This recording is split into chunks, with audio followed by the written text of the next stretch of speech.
court press.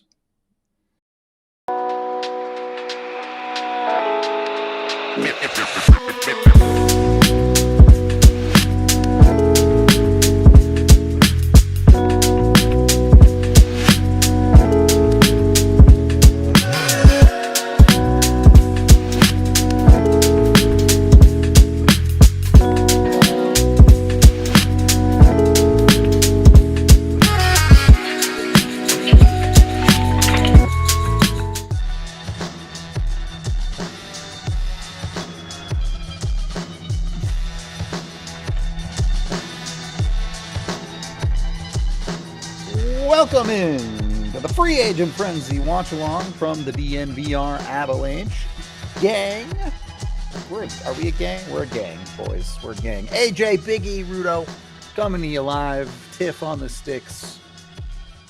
Are you guys ready for 5 more hours of the Colorado Avalanche doing absolutely nothing? Yes. Well, I mean, I'm leaving in 2 hours, so have fun, fellas. That's true.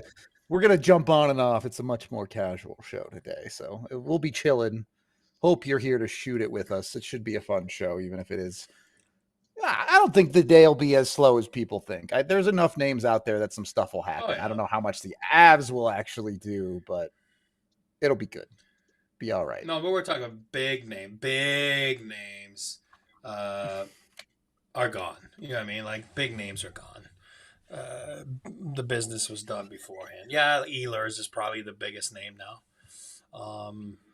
But I wouldn't put him in that Marner category, right? And things like that. So, yeah, there'll be some names. You know, maybe they're gonna get my boy Brazo, Justin Brazo. Who knows? The Avalanche. Oh my God, yes, please. The only thing I want them to do is not fall into the overpay defenseman trap that everyone in the league has fallen into so far. Some of those contracts for D-men yesterday were outrageously high. Yeah. Oh, and again, yeah, go ahead. No, go. Just the fact that Lindgren's not staying in Colorado after the Avs cleared all that cap space, and you know how much the Avs really wanted to keep him, tells you there's going to be a real market for that guy, and that number might be exactly what we've been warning people about. Like, right into that, like, you do not want to make that mistake. When Nick Hague got 5-5, Ryan Lindgren was like, oh, hello. Yeah, exactly, man. Exactly. Well, there's that. There's, what's his name? The guy you like in Columbus, the righty. That guy, I keep forgetting his name. God, the BU kid. Dante Fabro. Columbus, right shot. Yeah, Fabro. I mean, what do you got, 4.5? Everybody's getting, everybody's being signed right now for 4. Lindgren's going to make 4+. He is. $5 from our Moister says, any thoughts on guys that didn't get a QO and are UFAs now? Tomasino? Yep. Supposedly Pittsburgh is still working or talking to Tomasino, so we'll see if he actually leaves. But if he's available, AJ and I have loved Tomasino forever. I really like Peltier.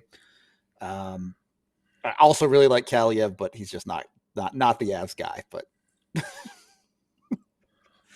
and a lot, and then everybody understands, but we'll just make sure in case somebody doesn't. But there's a lot of those QO guys that the deal's been done already because for some reason they had ARB rights, or they could have gotten an ARB case and even make $1.1 million instead of 800, and which makes a big difference on some teams that are at the cap. So they go to the agent, they go, hey, listen, don't worry about it. We're not going to QO you, but we're going to give you 2 years at this amount, and then okay, no problem. So it's a formality, it's a paper transaction. You're not QO'd. Then teams think that or fans or any one of us think that, oh my God, they could have had him for free, And it's like, no, you just, again, you see the extension or whatever it is, the contract being signed later on today or tomorrow, and then you're like, oh, gotcha. I'm just gonna run through the list of guys who didn't get a QO that I would like for the Avalanche in particular. Yeah. I've got Zach Jones, Arthur Kaliev, Jacob Peltier, Philip Tomasino, Nikolai Kovalenko, Philip Kurashev, Jordan Harris, Scott Perunovich, Jacob Bernard Docker, and Isaac Lundestrom. Oh, and Pierre-Olivier Joseph, just because I've loved that guy for a long time. I mean, you have to think for efficiency's sake, the Avs are at least in the mix on some of those guys, right? Yeah, well, and a guy like Zach Jones is more like that doesn't. He's not necessarily going to help you, but like his style of play, very Avs. Yeah, for sure. And never really got his shot there in New York, right? He'd be going for stretches of 20 games without playing, so it's tough. Yeah. Yep. Yep. So like, and that's not like there are other guys. I wonder about like an Alexander Alexeyev where didn't play much in the NHL last year. Not a no QO guy, but Ethan Bear played 0 games in the NHL last year, but has produced good NHL results. Some guys like that where haven't seen a lot of them at the NHL level, so you'd be projecting a little bit more. And I wonder how comfortable the Avs are with that, given that their disdain for young players and developing guys in the NHL. And I Bear want also these had a guys really to good take year jobs. in the AHL. Like he produced super well down there, so that Yeah. one I do think is interesting. Who's the first domino to fall that we didn't already know? Who do we think? Well, it's funny. What do we know? Yeah, that's a fair question. We know a lot of stuff. But it's funny because it's like it's supposed to open 5 minutes ago. Then you'll see deals here for like 8-year deals with no trade clause, everything done in like 3 minutes. But there's no tampering, Are we going to see a bunch more 8-year deals because of that new restriction on the CBA? I mean, you can't sign UFAs to 8-year deals anyway. Oh, okay. Yeah, but fair question, Tiff, because you're going to see some RFAs like Eichel jumping on that 8-year deal before next year, right? You know what I mean? Because, like, for example, he's in that window July 1st that he's able to extend, right? So, I mean, I think it'll be interesting. You might see teams get a lot of their work done early on guys that they can next year to get those 8-year deals in. Because even with RFAs, if you wait until however long it is when the thing flips over, you won't be able to give them the 8-year deal anymore. Yeah, you can't wait till September 15th of next year to give a guy an 8-year deal. Yeah, so you can't just do the QO and forget about it thing. But now it's like, so let's give like Jake Allen or the Rat Marchand 6 years, right? 5 years for Jake Allen is crazy. Yep. Well, 5 years for a 35-year-old Jake Allen, and both of those contracts are 35-plus deals. Yep. What are you guys doing? I know, but all that's that the way money to get is around guaranteed. We all know that. You can't just buy that out. Marchand, it's like he produced, and it's like, you know what? The AAV's lower, give him a couple extra years. At the end, like, whatever. Like, he's not going to be, somebody said it yesterday. He's going to be high, a skills coach being paid, 5.6.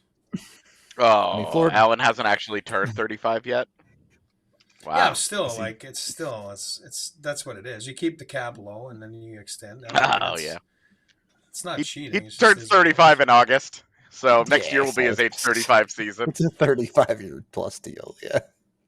It won't. Actually, I don't remember these rules. The 35 plus, I don't remember. I'm just gonna let this be. Whatever, it's their problem. Indeed. He'll be injured. Blackwell staying in Dallas makes me sad. I've loved that guy for so long. For him to be in there just makes me sad. It's fine. Noah Jolson. Good deal, though. Philly. Yeah, Noah Jolson. Oh.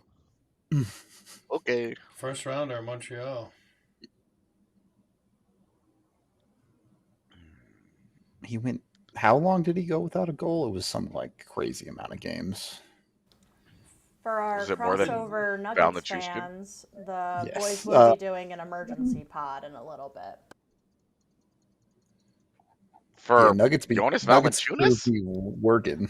Yeah, because I don't know. They have to do an emergency pod for everything. Okay, let's talk about Jacob Peltier. Let's. Just because he did get a QO yesterday, he's one of the bigger names that didn't get one, and I know Eric has thoughts. So, I give you the floor. Yeah, I like him. You're talking about energy. Good. First of all, great kid. Energy. Got drafted on that. Obviously, Calgary first rounder. lit up the queue, has pace. Like he's fun. He's an energy guy, well liked by his teammates. Finally made his way to Calgary, got injured, lost his spot. Other guys overtook him, right? Younger guys. That's what happens when you get hurt, right? You don't want to get hurt because somebody else is going to take your job. And he was never able to get back in. And there was like 3 different coaches. And, everybody was getting fired. And then all of a sudden he went to minors. He did fine and came back and then got picked up on waivers by Philly. Philly, it's a gong show at the end of the year. You're not in the playoffs. There's 38 kids playing. You get lost in the shuffle. Is he one of those guys that they said, hey, listen, we'll give you 2 years of this much in case, because he does have a little bit of experience. And so he would have an ARB case, again, not for $4 million, but for more than the Flyers are willing to pay. So who knows? We'll see. But if not, then I would jump on him. I would. We'll see what happens. The Flyers just gave Christian Dvorak 1 year for $4.5 million. Yep. I'm mad. The thing with Peltier is, if you're looking to replace Yoel Kiviranta, you can look at a player like Peltier and say, hey, this is a guy who can give us 12 goals a year if we play him the full season and he can stay healthy. He has that energy that you're talking about. The Avs love their Logan O'Connor style, all gas, no brakes type of players. The only drawback there is you're going to play him in your bottom 6, and he is small. He is not a big guy by any stretch of the imagination. Not afraid, but certainly not a big guy, But he, like I said, I like energy. You're right. I never thought about the cat, but you give him the cat's ice time. Again, the cat, give him his dues. He gained the respect of the coaching staff and the whatever you call that, the confidence, for them to play him, right? So Peltier, he would have to do the same. But if you give him the ice time cat god, yeah, I'll take him. I'll make him. I'll push him to get 15 goals. It's a bet. And I like the cat. Meow. You guys know that. I didn't like him. Grew to love him. He won me over. But now, if he's going to make that much money, then yeah, give Peltier that ice time. You'll see. He'll get there. He'll get there. And Peltier's been they gave Dvorak 5.4? 4.5. 4.5. No. Elliot said the first tweet had it backwards, and it's 5.4. 1 year. All right, I'm out. That's a lot of money, dude. Let's be real. I was out at 4.5. I was not going to give that guy same, but it's even worse. Yeah. All I'm seeing is that Nick Ehlers isn't going to make a decision until tomorrow. But if the Avs are in on him, then everybody's roast my roster submissions that had the Avs signing Ehlers and trading Netchus were very prescient. Look, when you talk about a guy like that who's essentially the top of this free agent class, the reality is 32 teams are calling that guy, right? If you're not at least dropping a phone line, you're not doing your job, right? I feel like at this point, Vegas hasn't called. I'm pretty Vegas sure called Florida hasn't called. Before they traded for Marner, all right? Fair. I feel like Dallas and Edmonton can't make that phone call either. Yeah, I don't know how Dallas would do it. Edmonton just shed Arvidsson, so maybe they're starting to free up some space, but I don't know. Yeah, well, and Brock Besser hasn't made a decision yet. True. I'm still mad about Zach Bolduc. Remember at that game? He bothered me. He freaking scored. He hit our guys. He hit the Avs guys. Man, I was like, somebody eat this guy. I grew to love him, obviously. Yeah, he was a menace. Again, the Avs. Thrilled he's gone. They couldn't get him. Thrilled that he's gone. Didn't have an asset like Mayu to give, so you know what I mean. Well, Sam Malinsky, but yeah, but why would you do that? Sam's older, Mayu's younger. Yes. I mean, that Bolduc guy is a good player. Scored 20 this year, guys. This guy's got some balls. He's got some God. Let's do this. What a coup there. My buddy Kenton's on fire. I like it. Thoughts on Keaton Middleton? I thought he played well as a 6D last year. Seventh D would He's be a number 7. the only. Yeah. That would be the job that I would prefer for him to have. To be honest, I'd prefer him to be an 8, but 7 is fine. I mean, if we're being honest. He brings that element that the Avs will always have, and I like it for that. We've talked at length with that stuff.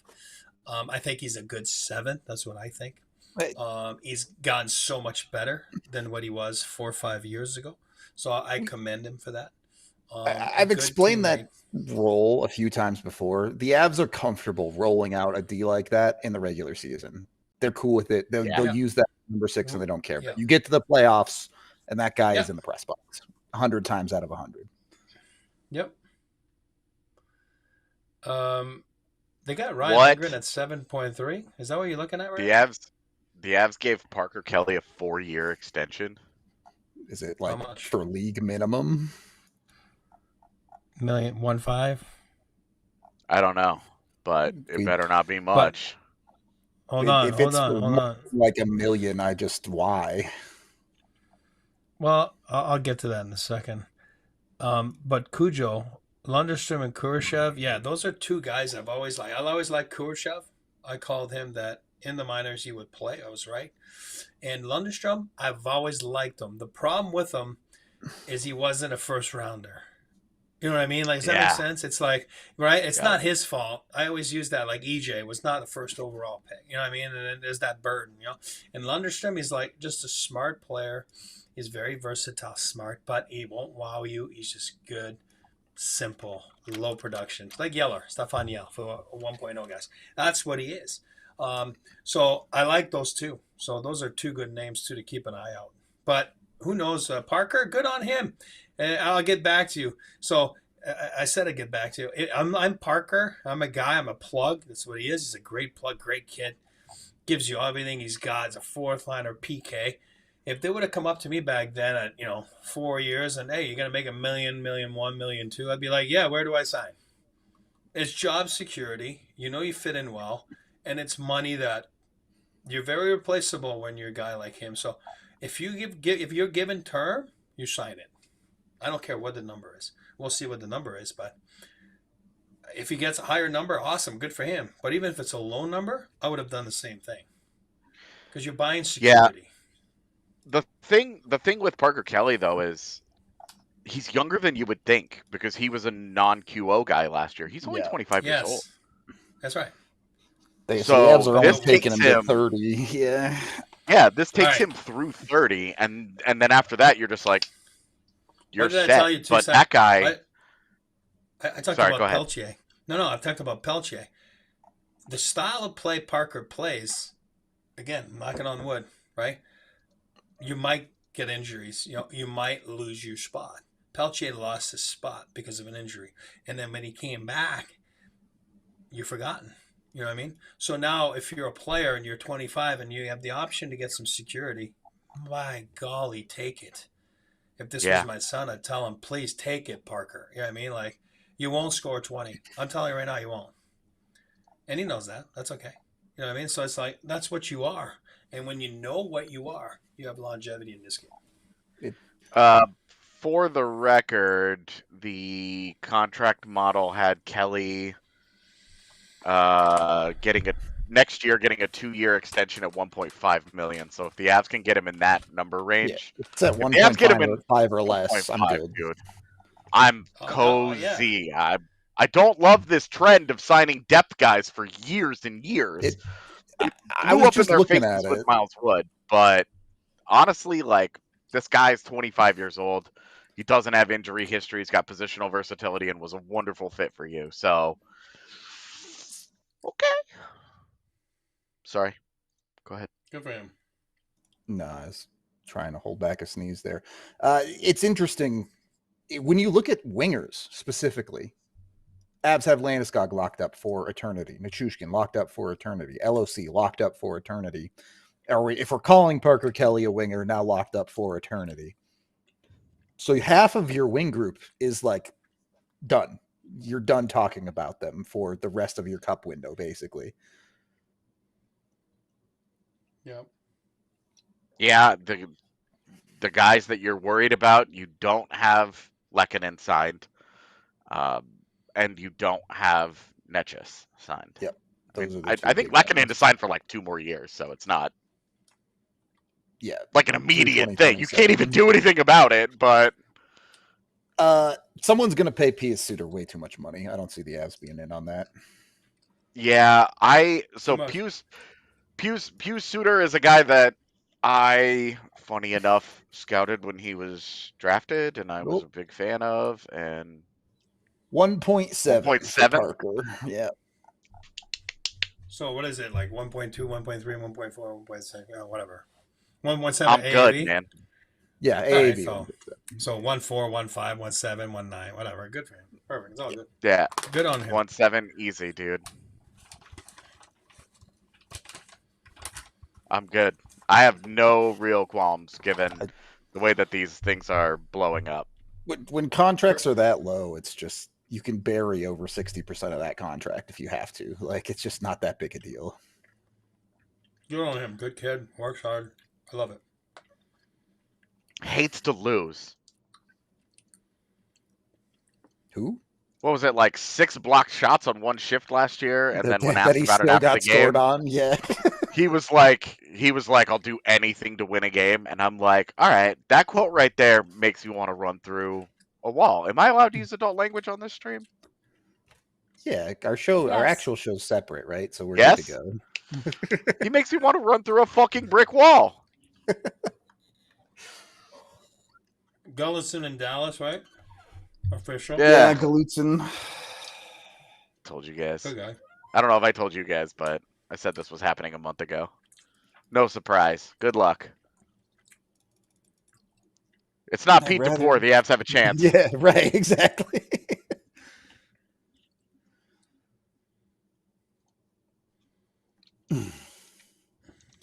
All right. Well, it's internal work, but at least we can say the Avs did something today. We got that going for us. I need to get working on the actual written piece and why this is actually fine.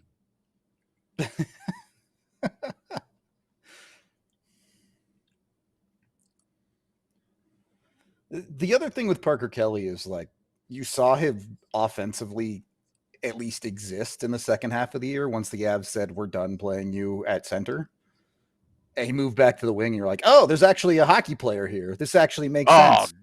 Dude. The difference between them, because it was like I remember in training camp, I specifically remember I tweeted out, everybody needs to be ready for me to be so annoying about Parker Kelly this year. And then he was 4C for like 60 games, and it was just like, he's not a center. And then he gets to wing, and you're like, hey, we have the best fourth line in the league. And it was like, yeah, no shit. That guy rocks.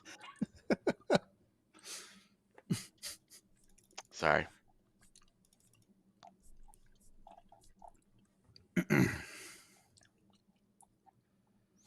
Yeah, Kelly as a 4C was just like completely forgettable. You're just like, this is replacement level. This isn't anything special whatsoever. But then you get him on wing, he turns into an animal, and you're like, beast mode. Production's never going to be great, but anyway. Jackie Moon's got the comment of the day right now so far. He's taking first place. Scott Sterling. Yeah. 4-year deal. It was funny. No, I love that. Avs don't need any more hits to the head, though. All right. I mean, the NHL has never quite had anything like that Bobby Bonilla deal, but there have been a couple of guys that got paid for a long, long time. Dried mango. Just for the record, Dom from The Athletic had his market value at 1.5, so they're at least in the pocket, man. They're right where they need to be. And I would love to see what he could actually look like a full year as just getting to play on the wing. How long did the Isles end up paying DiPietro for? I forget. few more years. I want to say 30. I think it's still 32. You know who? Maybe I'm wrong. I thought I saw it the other day. I was looking at the Detroit cap sheet. You know they still have Justin Abdelkader on their cap sheet. Really? Yeah. Oh. This is the last year of them having to deal with lost money because of Abdelkader. I mean, Kovalchuk like just fell off of New Jersey's, right? Man, that was his career, man. Yeah. Should have been better. He was a Hall of Fame player, and it still should have been better.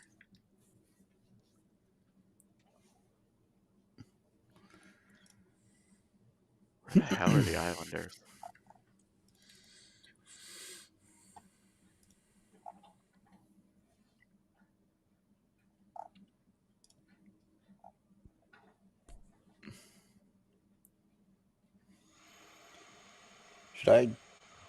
I'll just do this.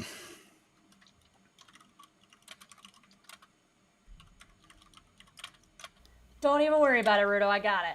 You got it? All right. Thank you, Tiff.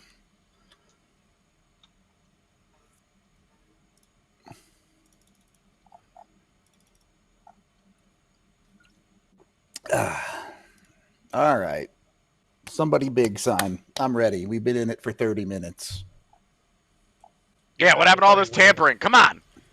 No, it's because they said let's just have breakfast and then we'll send it out. So the league said if you announce too early, we're gonna take you down for tampering. Yeah, you guys are good. Let's go. Just tamper better next time. This is ridiculous. Mason Appleton, I'll take him any day. Any day. Another one of AJ's bays. Screw AJ. Yeah, that's rude. Yeah, true. He's my guy. I like him. I've always liked Mason Appleton.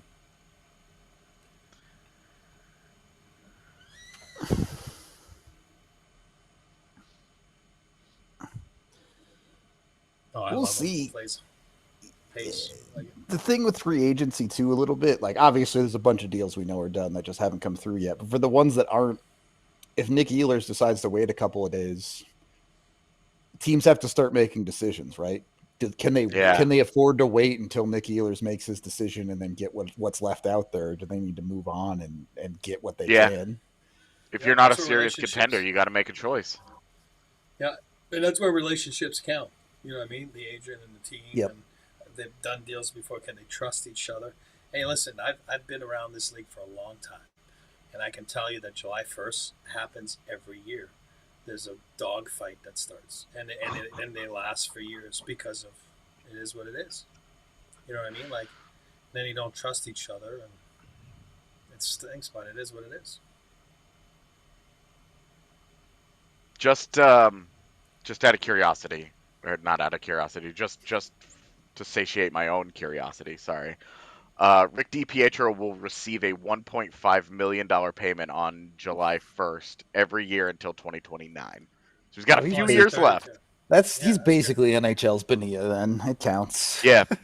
Yeah, it will end up being 16 years of him receiving that payment. Is that crazy or what? Good for him, right? Like, BU guy, by the way, so God bless him. But I don't know. Why is everybody talking about Mason Appleton? I missed this while I was looking up Rick DiPietro. No, they were saying that he's linked to the Avs. So, oh, he's good. He's a good depth guy. Lot of energy. Oh, Brock Besser's going back to Vancouver. That's an upset. Really? That's an upset. Stop tagging us and stuff. We're busy.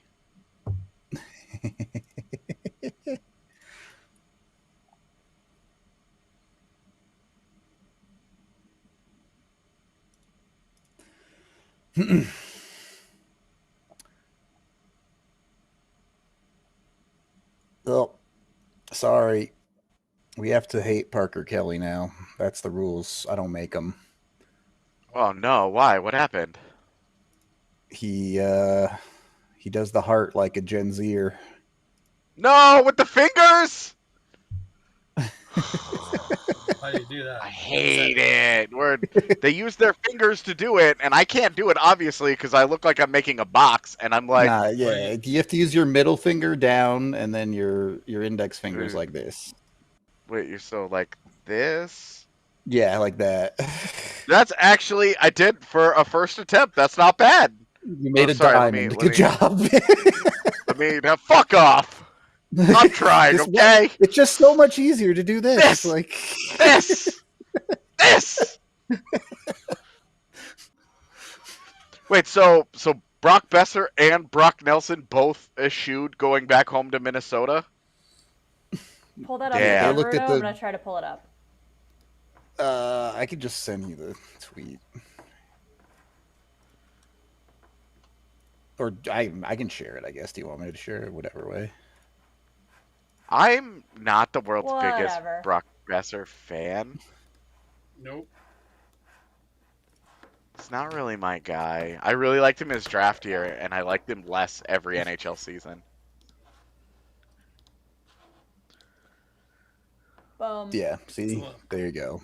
It's not that bad. At least it's not like the two fingers, like the little, like, you make like a little heart. What? Yeah, the like your thumb and index like that. Yeah. That could be worse. And it just looks like you're saying that's a spicy meatball. Yeah, it's a spicy meatball. Yeah.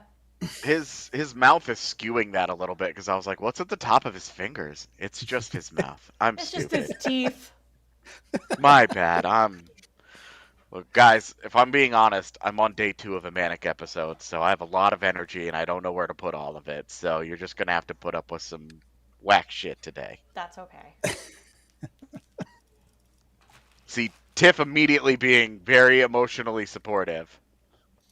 Well, because there's been times where I haven't been, like, appropriately emotionally supportive during your manic episodes, and I, like, encourage it, and that's not exactly, like, what you're supposed to do. So... You mean when I was screaming at Micah? Yeah. I was encouraging that. And I realized afterwards that I really shouldn't have been. So, yes, it was good whatever TV. You're feeling is okay. It was great TV. How old is Besser? 27? Okay. 7.25/7 is not horrible. So Ehlers is going to get what, 9? Vancouver really needs him to be the 70-point version of himself, but yeah, for sure.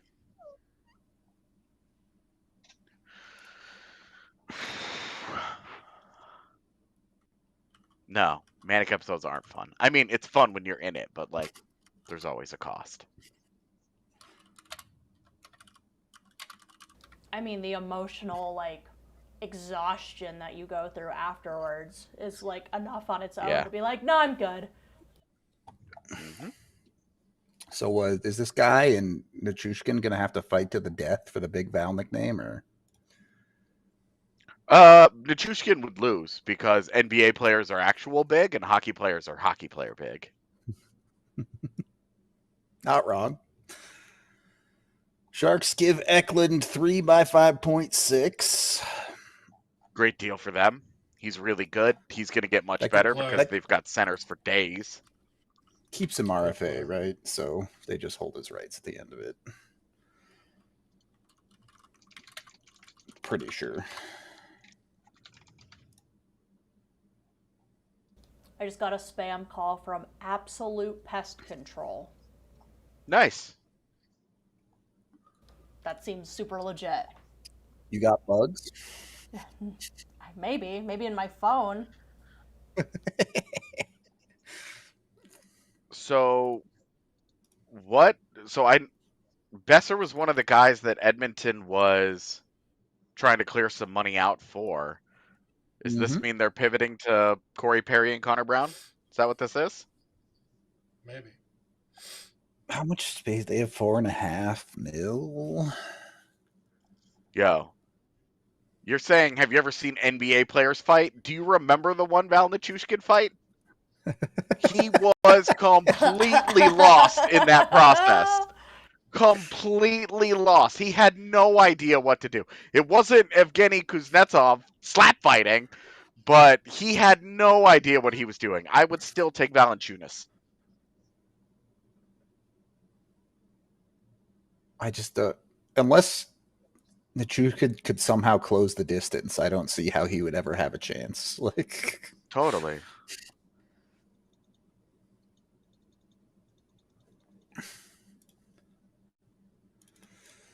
all right, we're tired of internal signings. Sign somebody cool. Yeah, you'll see some internal signings here a lot more today. Well, as long as one of them isn't Ryan Lindgren for an insane amount of money, we good. Oh, Corey Perry's going to LA? Cool. I can continue to hate him freely. They'll never win a cup. Yeah. Easy. That's an easy. Oh, great. He's tired of losing in the Stanley Cup final? Great. Now he can lose in the first round. You're muted. Pick the Kings to make the cup final and lose. That's how it works with Corey Perry. That's right. That's right. Still going. God.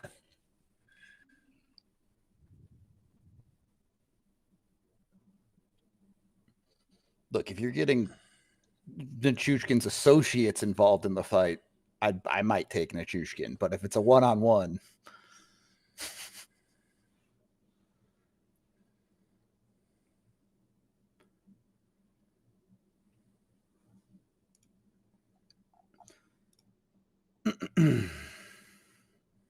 Yeah, hold on a Yes. sec. I am gonna count the I'm gonna count the Puckpedia. yeah, the Avs should have 8.5 or whatever it is. It is incorrectly counting less. Kelly's. Less because of Malinsky. True, but still, it should be not 5.8. Should be like 7.5. Yeah, they should be. What even is the salary cap this year? 95.5.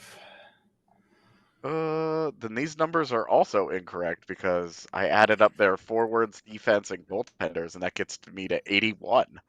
I'm pretty sure the Avs don't have 14 million in cap space, so something's not correct here. They should have about 7.5. Puckpedia is indeed correct, and this is why we all miss Cat Friendly.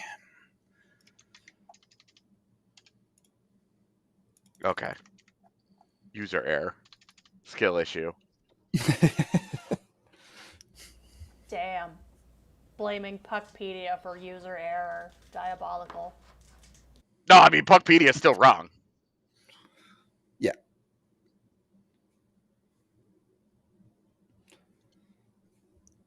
Dude, Puckpedia wishes it was Cat Friendly. Cat Friendly was so good. They were good. And what have the Caps Not that- even done with it? Nothing. Like, Puckpedia has filled the void, don't get me wrong, but it's just not the same.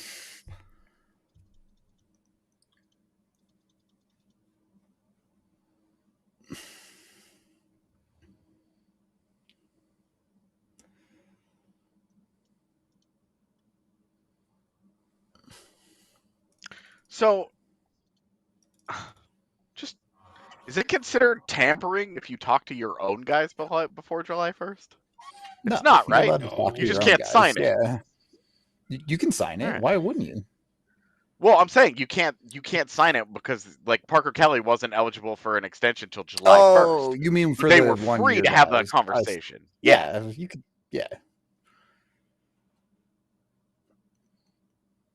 Oh, we've definitely talked about what a great name Linus Funk is. But the more I watched of him, the less I liked. So Really? I like yeah. him. No, his skating sucks. My big concern with him, well, that's not just with him, but we've seen when you have Swedish kids that don't play pro, like that, the junior league there can be really deceptive. Kids look good in that junior league, and then they graduate to something, and you're like, I see. I watched a bunch of his assists, a bunch of his points. They're jokes. Yeah, you're not. They're jokes, dude. Points are not really the expectation for that guy, though. Yeah, but it's part of the appeal is that he's a two-way player, and then you go and you watch his production, and you're like, I posted a bunch of it in our diehard Discord because I was like, Ha ha ha! Look at this!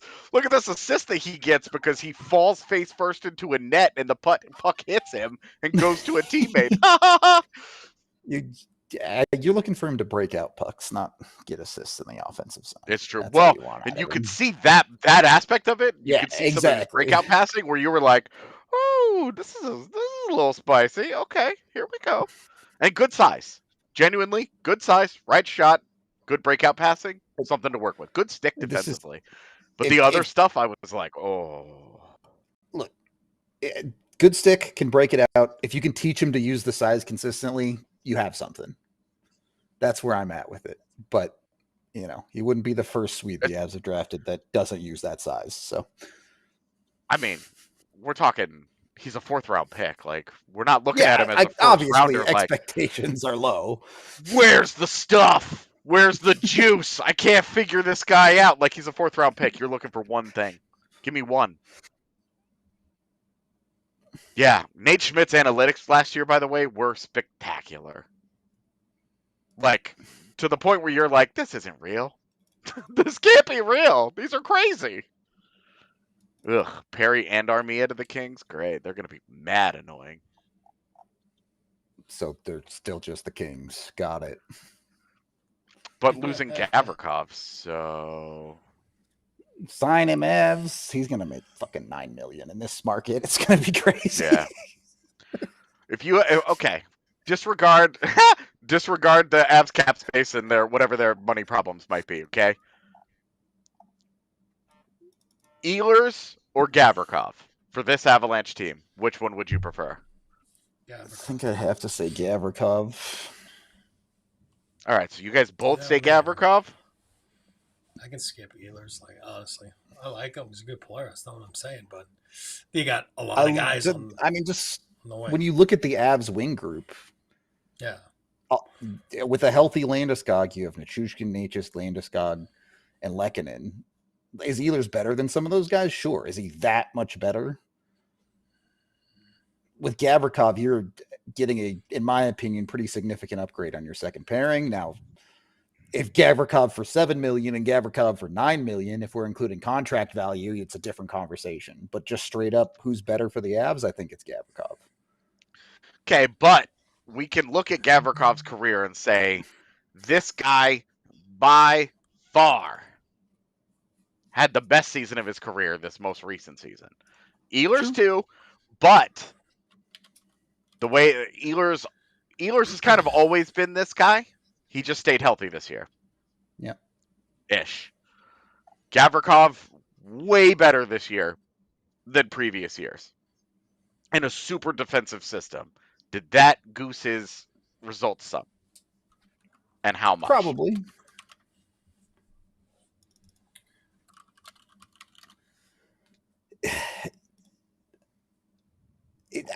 Yes, it probably increased his metrics to some extent with the ridiculous year the Kings defense had by just not giving up goals ever. But I do think I have more faith in the Avs organization to maximize what they get out of a defenseman as well.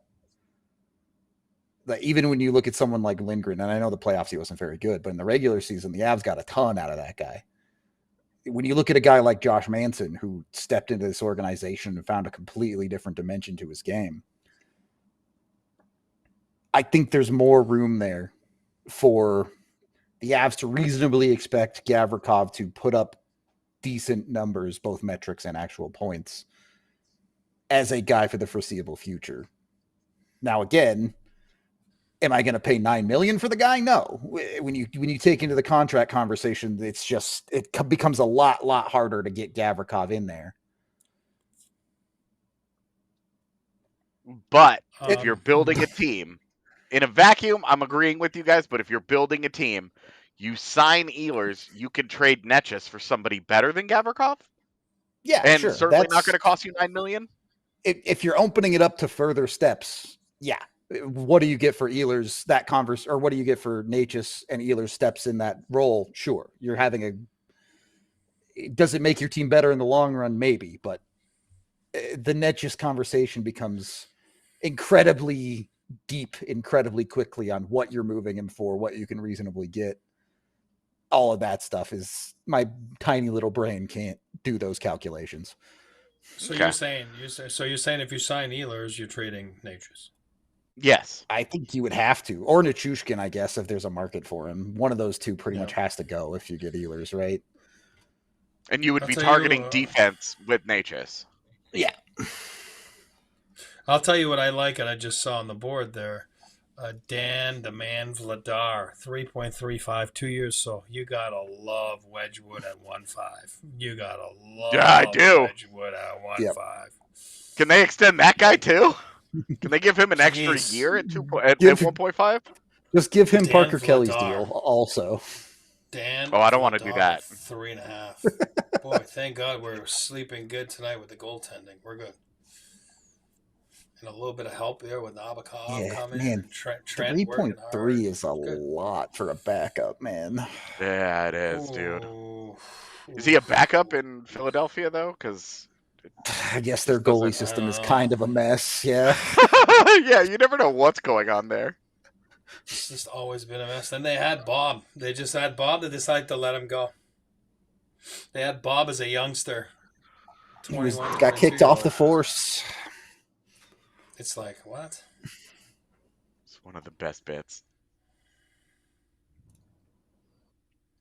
You're off the force, Bobrovsky. Turn in your badge and done. So funny.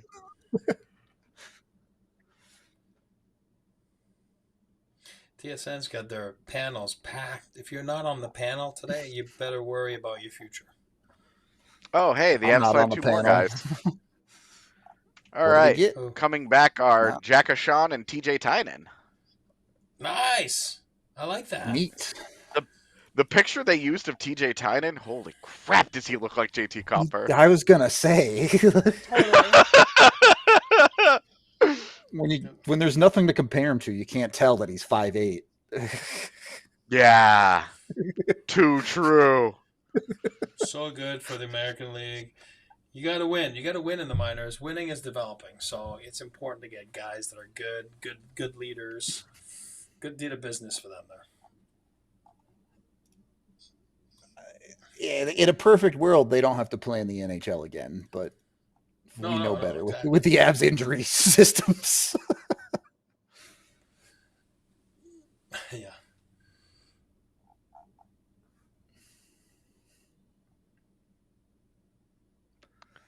Cup run, Philly, Otena. I want to say it was Bobby Boucher. I know it's not Bobby, Brian Boucher, but Brian, and then the other guy that Kane scored on, what's his name? That they used to be in Chicago. Those were the guys. I don't know, but no. Drafted in Chicago same time as Anderson and got in a fight with Anderson. Whatever. Was it Michael Layton? Yep, Michael Layton, Boucher. So, I mean, Bob might have been there. It might have been the third guy, fourth guy. I mean, it's right around there. Bob was there. So, he traded him to Columbus, and then he won the Vezina.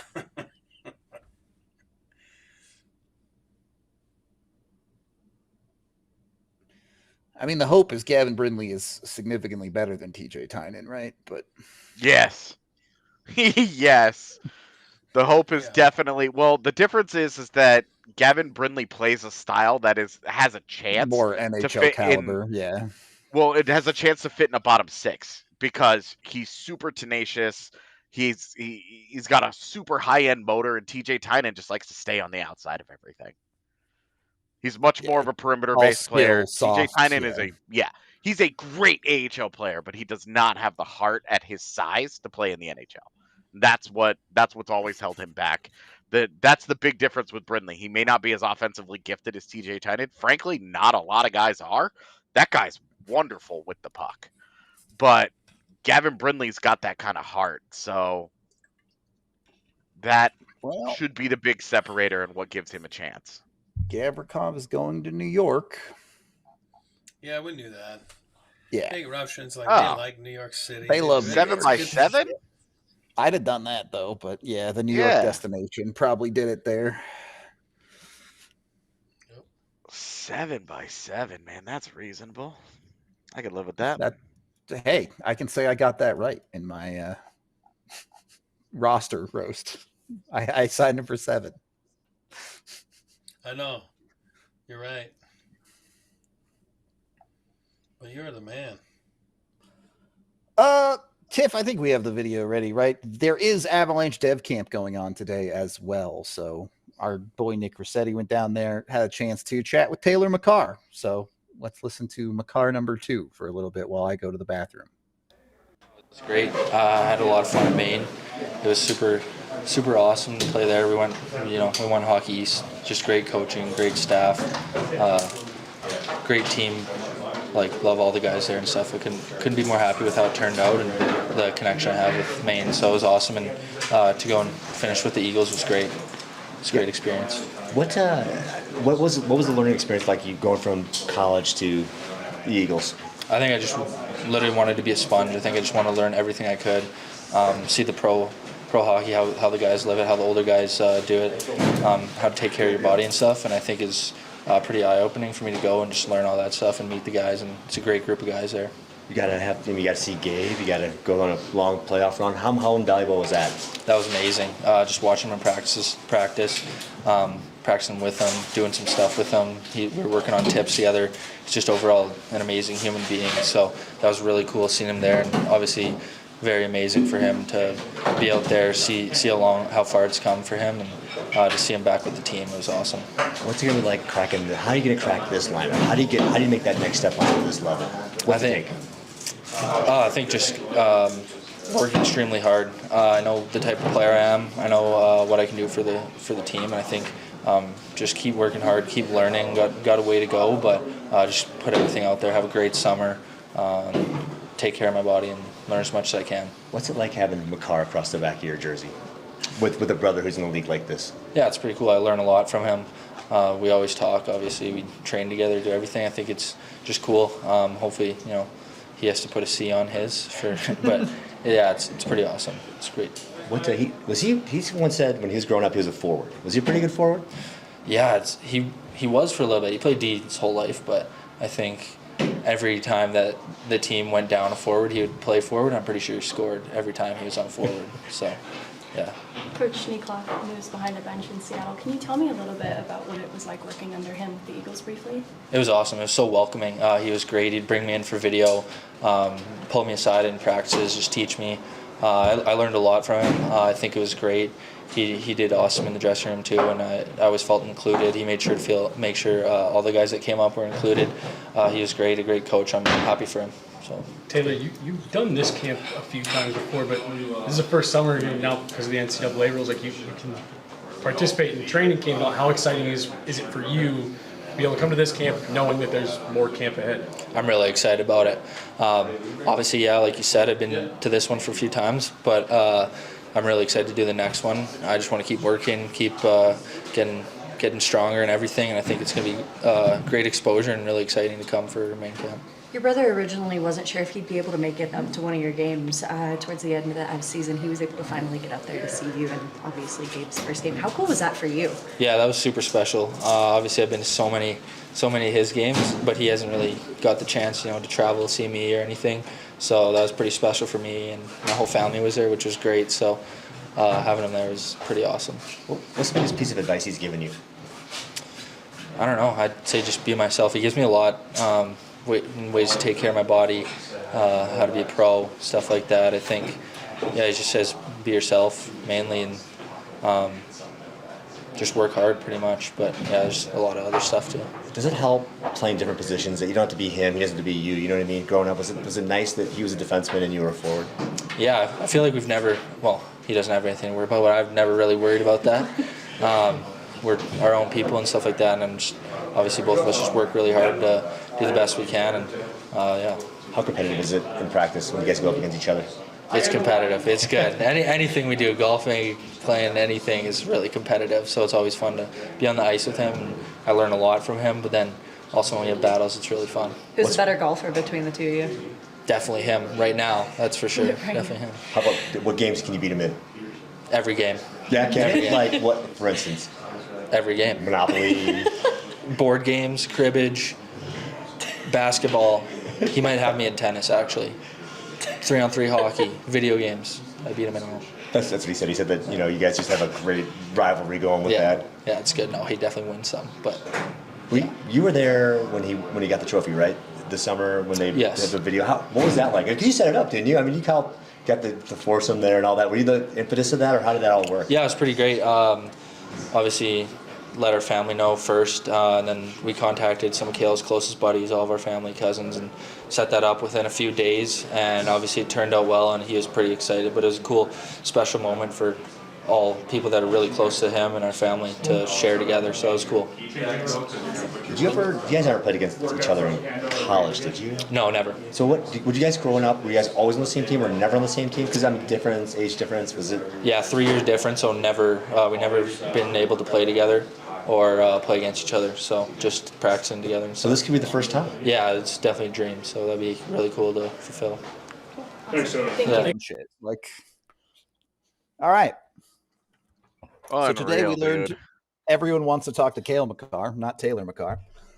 Yeah, everyone wants to talk to Taylor Makar only about Cale Makar and have no interest whatsoever in Taylor. That poor kid. Yeah. Wild. Anyway, Yeah. while that was happening, talk some Keandre tomorrow. Miller's been traded to Carolina. Neat. Yeah. Another Perfect. defenseman that goes through the Carolina cycle of their careers. All right, I know old friend Evan has talked about Dmitry Orlov going back to the KHL, but if he doesn't, I mean, aren't you at least curious? How much money he want? I don't know, man.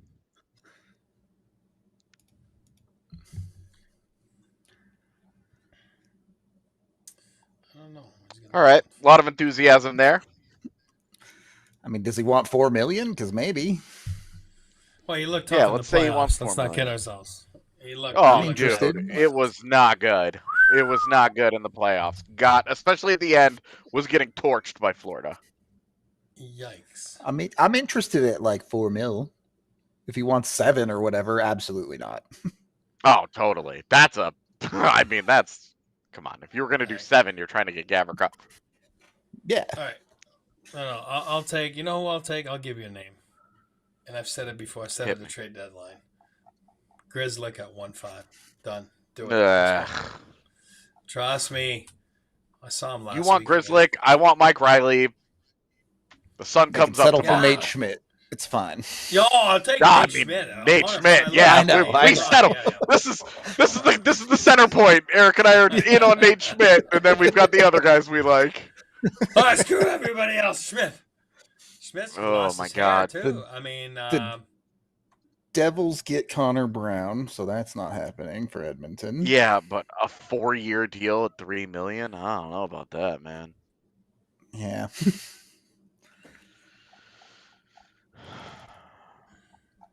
It is free agency take day. He's Grizzly. supposed to make mistakes, so Grizzly. I'm taking Grizzly. Mayor of Charleston. He's got more bite.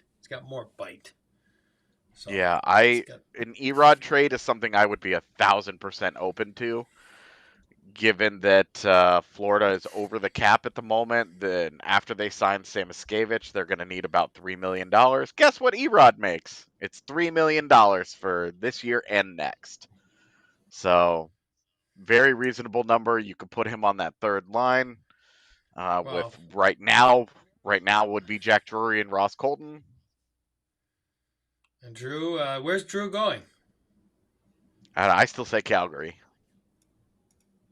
And good for him, by the way, too. You know what? I hope Yeah. he does. yeah, go get Good for paid, him. kid. He You know deserves what? to get paid. He deserves. He waited his turn a little bit. I mean, he got paid before, obviously, years ago, but now it's like he waited. If it, again, if injury, I mean, I do believe injuries slowed the thing, the process down for him, obviously. And then, but he was good. He was a good av. He was a good av, man. I got nothing when he was in the lineup. He didn't have any. What's the word you use all the time there? When you're always in the lineup, what's the word? Availability. Availability. It's a skill he has not had, Struggled with for it. sure. Yeah, Kimmy Ranta hasn't gone anywhere. Yeah, he's The just cat. out there. That's why they're Erod- waiting. He's one of those guys. Tampering. Evan Rodriguez was fine here. Like, he had 39 points in Yeah. 69 games. His best What statistical are you year of his looking career. Like Well, the second best, but by He per had a good game playoff. best. I thought he Fair had a good enough. playoff too. fair enough. Oh, he was great in that playoff series because they didn't have any help. Yep. That dude was the a top guy. sixer for that playoff series. Right? Like, he was overextended in Colorado pretty badly. I'll take him any day. Any day. Yeah, me too. Evan Rodriguez on a third line at $3 million, I would have no problem there. I don't know what people would be looking for on a third line if that guy's like too good or not They good really enough for gave that job. Tanner Jeannot a 5-year deal. Jesus. Who did? This is the most Boston thing ever. Yeah. Boston That's just did? just basically 3.5.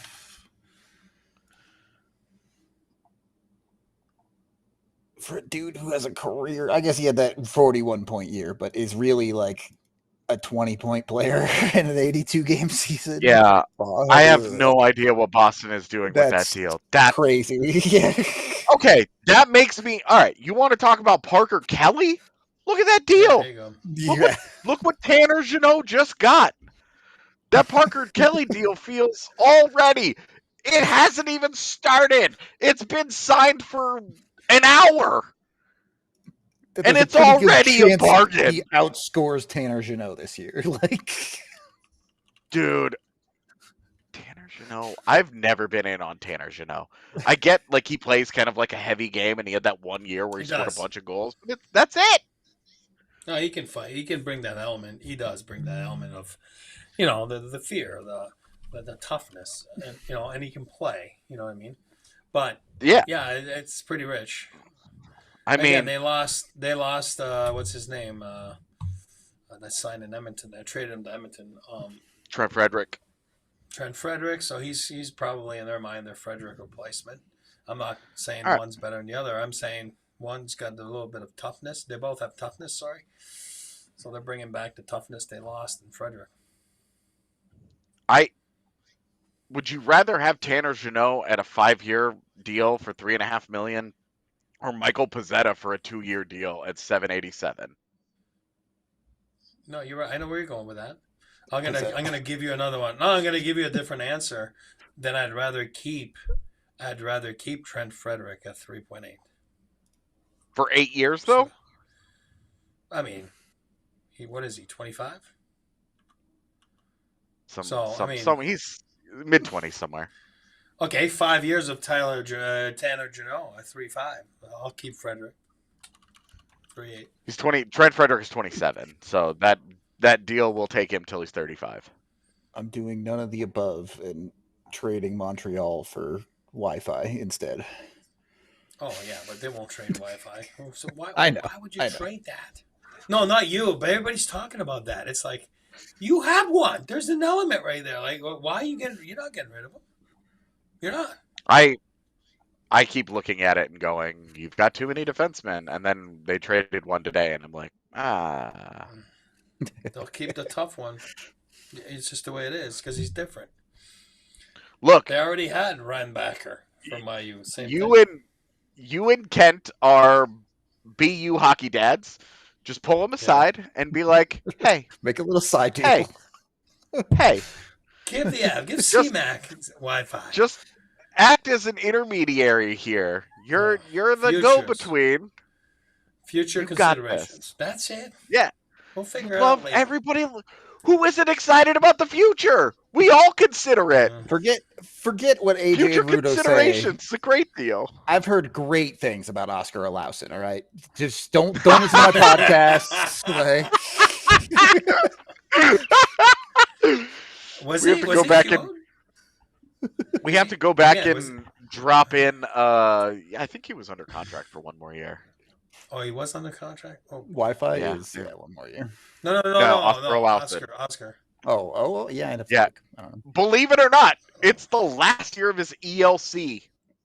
because it I know. slid twice. Yeah, Yeah. It just kept sliding. Yeah, no, all we have to do is we have to go back in and we have to use an AI to figure out where we've talked about him in every Cut podcast it out. ever. Yeah. And then we just have to drop in a voiceover. So it's like, oh, Oscar Wilson. We're very excited about him. Kent Hughes, please take him. This guy's so good. He's gonna be in your top 6. Yeah, that's all we gotta do. Guys call Eric asking about some other guy, and he's like, "Hey, by the way, you ever consider?" You know who really popped this year? Oscar Wilson. Double 2.5. We would stop getting guests real fast. Damn, that's what I had Armia at when I had him on Colorado's list. Damn. Yeah, it's a good deal. It's perfect.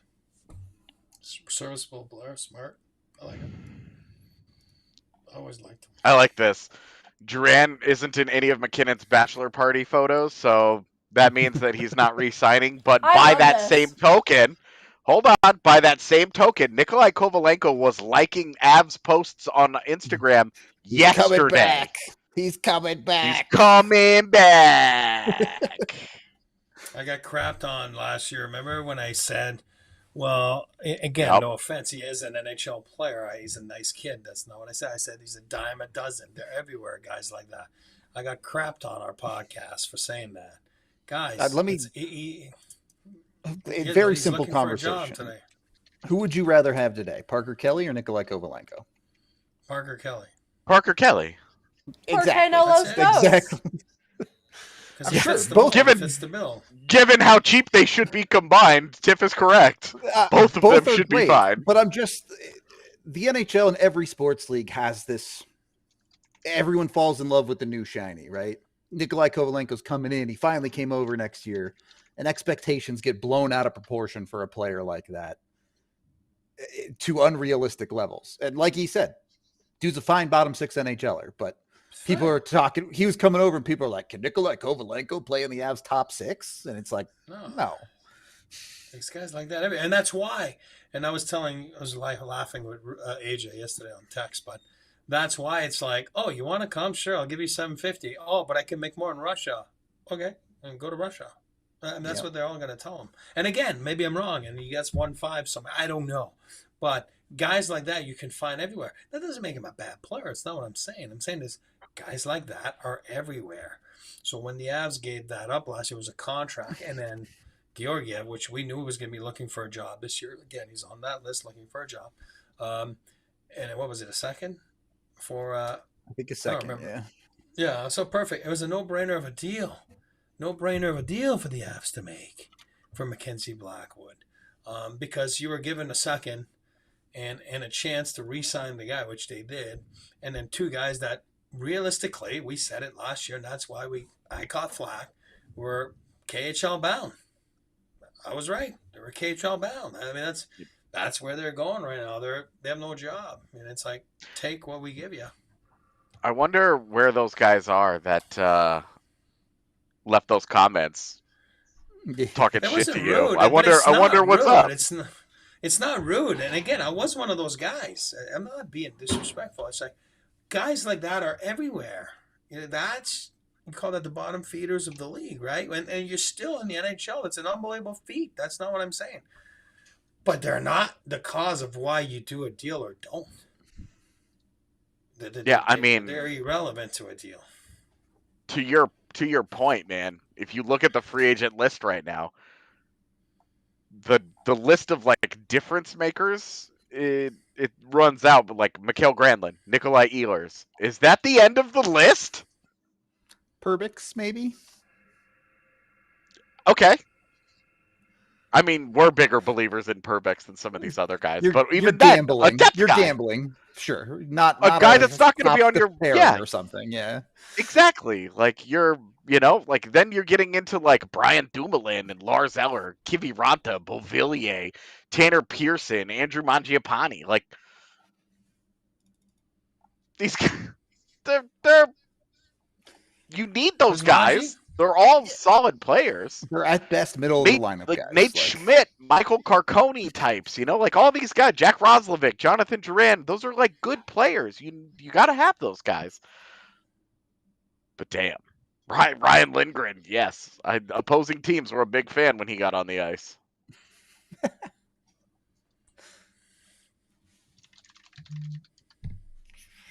Eric's favorite player, Nick Cousins, for an 8.25 for another year. And that's smart. Just stick around. Like, you'll be looking for a job. He's in Ottawa. He's done well. He's won a cup in Florida 2 years ago. Hey, we got 8.25 for you. All right, thank you. Where do I sign? That's it. I mean, it's not complicated. I mean, if he doesn't want to sign it, I'll sign it. You see Granlund, Pius Suter, Jack Roslovic, and Jonathan Duran. None of those guys have signed. Why do you think that is? Because there's nobody's plan A. Because they're waiting on Nick Ehlers. Yep. He sets it. It's exactly what Eric talked about earlier. He is going to cause that logjam. I thought it was going to be Marner, guys. Remember I said that last week? I said I thought it was going to be Marner for a couple days. It's going to be complicated. And then obviously finding a partner for, people are like, oh my God, they traded Nick Waugh for Marner. No. Basically, you got you got Waugh for being a vehicle to help him get that 8th year. So you were given a solid fourth line center, and that's you were losing for nothing. So obviously you didn't get value from Marner, but at least you got something. They wanted value from Marner. They'd have traded him last offseason. So. Oh, nice. That's what I mean. Yeah. What? I just got a notification that the Avalanche acquired Gavin Brindley and 3rd and 2nd round picks from Columbus. Way to be on the ball, NHL.com. 2 weeks late. I guess 1 week late. Hey, you kidding me, dude? Well, Jean-Luc Foudy didn't get a QO, so he's a free agent now. He won't be back with the Avs. Never say never. He'll sign somewhere in the two-way, I feel pretty good about it. He had really fallen out of favor in the organization.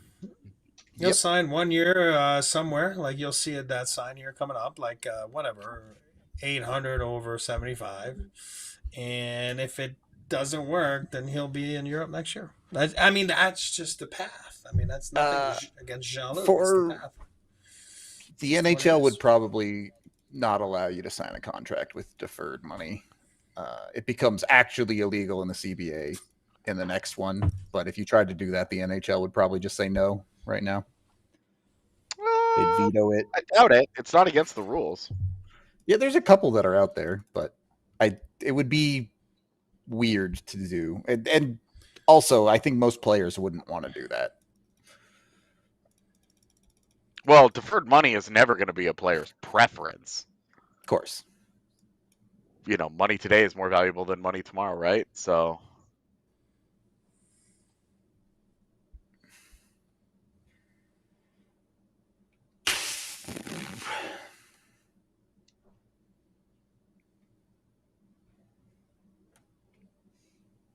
Yeah, I know there's a couple out there, but did Tavares' new one have deferred money? Because I hate that with a passion. But yeah. Either way, it won't be a thing next year, I'll tell you. Well, actually, I guess technically it could be a thing next offseason because it doesn't kick in until the 15th of September. But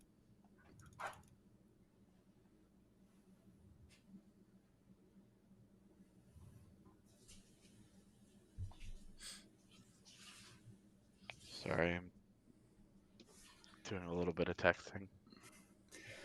yeah, I think there'll be a competition for that 12th forward spot with LOC on LTIR to start the season, right? You'll see guys like Ivan in that mix. At the moment, right now, you've got Lehkonen, McKinnon, Netchus, Landeskog, Nelson, Nichushkin, and then after that, you're probably talking Colton, Drury, blank space, Kelly somewhere, and then blank space. Yeah, so you got work to do. Living in a world where they solve the third line spot one way or another, and then at the bottom of your lineup will be some guys you go out and get, some guys internally that are battling for that in camp. Right? Yeah, the guys that you're going to be looking at in camp are going to be Ty Felleber, Ivan, Nikita Prishchapov, Gavin Brindley, Matt Steinberg, and I guess Jason Polin and Chase Bradley are the Pick your ones three that favorites of that group, basically. Yeah. they made they played in NHL games this year. Oscar Olausen, like they played in NHL games this year, so those are the ones Bardakov, that a I good think would shout just as have well. Yeah. Yes, sorry, I always forget about that guy. Yes, Zakhar Bardakov as well. So those are the ones that you look at in training camp internally right now. I don't think Taylor McCarr couldn't even make the Eagles, so I don't think Yeah, we're he's talking not. about. And genuinely, Told you I have guys. absolutely no idea what to feel about Cooper Gay. I don't know anything about him. I've never seen him play. I've got zero thoughts. You've watched Same. two development camps of him. That's definitely real hockey, on God. He was not. I know more about Sage Weinstein than I do that guy. I know. No, but Taylor is like you go to the American League and you do what you need to do to become a pro, and you got steps and sandwiches and carrots and lots of bolognese sauce to eat to get there. You do, and not because his name's Makar, it's for anybody. The stage he's in, he's always gone like this. And then where does he top off? I don't know. Yeah, we all end up. This was in beer always leagues. the plan. We all end up in beer leagues. You know, some at 22, 25, 35, 40. But where does he stop getting better? And when you have the ability to have everything at your disposition, like the American League, then you can get better. Now it's you're right here. The 6-inch game, is it going to make you get better? And that's where Taylor's at. And I'll never say he can play, because that's not true. Anybody can play. You know what I mean? Anybody can play. It's a matter of putting it all together and going to create, make yourself a roster spot. The road was always going to be this. We said it when he signed, that it was likely a 3-year path, if it works out, for him to make the NHL. Like, super chat from James, who says, Ivan and Prishchapov, however you spell it, are my faves. Okay, Ivan played like 40 games and then really struggled when he got back down to the AHL. Nikita Prishchapov was better on a more consistent basis in the AHL, but his 10 games were uneven. Like, these are two. It's weird to say because the Avs have signed so many like Jason Polin, Sam Malinsky, like older guys have been the ones that they've pulled out of there. But I think fans are getting a little ahead of themselves with those guys right now. At best, they would be fighting for a 13th. I continue to say the guy that makes the most sense to me internally is Matt Steinberg. He's older, he's more mature, and what he does is a better fit for what the Avs need in that checking role, and can dip in and out of the lineup. Doesn't need to play games. Prishchapov needs to play a lot of games. Ivan needs to play a lot of games. They really need the experience. They need to get in there. Steinberg doesn't need that. Bardakov is another guy that doesn't need that. And always remember, can you PK? Can you PK? You got to find ice time. Yeah. You got to find ice time. True. Oh, it's interesting. Realistically, the spot is interesting to fill because LOC will be back in November, December, whatever the injury timeline is for him. And then what do you do? Because you probably don't want Steinberg sitting there in the press box as a 13th forward, right? You probably want him continuing to play in the AHL if given the opportunity. So you might have to do some swaps and switches, but for me, I don't see Steinberg developing like skill wise with more games in the AHL, so I'm not worried about it. I think he is who he is, and who he is a guy that I like, that I think that they can make use of, and that can make a difference with them. I mean, I'm not going to sit here and try and pretend like, and like I'm hoping to get a Parker Kelly caliber player out of him. At best. I think he would have hit a home run if he becomes Parker Kelly. I'll put it to you that way. Yeah, absolutely. I would take that in a heartbeat. All right. You just go get Evan Rodriguez and it's fine.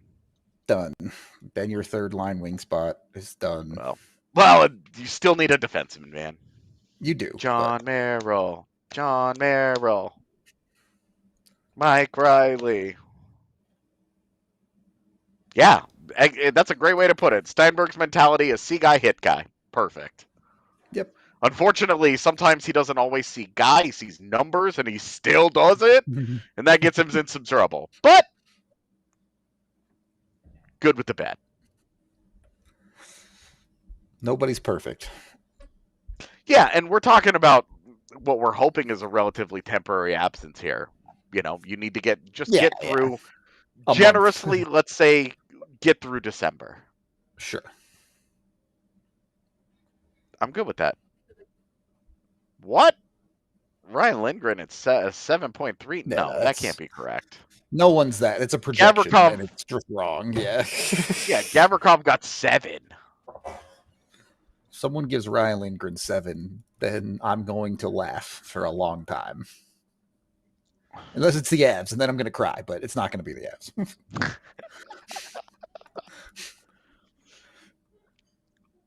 Well, we don't really know. I'm assuming right now that their third line is Ross Colton and Jack Drury, and then blank space. Until they go out and get a center, you kind of have to assume that. Yeah, and then right now Parker Kelly is kind of like penciled in as the 4C unless Bardakov takes that job. Allegedly can play center. Yeah, whatever. Right, like that's where I Parker Kelly we know is going to be somewhere on that fourth line. We just don't know what the alignment of it actually looks like because we don't know which of the other guys are going to be there. If it's Bardakov, he's probably center and Kelly's probably wing. If it's Prishchapov's probably wing and Kelly's probably center. So yeah. And Ivan can do both. So again, we just don't really know. But like that's the battle, and that's why like, hey, go out and sign one or two of these guys. Yeah, like an Adam Gaudette, assuming he's cheap and not like $2 million. Yeah. In this market, who knows? I'm not down with that. But like Phil Tomasino, great example of like go and get a cheap reclamation type guy. Michael Carconi has been on that list. We talked earlier about Jacob Peltier. He'd be a really good third line guy for you. Mikey Asamont, Isaac Lundestrom. Those are all the guys that you're kind of talking about as cheap bottom 6 ads for you. Yeah. It just comes down to where you can find the market value and where those players, some of them will have lots of offers and kind of have their pick. Some will get into day 2, day 3, and it's like, well, this is the offer that I have, so this is what I'm taking. Yeah, I'm not sure Lars Eller would come back. Don't think I'm curious about a guy. Justin Danforth is one who was supposed to re-sign in Columbus and wanted to stay there, but until he does, I'm assuming it's because somebody is giving him reason to think about it, and I'm wondering. Kind of an iffy year. But a guy that's produced some pretty good results and is like a feisty fourth line guy. I wonder about guys like that.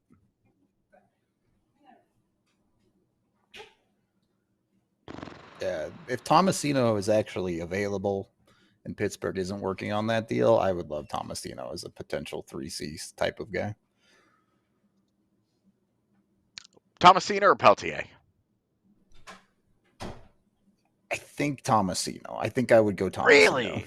Damn, that's the first. We disagree on this one. I think I would go Peltier.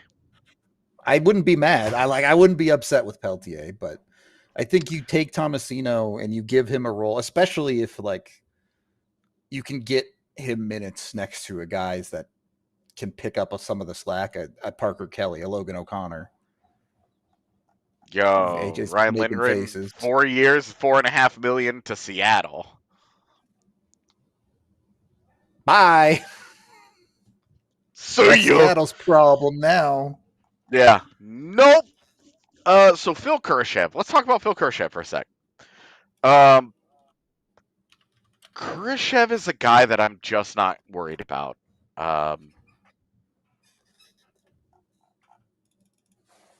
Sorry, I'm getting Marty Netch's text again. Oh boy.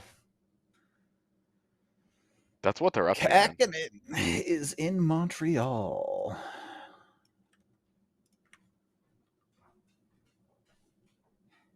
Interesting.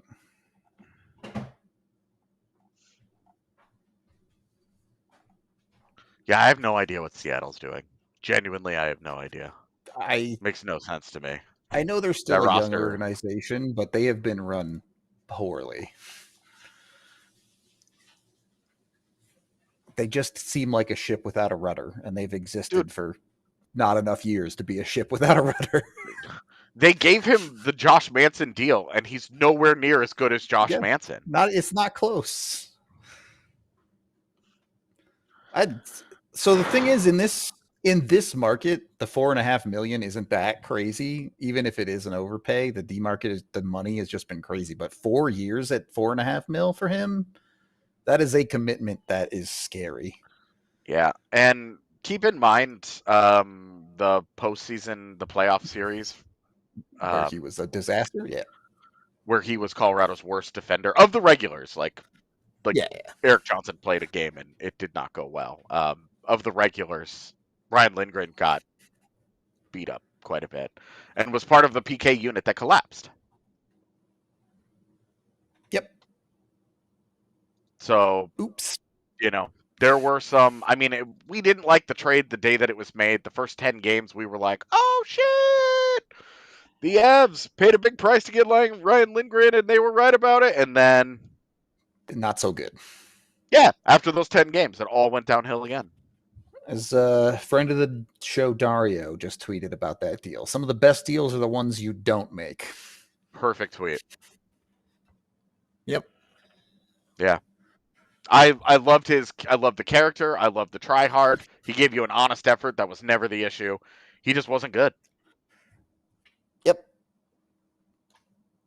Value proposition for a guy like that. You want him for $2 million? Hell yeah, all day. 4.5 for 4 years? No. Yeah. I mean, right, let me ask you. Team that's in a cap crunch right now and needs to do a little bit of something because they need to sign Will Cooley.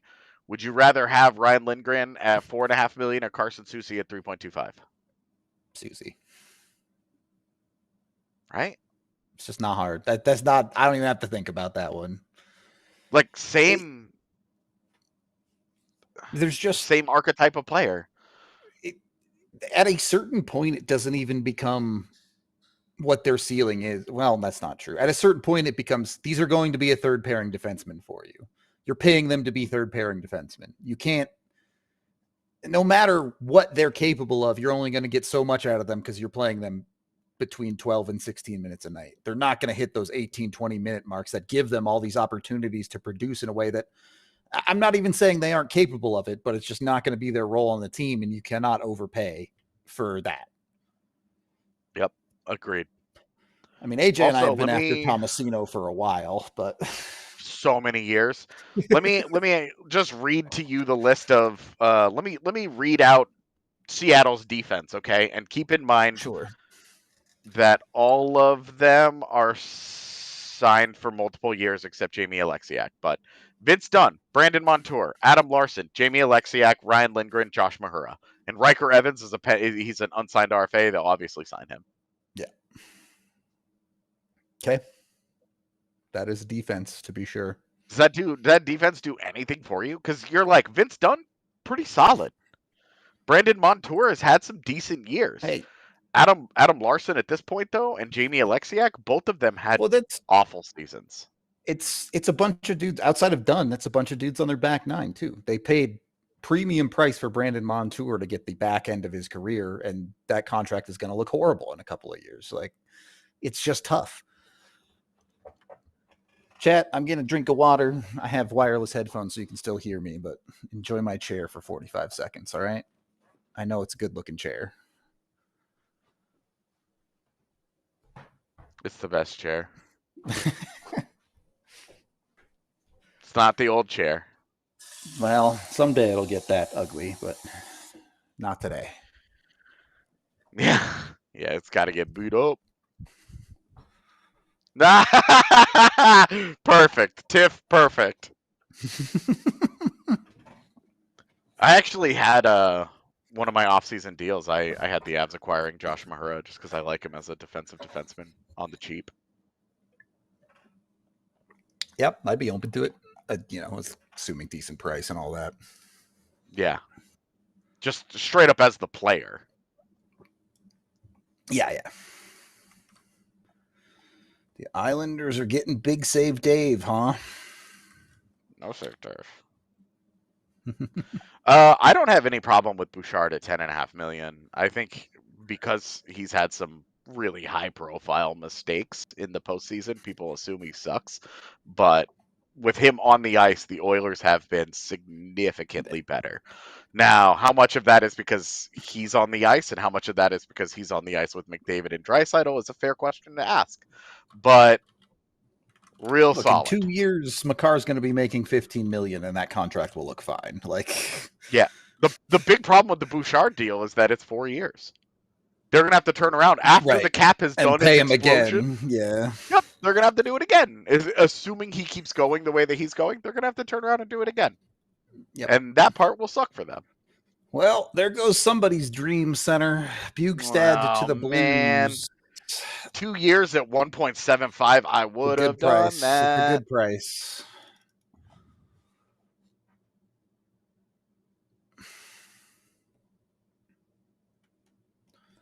Could have been a pretty cheap, effective guy. How much did Ritter get in Islanders? I haven't seen the price, just that he went there. Yeah, I'm assuming it's not much. Don't they have goalies though? Well, they got. Is Varley like hurt? Varley. Maybe he's third guy. You know. All right. Any thoughts on the Lindgren stuff? What did I miss? That's what I was asking. I ran upstairs, made myself a coffee. Lindgren signed have 4 my years, phone $4.5 million in Seattle. Yeah, what 4.5? Yep. Yeah, over 4 years. Yeah, that's what we said. We said it's gonna start with a 4. People were gonna panic here. Again, good for you. I mean, if you're the Avs, you can't give him that. Yep. Absolutely. They have like $7 million left. Yeah. Is that what you guys let? Oh yeah, you can't give him that. So I'll take Grizzly for 1 year at 1.5. There you go. Let's go. So Utah, Yamamoto. Yep.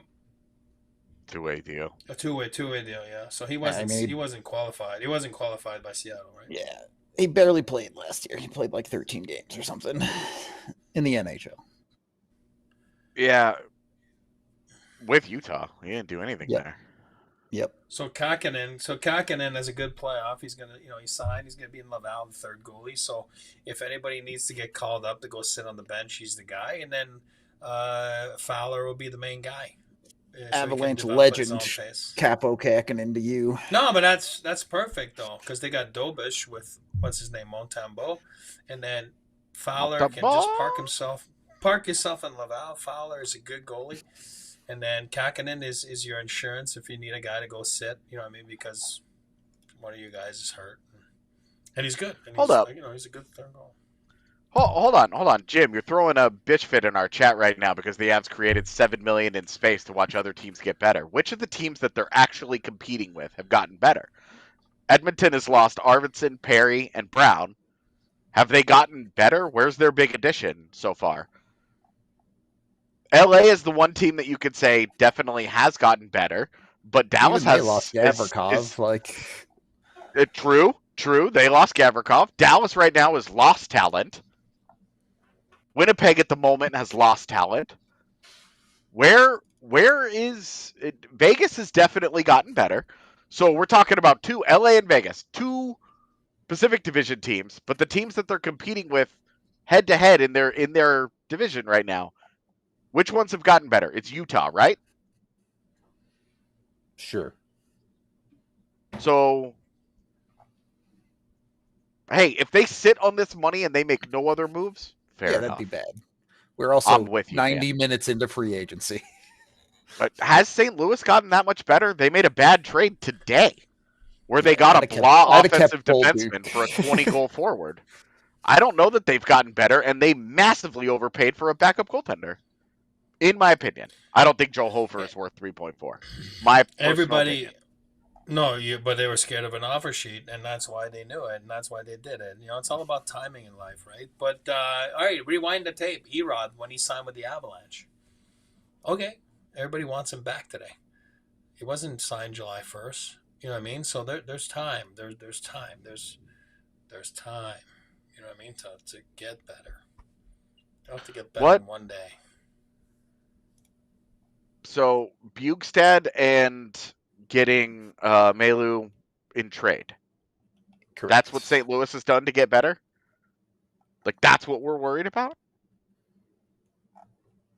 I'm just trying I'm not to. particularly worried about the Blues at all, to be honest with you. But Am I correct in that those were the two moves that have our chat saying that St. Louis got better? Because for me, I think replacing Bolduc with Bugstad is them taking a step back because I don't like the defenseman.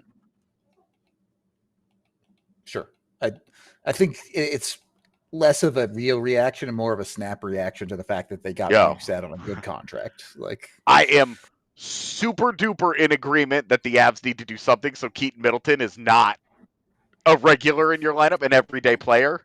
I'm with you. I agree. They need to do more. They're not done, but at the moment, they haven't done anything. They haven't lost any ground on anybody that they weren't comfortable losing ground on. Sign Matt Grzelcyk. It definitely. Sign Matt Grzelcyk. It definitely is my opinion. True. Also, P.S. Like, overrated movie. Which one? Big Lebowski. I don't remember that movie. the dude. Because it's overrated.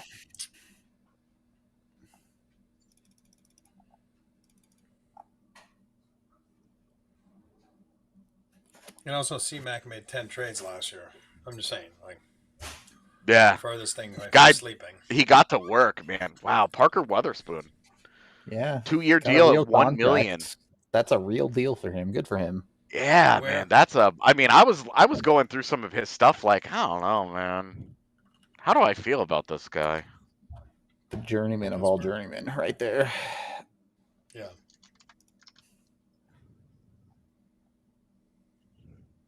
Prospitov, he's back with the Flames. Yeah, they can have fun with him. Hell yeah.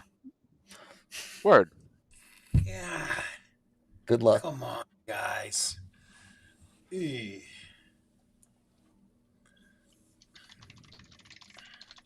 I like cheese, Drew. I like cheese. Look.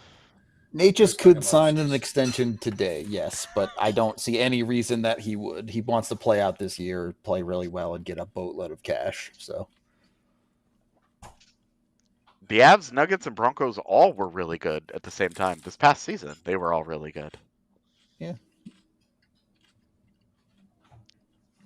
And Rockies. no, I they mean, were not so good. The Rockies are historic, I guess. They're making history. Christian, That's how we'll buddy, sell come it. on. Be nice to Christian. He does a great job, though. Yeah, Thankless to job. cover that team, that's Yeah. tough, man. He puts in work on that beat. Christian's good. Sorry, I had to eat a little bit. I'm like, I was getting delirious with a little bit of What? mango, dried mango all day. I'm like, God, I need food. Supposedly Yeah. someone's contemplating offer sheeting Byram. Good luck with that. I am going to have Offer to sheeting. start getting ready Guys. to rock because I Yeah, got to leave do in you. 20 minutes. Offer sheeting. So Guy's been on just the trade a block for heads 2 up years. to everybody. On trade block for 2 years. They get Oh, offer sheeting, Ethan they'll be Bear like, got sign the sheet. $775K. I'd have done that for sure. Yeah, I would have done that. Well, I mean, if you're looking for good players in this free agency class, it's a short list, buddy. You're in the wrong pool, yeah. Yeah, it's a short list. This is a bad, bad, bad class. But I hear you. They need to do more. We agree. They need to do more. If you said the 4th, I'd say if by July 3rd, if the Avs have still done nothing, the acid reflux is going to be boiling up a little bit. If they've done nothing, has Nick Ehlers signed somewhere? Yeah, sure, fair enough.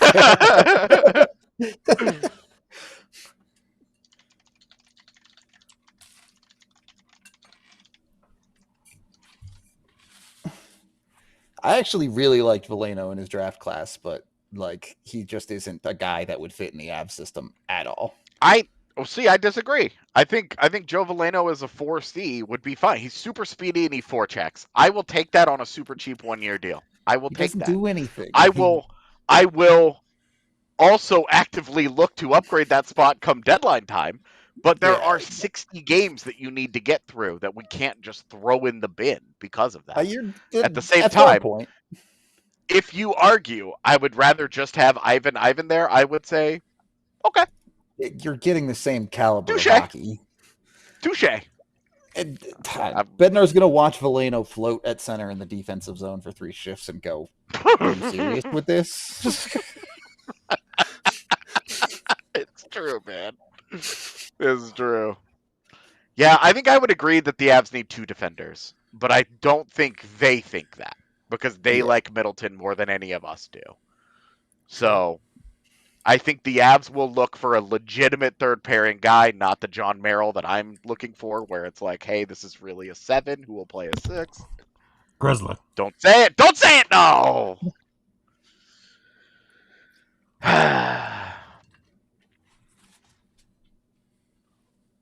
Super chat from Oliver, who says, do you guys agree that the Avs need to do more? Yep. Definitely. Right now they are missing 3 forwards and a defenseman. 3-ish forwards and a defenseman.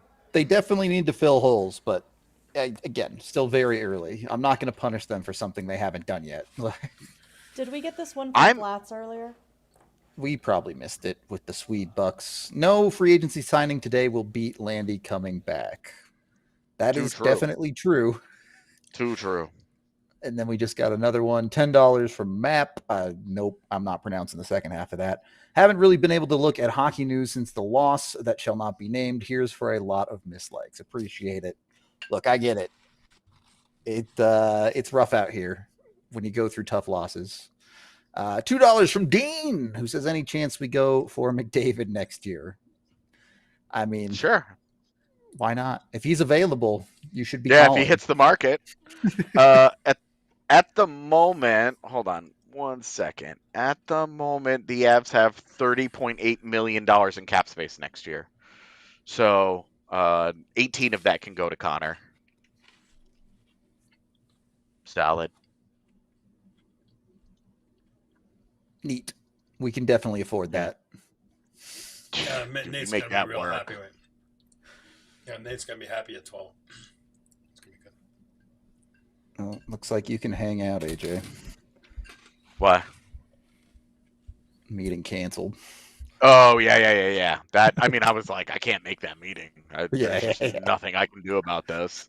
I feel like the whole company was like, yeah, we're not making that one. Guess who pointed it out? Tiff. Was it you? Yes, of course it was. Thank you. I was gonna say Matt Grizzly. If he has inside knowledge of the machinations of what's going on in our company, then I agree. They need to sign him because he better show up. That's an omniscient presence, and I'm there for it. P.S. Come on our show if you know this much about DNVR. Yeah, right. What are you doing? I don't know. Nate Schmidt is solid, but I'm worried that somebody's going to give him like money. Yeah, and that's my problem. You can't give him the big bucks. Even I would give him like $2.5 million. Yeah, I was going to say 3 feels rich. The Walrus Super chat. Does Eric want Grizzlick? Give me some Grizzy. Give me some Grizzy Bear. Grizzy Bear. I would rather Mike Riley. I would rather Brian Dumoulin. I just like Grizzly. You know why I like Grizzly? Because Grizzly's the mayor of Charlestown, and he's got bite. He's got bite for a little fella. He could be a good mentor for Sean Behrens. Small guy. Here's how you compete and stay healthy in the NHL. That you could definitely see where that benefit would be, not just I won't let it go what he does on the ice. P.S. Fair Behrens enough. is skating today in a no-contact jersey for the Avs staff camp. So, yeah, Dumoulin is Brian Dumoulin's mobility is actually pretty solid. His skating data is actually really good. I've went and dug it up, and then I went and watched his games because you can't just look at skating data and go, yeah, he's good and mobile. Like, he's a pretty good skater. Way overextended in the postseason. He averaged 29 minutes of ice time. It was like ridiculous what he was working, but they No, were no, down way to over. So. Yeah. Way Playing out of overextended. position. I mean, that's it. It's Yeah. not fun. Where's Mangiapane going? Mangiapane. I don't know, Best somewhere name where he in can hockey. skate slow as shit and everybody's fine with it. Yeah, but he can score. So Dallas. Score. Don't. Yeah. Fuck off. I like Manj. He can We're score, fighting. guys. We're fighting. Yeah, but you have to leave, so it's a one-sided fight. Damn, that's messed up. And a fair point. And a fair point. Yes. I want to make bear noises. Yes. Bear noises for Grizzy. Mantha's off the board. I like that guy. That feels like, I guess they're just going to try and flip him at the deadline or something, but I don't know why you'd want to go to the Pens if you're Anthony Mantha. Because that would be his 10th team, whatever. Yeah, I mean, it might be the only offer he's got. Fair enough. Another super chat from Oliver who says, Grizzly signing will need to wait until Ehlers. That's everyone's pivot once the main domino falls. Eric, we're way ahead of everyone on this. Yes. You got that right. That's a super chat right there, Oliver. Grizzly, he's taking his time. He's told teams he's taking his time. He's going to let the fourth go by.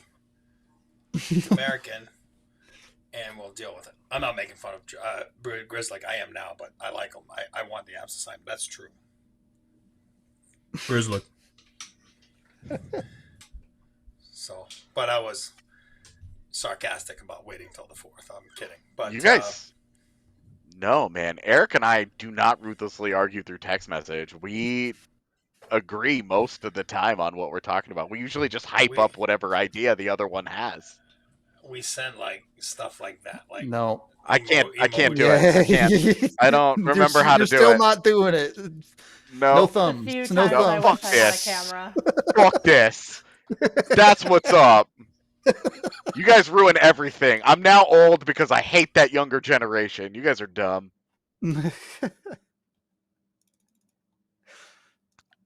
For Dumoulin, it's right in that same range I was just talking about with Nate Schmidt. I would want it at like 2.5. Is he going to be willing to accept that? Time out. Dumoulin went to BC. Grizzly went to BU. So yeah, So Grizzly. Dumoulin it is. No, hey, come on. But let's talk about Nate Schmidt. I mean, I got a love affair with Nate Schmidt. Okay. I do. But what realistically, what do you call that? A setback year last year? Like, you know what I mean? Like, okay, what did he sign for? 900? You know what I mean? He gets out of those big salaries, right? Then he signs in Florida for 1 year. Realistically, what's he getting? It's a fair conversation. Realistically, what's he getting? I feel like it's really hard to say because this D market is so thin that you're seeing some of these guys get extra money more than they should, probably. But For the record, like, anything around 2, I'd do. Like, assuming it's not crazy term. his projection is 2 by essentially 3 million per. Yeah, and last year he went back to 900, right? Yeah. Is that what he did last year? 900, whatever. Yeah. I would do that. I would do 2 years at $3 million personally. I would rock that. I think I would too. The thing about Nate Schmidt that's worth noting too, especially when you're the Avs, and like, I'm not trying to say he's going to replace EJ. EJ was a very unique feature of the Colorado Avalanche, but part of what made EJ, amazing locker room guy, was always part of that locker room camaraderie. Everywhere Nate Schmidt has gone, he's been an unbelievable locker room guy. Awesome. He's been part of the culture in those places. So I do think that is worth noting on him. Great point. He's awesome. And he can skate. You could sign Nate Schmidt and bring Eric Johnson back, and that would put Keaton Middleton in the minors, and your locker room would be super duper awesome. Sold. I'm sold on this take. You guys. No, it's all right. He can be your 8th guy. Still keep 8. Yeah. That's what I'm saying. Keep an extra. No, I don't want to spend that money. They're too close to the cap. What happened to the Roar talk? I would have interest, especially since they're looking at like a 3C. Hey, my trade interest is pretty low. I would be like Ross Colton for Ryan O'Reilly straight up. Otherwise, I'm walking. And of course, I would want a 2026 seventh rounder in return. But That's a given on every trade AJ makes. yes, correct. It is true. You know, the Avs have 8 picks next year, and they're all after the 5th round. Yep. It's very weird. All right, well, Fifth let's round? get some scouting going. Nick They Pryor, have, let's go, buddy. I mean, they have a second now too, right? Or is that in 27? I forget. 4th round. Sorry, their picks start in the 4th round. The second rounder is 2027. It is a 27. Okay. But all of their 2028 picks are available to them. Okay, let's go. Well, I mean, multiple 29s have been traded in the last couple of days, so Harris, he went to Boston. He wasn't QO'd by what, Columbus? all I'm saying is Avs prospects wise, we've seen a lot more success out of BC. Oh, stop it. Just saying. New Hook. Yeah, what's up? Whereas BU was Bowers, which I know they traded for, but Jeff's, hold on. I'm going to go deeper. Goalie. KJ Greer was BU, sort of, AJ technically. Skladani was BU. There was a goalie we signed back then too. The one national championship. He was an Edmonton kid. He was a BU kid. Kieran Milan, Yes, that's a BU kid. Denver Cutthroat legend. Was he? Yeah. Asking about Jack Roslovic. Look, that's a good, like, solid middle 6 player, but I wrote this in our Die Hard Discord earlier today. That's a guy that he'll have a 2-week stretch where you're like, holy smokes, why isn't this guy getting more ice time? And then the next 2 weeks will happen, and you'll go, oh, that's why. There's also some Roslovic has had it's followed him around where he's gotten upset with organizations for not giving him more ice time. And the Avs are not about to give dudes ice time. A maddening player. He will drive you insane. Also, don't cite plus minus. It's just a terrible way to evaluate anybody. Especially a guy that was on a team that played for Nashville. Yeah. Well, and especially a guy that was overused as a first-line center on a team that completely fell apart. Was he part of it completely falling apart? Yes.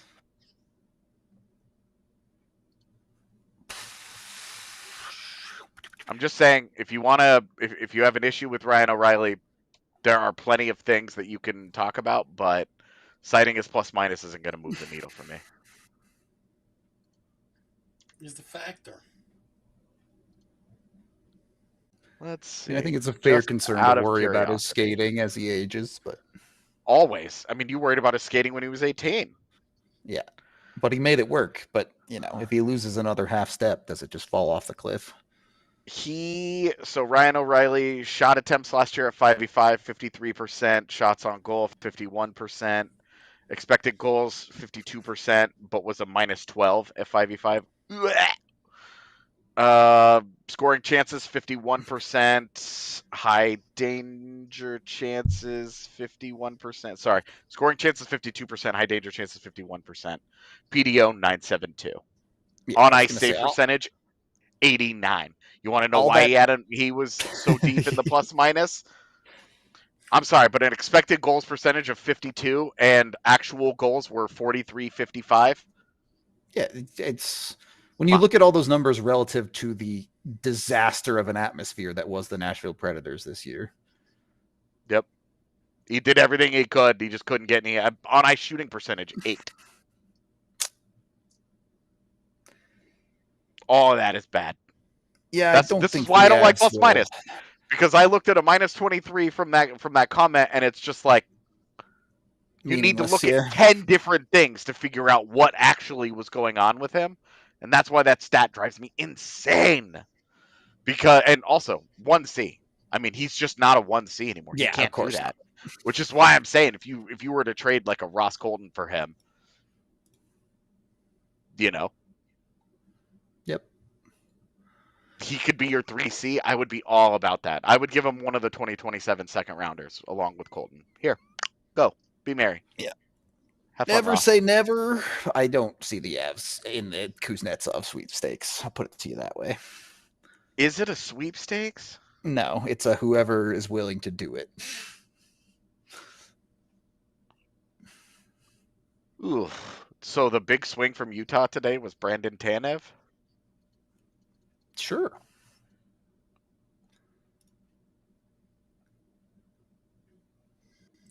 So Tanev signs in Utah? Yeah. 3 by 2.5 is not terrible. No. Again, they wanted to spend a lot of money, but Marner signed. Everybody's signing with their own teams. So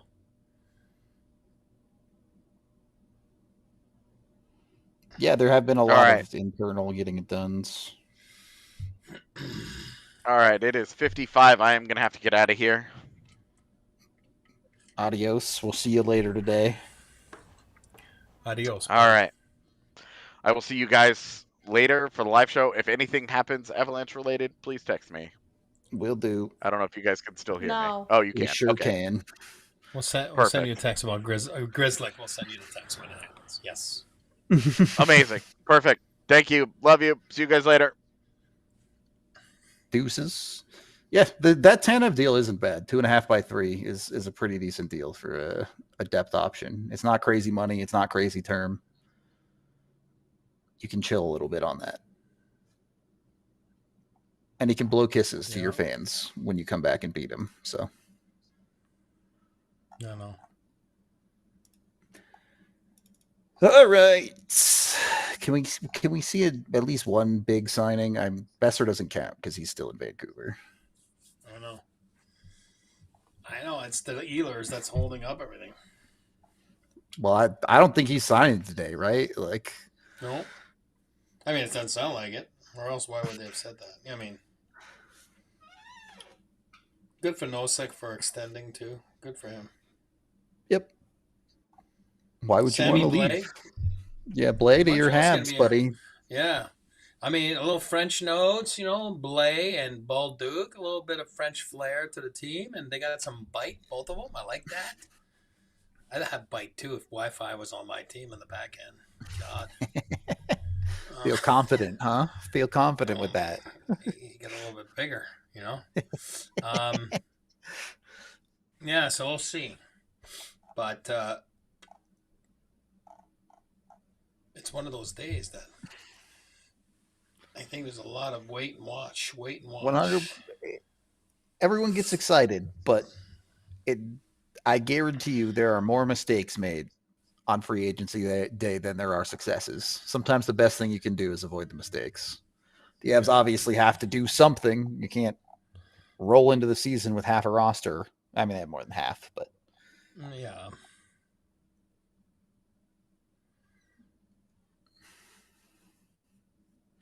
yeah, the Avs, for the first time in a while, don't have to think about goalies at all. No thoughts on that. That's what we said earlier. When you got to sign Vladar at 3-3, Wedgwood is outstanding at 1-5. Yeah. Whatever he is at. Yep. Whatever he's at. It's 1-5. Yeah. Yeah, perfect. Awesome. Awesome.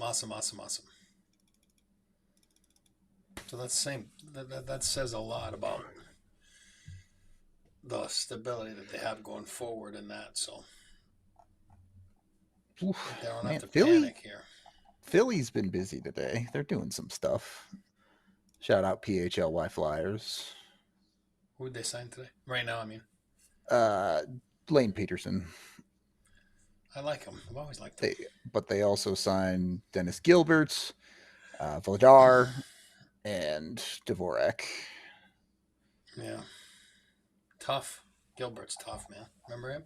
Yeah, and yeah, he was similar to a Keaton Middleton type of guy, And I remember him before the Avs. He was in Rockford, I think. That sounds right. Rockford. Oof.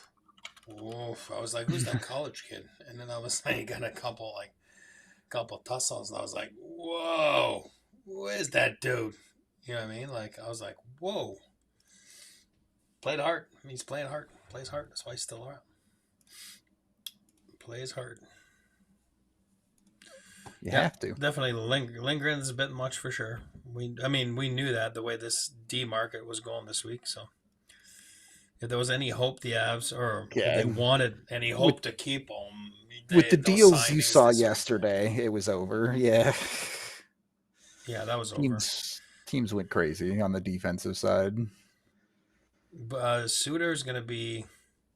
Yeah, Suter's probably going to be priced out based on the year that he had. Beauvillier could be an interesting option, depending if he was willing to come out west. Yep. Well, Dennis Gilbert versus Gabe Langus, a fight in person. When was that? Who was Gilbert playing for? Calgary at the time? In the fight against Landeskog? I don't remember that.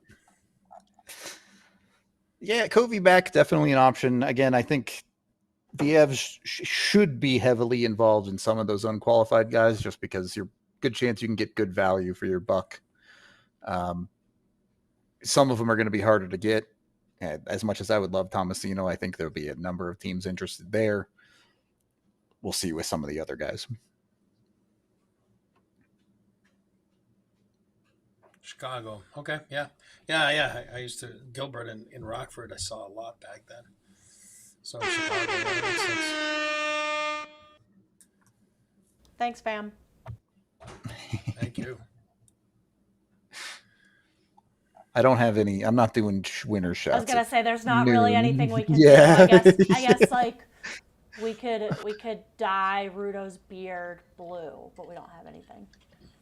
No, that's like a million subscribers level thing. I ain't doing that for 100 likes. Oh, you just shave it off.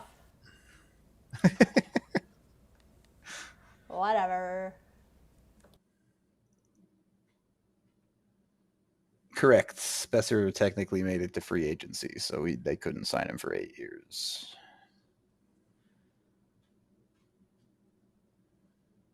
At least in theory. But every time I think something, the NHL is like, well, technically there's this caveat that allows some stupid thing. So Kibby would be a good fit. Not to be. I like Kibby, the cat. Now if the Avs bring him back again, it's got to be at a decent salary. I mean, it's hard to say. Because someone's going to pay Kivy too much, right? Someone's going to pay Kivy like 2.5, and it's hard for him to be a good fit anywhere unless his game really does take a step. I know this is going to sound weird because I hate that organization. I think he would make a lot of sense for Seattle to go and get as part of their depth forward core. He plays the style of game that would work in Seattle. If he can continue that shooting ability he showed last year, he could be a decent depth goal scorer for them. The way I look at it is like, if I was his agent, I'd be like, hey, listen, cat, meow. Yeah, if you get out of it, you're a good fit if you in Colorado. If you get out of it, I mean, there's no guarantee. You know, you got to remember, he fell out of Dallas and everywhere because he had to take an invite to Colorado a couple years back, right? So there's a reason for that. It's because you're falling out of a nest, So he did the reset button. He did get the low end deal, right? You know, and then another low end deal. Then he did score. So now it's like, you want to go for the money. There's no guarantee that you'll have another contract after this, or you could stick around here because you're a good fit and they like you and they've earned your trust. You've earned their trust. You might have a longer career. Then even though technically on this deal that you can make more money, you might have a longer career by, oh, he's back. He's back. The request's granted for whoever wanted that. Oh, he's not back. It's just a picture. Yeah, it's just a picture. So anyway, Kivy, I mean, for me, it's like, and somebody gives him an absurd amount of money. It's a lot of cat food for your cats. Then you take it. I mean, where does he go? Anywhere. Anywhere if the money is there. Unless you want to come back to the Avs and it's for $1.2 million, whatever it is that they're giving you, then I would say be careful what you wish for when you're going for the money. You might be out of the league sooner rather than later. So, but yeah, I mean, yeah, he can be a fit anywhere. This is a guy that he knows what he is. He knows, so it's. But then all of a sudden you sign a guy for a certain amount of money. Now you expect 20 goals, and then you go there and you score 10. They're like, what is that? Right? And that's why he's in a good spot right now. Because we don't expect much from the cat, right? We just expect good defensive play, smart, Yep. And if it goes in, it goes in.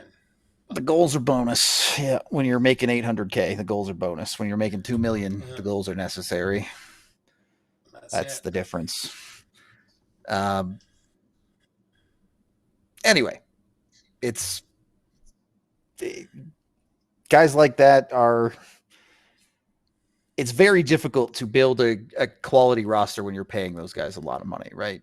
You have to find value somewhere in your lineup, and finding a guy like Kivy who exceeds the expectations of his contract looks good in a lineup like that. But when you pay those guys and they don't live up to the contracts, it's significantly worse. I know that's a pretty simple concept, but that's the reason Kivy's not signed by Colorado right now. Interesting spot. LA Kings have $17 million in cap space. With Gavrikov walking, they're going to have to figure something out to fill that D spot. Maybe a Bowen Byram landing spot. Just throwing it out there.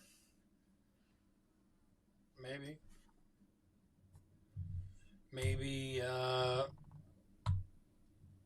somebody gets lucky, right place, right time.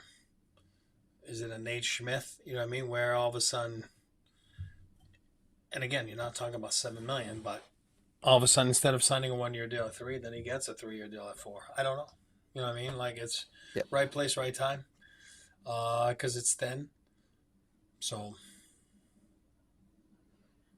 we shall see.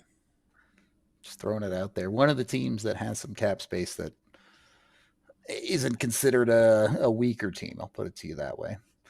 A lot of small deals coming through here. Dylan Coughlin staying in Vegas. Ollie Luxell went to Ottawa. Minor stuff getting done as we're waiting for the big dominoes to fall a little bit. Yeah. Bear noises. Why? Is he gone? No, he's not gone. Rip Bear. No, he said rip Bear noises. That means Grizzly signed somewhere. No. Someone said Grizzly 7x8. Which is Oh, obviously a lie. Oh, sorry. Yeah. You know me. I'm trying to read chat, read that. Oliver, you silly goose. God. Grizzly. In case C-Mac's listening, just in case. All right. I still think it's a value sign. Grizzly can be second. Show me Dumoulin first, all right? No, he went to BC. I don't like BC guys. Oh, man. I think I'd take Pavillier over Gregor. Not that I'd be upset, assuming money is right either way. Oh, yeah, 100%. 100%. Noah Gregor, you mean? No, yeah. I'll take Pavillier. Pavillier, Gregor is very limited. Like, his ceiling is pretty tight. Not that Beauvillier's been some amazing player or anything like that, but there's a little bit more skill there that you can lean on with him. Yeah. Gregor, I have a hard time with his skating. That's me. Always been that way. I've just kind of always had a hard time with it. I don't know if it's awkward or, you know what I mean? I just didn't like it. Yeah, I mean, am I interested in Turcotte? Yes, but what are the Kings asking? Because the Avs need to be very sure they're making the right deal, right? They don't have a ton of assets to just be throwing around willy-nilly on trades like they did last year. And Turcotte is a guy whose transition to the NHL has been slow. He, at least became a full-time NHLer last year, essentially, but he's not lived up to the draft location. I'll put it to you that way. I mean, it was him and Caulfield, right? Look at the difference. Yeah, pretty big difference. I'm just saying, like, career-wise so far. Yikes.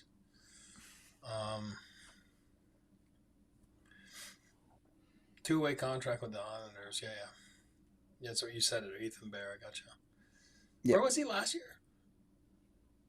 He played with the Islanders. He was in the AHL for most of the year, I think, but I think it was with Bridgeport. Which, by the way, Bridgeport moving, apparently.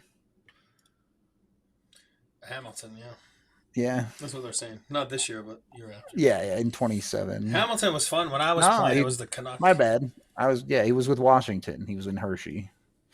Oh, gotcha. For most of the year. I was when I was playing, Hamilton was back in the league. It was Vancouver's farm team.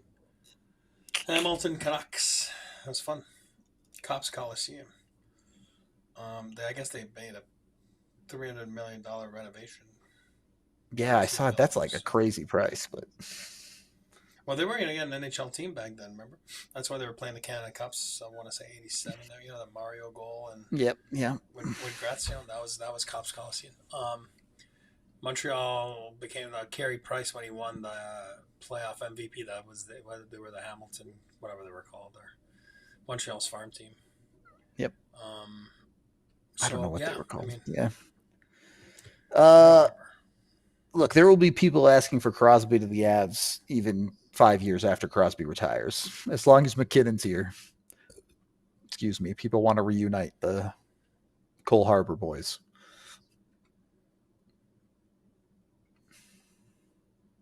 Who signs Georgiev? I'm going to go 0.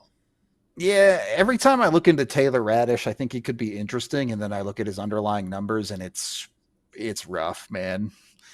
It's hard to justify him.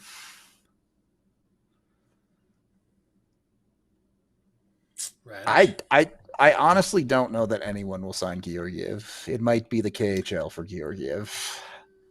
That's my thoughts, but or sign somewhere here as a third goalie. You know what I mean? Like you just saw Redditch. Yeah, sure, an extra guy maybe. They get you signed for $1 million, and you know he's going to clear waivers because he will. So no one's going to claim him. And then you go to the minors and you wait and you make $1 million. Can he make that in the KHL? Maybe, I don't know. I'm not too familiar with the KHL, but that's where he's at in his career. Yep. That's where he's at.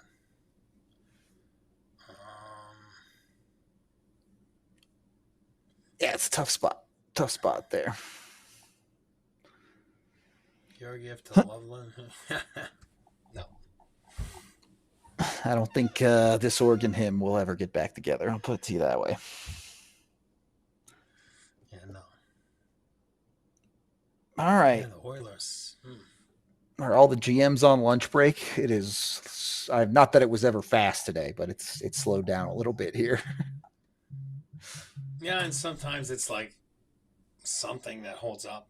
Yeah. Again, the entire forward group is held up by Ehlers right now. And Grizzlick on the back end. We all know that. So. Oh, yeah. Big signing Grizzlick is definitely what's holding it up. My number one choice would be Perbix on the defense right now for free agents. Perbix would be the guy I'm hard up for.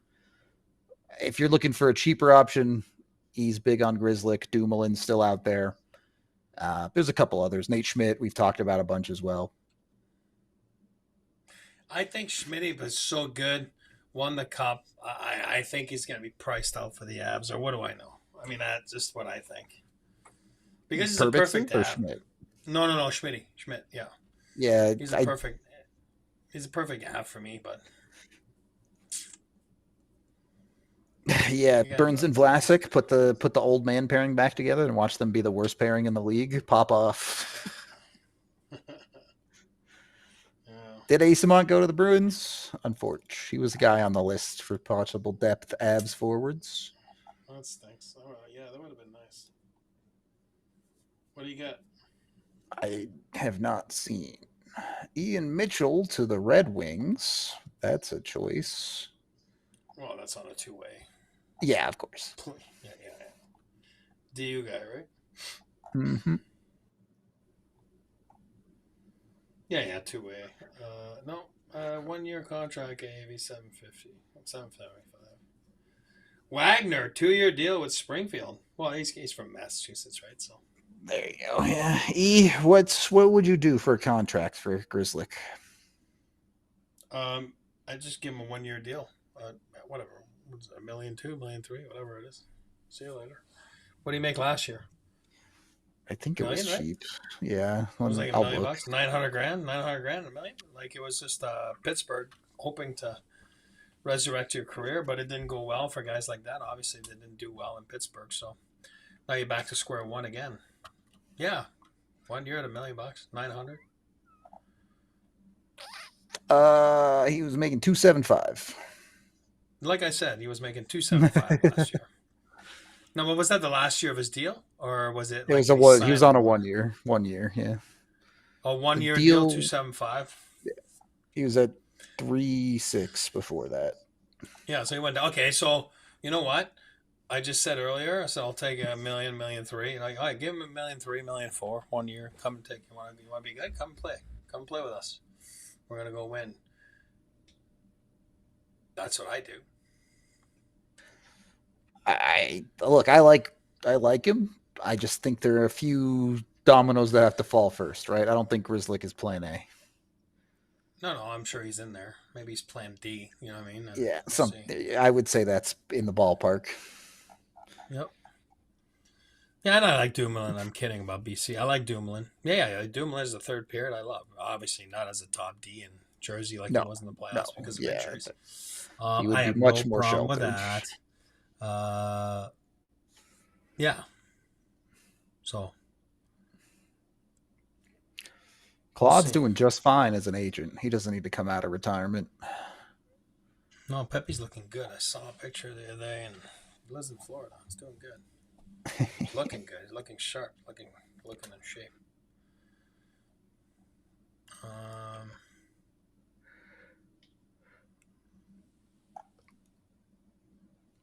All right. Well, seems like a slow time here, and I have to take another bathroom break. So, do we have that Landy interview, Tiff? Is that queued up? Can we use that thing while we take a break here? Cool. Yeah. Enjoy Landy talking about being back into the hockey game. We'll see you in a few minutes. Welcome into the Toyota Lounge for the DNVR Avalanche podcast. We've got Biggie and Rudo as always, but we are joined by very special guests, the man, the myth, the legend himself, Gabe Landeskog. Gabe, first of all, thank you very much for being here. Thank you to Fresh Tape Media for an incredible documentary on your recovery. Cannot wait to watch the final episode here in a little bit. And congratulations to you on a comeback that I don't want to say was unlikely, but certainly in rarefied air for nearly 3 years off of the ice. Can you just talk a little bit about how that long of a rehab was difficult and how you persevered through it? Yeah, I mean, it was, well, first of all, thanks for having me. Thank you for allowing me to come into your cozy little podcast room here. This is great. Yeah, where do I even begin, to be honest? I don't know. It's I knew that cup run in 22 put a beating on my knee, but I still thought, in the off season, a couple months, get some treatment, get some time off, start training, and then we thought maybe a smaller procedure was going to help it out, but it didn't. And then I was kind of staring down the barrel of kind of the inevitable of like, well, I can't get my knee to a good enough spot without doing this cartilage transplant, and figured out pretty early on that nobody had done it in our sport, and pretty limited amount of people that had done it in other sports as well. So, but what was I going to do? I was 29 at the time, kind of in my physical prime, except for one part of my body, right? And I just felt like, yeah, even if I lose a step, then so be it. I'm still in my mind, a smart enough player to get around and make plays and be effective and contribute to the team. And I thought, maybe a year and a half, maybe I could do it a little quicker. Yeah. But I realized pretty quickly on in the recovery, as you've seen throughout the show, that my mindset has to change. It has to change, and it has to get away from kind of the timeline and more into just realizing where you're at today, and just almost like just accept it, live with it, do your best. And finally, once I kind of let go of all the timelines of I have to do this, I have to do that, then things started getting a little bit easier, I guess. You talk about a procedure that has been, there may be 5 athletes ever that have really gotten this procedure and recovered from it. You're the first hockey player to do so. Was there ever any doubt that you were coming back? Was there ever a looking towards the rest of your life, or were you always making it back? Oh, there was doubt. Yeah, I'd be lying to you if I told you there wasn't any doubt. There were days where I would just try to forget about hockey and think about what else can I do, what else do I want to do, what else interests me, what else this and that. And I'm lucky. I've got, my wife just gave birth to another baby girl here just 3 days ago. So now we got 3, but my 2 kids, Linnea and Luke, like if I didn't have them and Melissa and the support from my close family and friends, I don't know what I would have done, to be honest. And I think it just allowed me to stay present through those tough times and get through it with them, for sure. Throughout the documentary, we've seen a couple of emotional moments for you, from not only the reception from fans at times during the opening night of this season, but also you've been a part of the team, you've been around the team as their captain, even off of the ice. How do you balance maybe pressure internally on yourself being the leader of this team versus all the support you got to come back for the Avalanche? Yeah, I mean, I was thrown into a role all of a sudden now that you're the injured captain for years and years, and that starts shifting kind of your identity in a way, right? Like it's hard to go in the locker room or hang out around the guys and still feel like you're a part of it when you haven't been a part of it for so long. So I just kind of took it for what it was and just try to be a good teammate, try to be there for the guys. And I knew the day was going to come when I was going to get back in there, and then I could be myself and get back into that more comfortable role of being that captain and doing what I do. And it's not like I do things just because I'm a captain, but it's more just you feel more comfortable in that role. So I just kind of had to get used to that, and I had to just kind of come to terms with it. The support's been incredible from my teammates, from the organization, from day one, fan base, and like I said, my support system's been great. This version of the Avs has kind of grown up with you. You've seen this era. You took on the captaincy very early, and obviously you guys reached the mountaintop in 2022. Is there more? Is there a want for that second Stanley Cup? How much of that want to win drove you to come back versus this is just what you do with your life? Yeah, I mean, no doubt there's a want to win, and I would say it's probably stronger than ever. And that's not just for me, but that's for the rest of the guys in the room as well, where it's, you've been there once, and you just want to get back there. Yeah. Every season's a failure if you don't, and especially, we know what kind of team we have. We know the talent that we have on our team. We know what we're capable of. So, no doubt, it's the hunger to come back, and I think that was a part of what was really hard throughout the process of coming back. Was I felt like we were just kind of missing chances and wasting time in a way, right? That summer of 22 and going into the fall of 22, we were just like, all right, let's do it again. And then the team changes and you lose guys and guys get hurt, guys deal with stuff, and and now we're here again. We had a great opportunity this year, great team, and you're forced to just reset and get back on the horse. It's as simple as that. And you'd like to come up with all sorts of excuses, but there aren't any. So we're looking forward to the challenge. I'm looking forward to an off season where I can continue to get better, and look forward to training camp. You were part of the Avs org once upon a time. That's here, right. Yeah. I wanted to say something like, congrats from all of us here. And Thank you. All of DNVR Avalanche fans, they love you. What's not to love? But congrats on the third baby, Thank right? you. So that's first and foremost. Secondly, you're talking about doubt. You talked about doubt. You were talking about doubt. Obviously, I was there, and I'm going to give you flowers. I don't like to, but I will. We knew, and this is the God's honest truth. We knew.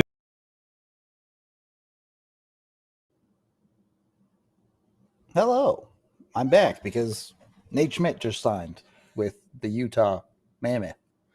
3 years, $3.5 million. It's probably going to be tough for the Avs to justify that for Nate Schmidt. So I'm not too sad that they didn't end up with him at that price and that term. Utah being pretty aggressive, though. They've made quite a few moves.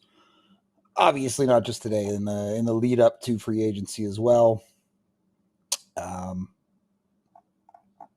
Yeah, another guy off the board. You really hope the Avs are in on. I mean, I would like them to be in on Perbix, but whichever guy you prefer of the Dumoulin's and the Grizzlies of the world. Hopefully the Avs have some feelers out there. We also see the Red Wings doing a couple things, including signing JVR, old man JVR at this point, and a couple of fringe guys like Bernard Docker as well. Boston, on top of Asamont, also got Sean Corrali at 2 years, 1.85. So, I guess lunchtime is over on the East Coast. Yeah, Utah is doing stuff, but a lot of it just feels like stuff, right? It doesn't feel like they're getting a ton better. Yeah, let me see. Let me look.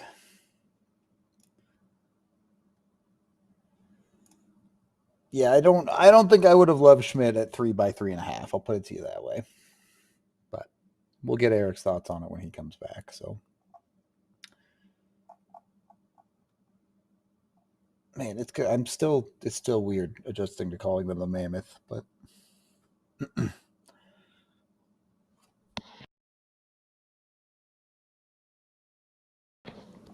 I mean, JVR is still technically playing. Yeah, Utah also got Perunovic. That was the other move they made. I don't know. They got a lot of D now. Like, their D core is kind of weird. They have Sergachev, Dursey, Marino, Mata, Schmidt, Perunovic, Ian Cole, and Juuso Valimaki all signed. They just want to give the Avs Juuso Valimaki. I'd be down for that. Can we just have that guy? I know he didn't have a very good year last year, but I still really like him.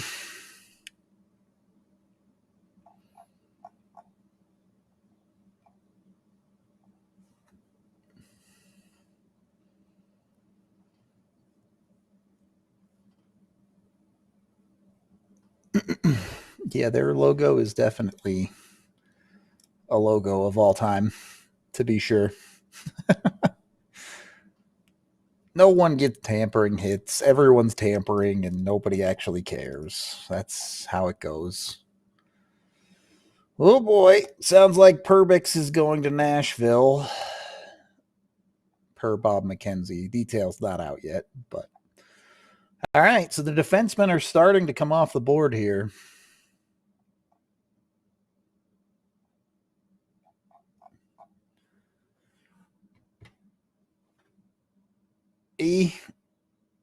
Can't hear you.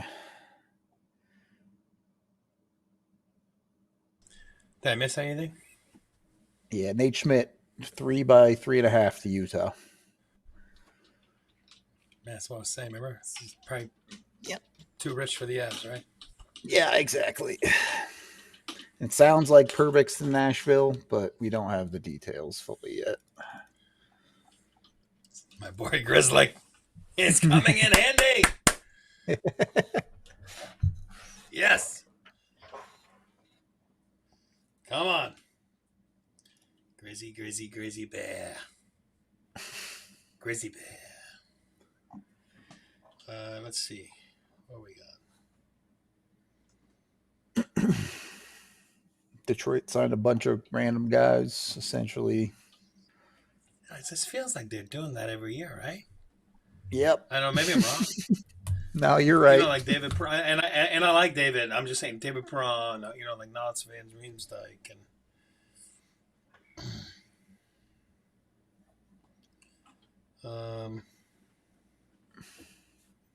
Schmitty. Good for him. Good for him, man.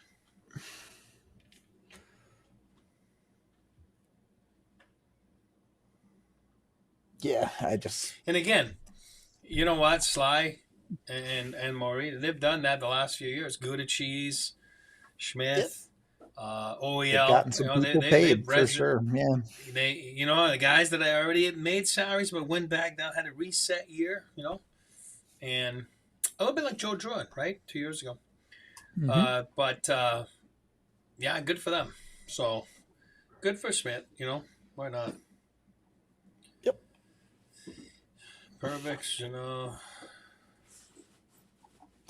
Sounds like it's a 2-year deal on Perbix, so it doesn't seem like the term is crazy, but I haven't seen the amount Sean yet. Corrali's back in Boston.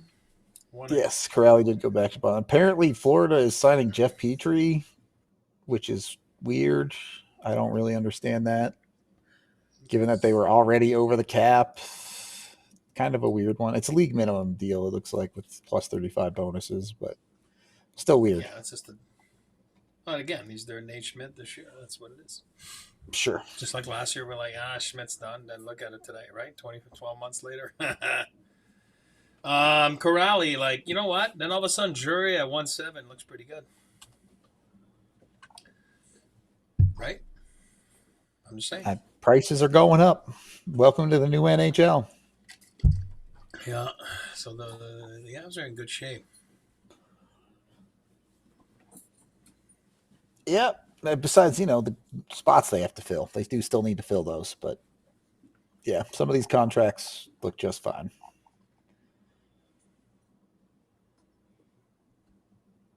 Drew's going to take his time. I can see, and again, I'm not saying he won't be done today, Drew.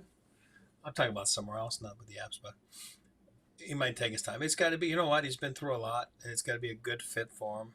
You know what I mean? And he'll have offers. He'll have options. He'll have for offers, sure. yeah. Chicago's a good place for him in my book. You know what I mean? Like, Bedard, going to need a guy. Usually could use a guy like him. You know what I mean? Absolutely. I can see that. So, yeah, hopefully he takes his time and it's the right spot for him. So,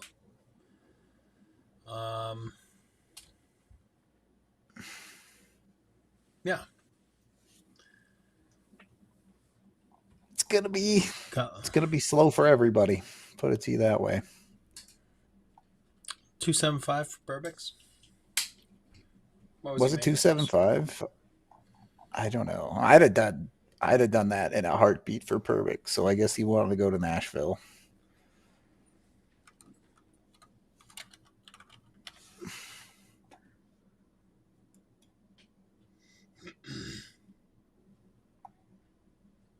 So Boston totally revamped their fourth line, right? Yeah, it doesn't really solve any of their problems, but they did revamp their fourth line.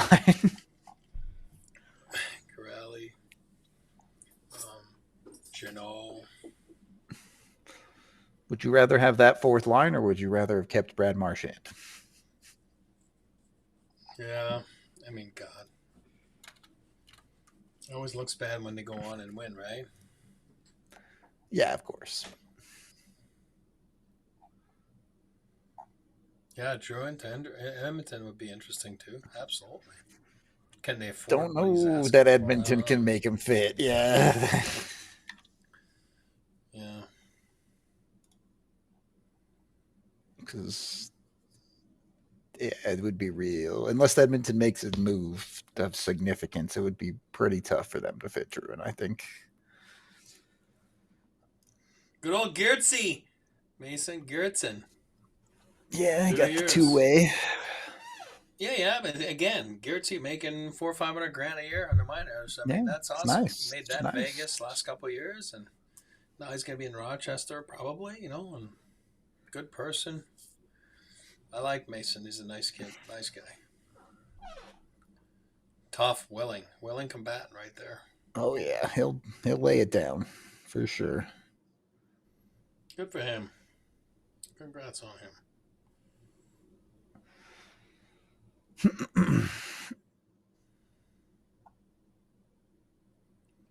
Just making sure. Feel like this is one of those things where the Avs are starting slow and not making any mistakes, and then we'll see if they end up doing something big at some point.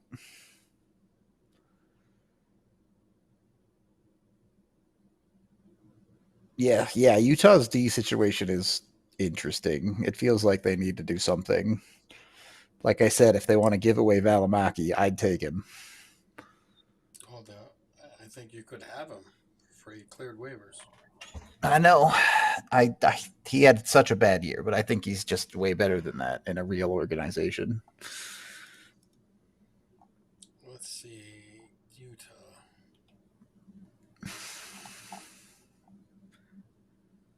The Mammoth.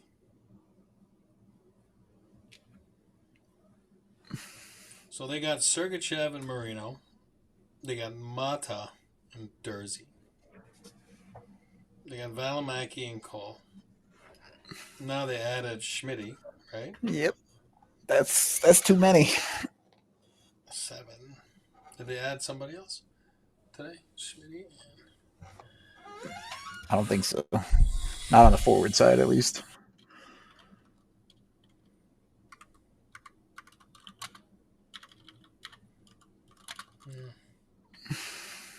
Or not on the defensive side, I should say. On defense, yeah. Yeah, I think Valimaki is hurt, but still. Oh, Perunovic also. Yeah, or did you two-way. say him? Yeah. So he sticks around or he goes to the minors, whatever. Yep.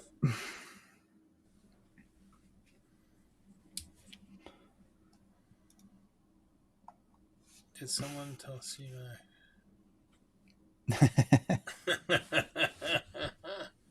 I love people's impatience. I love it. I think it's awesome. They want something to talk about, all right? I know. It's okay. I get it. I mean, Oh man, my God. Okay, LA is making the Cody CC mistake. Oh yeah, didn't they say that earlier? Now it's for real, or? Yeah, 4x4.5 for Cody CC. Oof. Yikes. Have fun with that, LA. Good luck. Well, I mean, what's his name? Kenny liked him. Yeah, Obviously, the brought Ken him to Holland Edmonton. special. The Ken Holland special right there. Well, he brought him to Edmonton, right? He did. So, same with Corey Perry. I mean, obviously, you go back to the well, right? I guess. So, Apparently, they also signed Brian Dumoulin to 3 years, $4 million. all right. So that was their backup plan to losing Gavrikov. Yeah, So but they paid there more was- for those two than what Gavrikov cost. That's crazy. And again, he might have offered him 8, and then Gavrikov's Yeah, like, "No, I'm going to." He I'm just going wanted east. to go I'm to going New York. Yeah, You it know, is and what I it get is. all they have a good, nice community there for Russian players, right? You know, and Mhm. a lot of guys just want to go there and they feel comfortable there, and why not? I mean, you're free, right? You're a UFA for a reason, so that's okay. So you don't know what they offered him, but all of a sudden now they turn around, they got, we'll take Dumoulin and CC, two. Again, I don't like CC, but I mean, not at that price. no. Yeah. All right. Ian knows we're going down. We're going on the Grizzly Bear. The Grizzly Bear. Come on. Let me I had have a a plan look. when I said that name.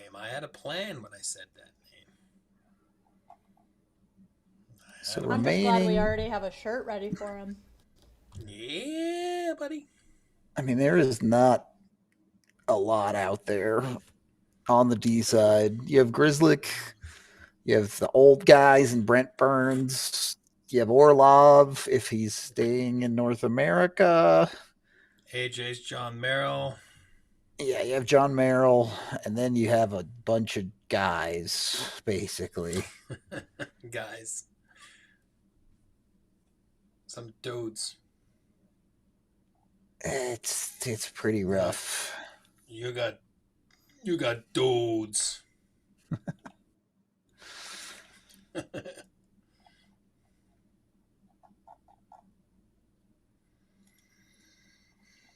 Oh, you got dudes. Oh, what are you missing here? LA also signing Anton Forsberg on the goalie side. It's a good situation. If you're a goalie, You're the third goalie there, right? And then, well, I mean, they signed Copley, so you could fight for to be the second guy. What did they sign him for? 2 years, 2.25 AAV. Yeah, so he's the guy. Copley will be the third guy. What I was trying to say is they practice all at Toyota Center, right? You know what I mean? So they just go down to the games in Ontario. So you basically, you get called up or not, you're in the same city, same place, same everything. So, but again, Forsberg will be the second guy, obviously. But Yeah. The Perbix deal was good. I'd have done the Perbix deal. I'm sad the Avs didn't do that. These other ones, pretty expensive for these guys.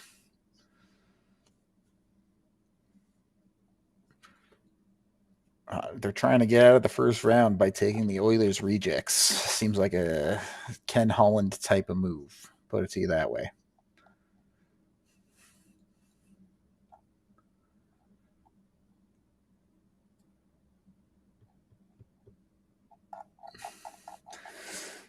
All right.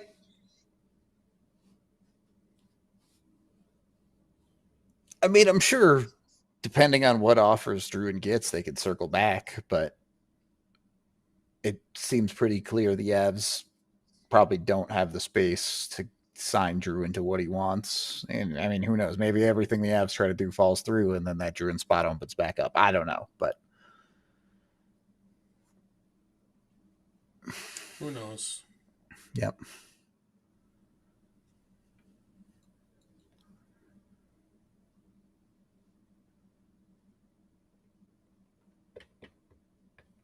Yeah, Tyson Barrie is not it anymore. Love the dude, but his time has passed. Yeah. I love Tyson, but yeah, it's done. I think so too. Yeah, we'll see which cheap guy the Avs trying to get in. Grizzly. Grizzlick, an option. POJ, you could go that way. Zach Jones still out there. Zach Jones. The only thing with Zach Jones is not a lot of size there. And you gotta say Grizzly. No, but Grizzly's got bite. You know what I mean? Yeah. Grizzly's got bite. No offense to Zach Jones. I'm saying Zach Jones is a good player. I would give him a shot. You know, I just don't know if the Avs will. But, you know, that's just what I think.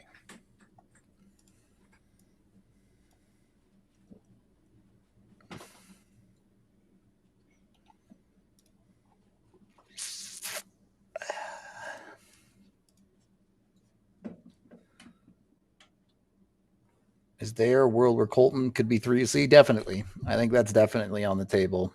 Don't know that it ends up being what happens, but it's certainly, I would say, a decent likelihood that Colton ends up being 3C and they round out that third line with a wing of some kind. Jack Drury could be 3C too. Yeah, that's they could promote Jack Drury to 3C too. Yeah. If they want Colton on wing, that's probably Jack's a lot better than, you know what I mean? And there's just, you know what I mean? Yep. He's got a little bit more in there. So a little bit more in there.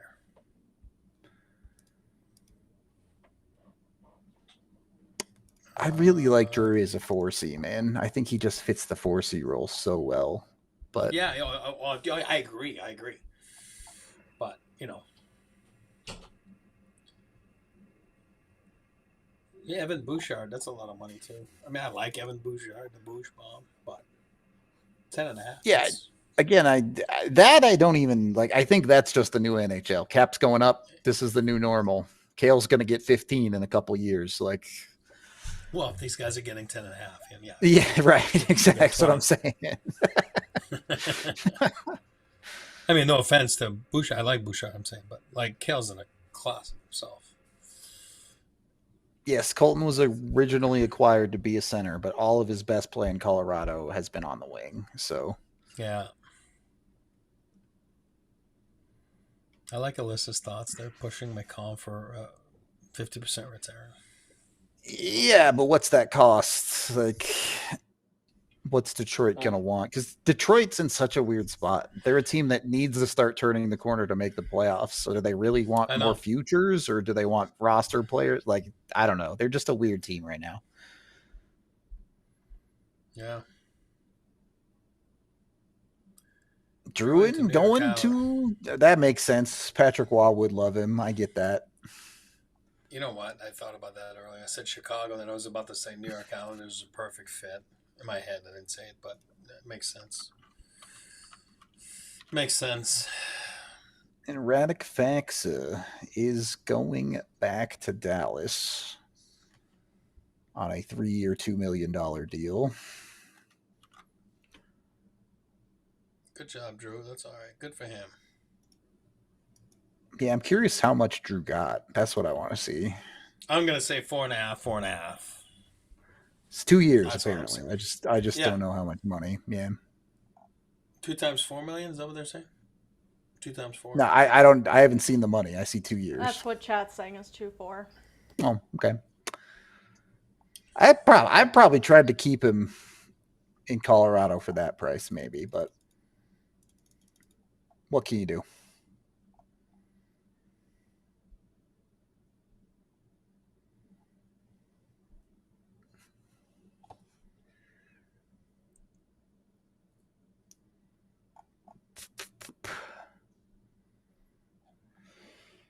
All right, let's look what's left on the forward side. We know the D side's pretty thin.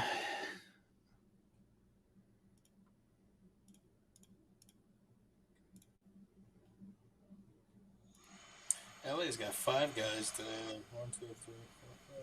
So at the top, you have Ehlers and Granlund.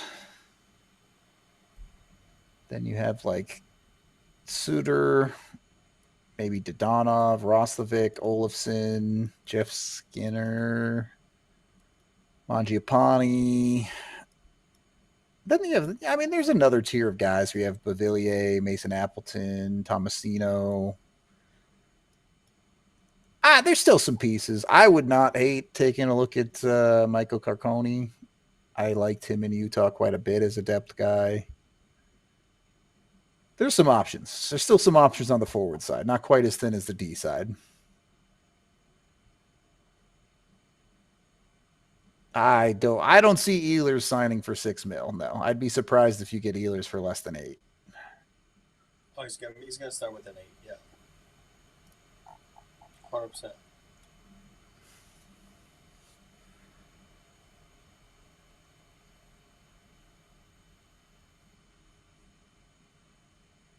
So Petrie's their new Schmidt. Yeah. Win one for the Gipper. They do it all the time.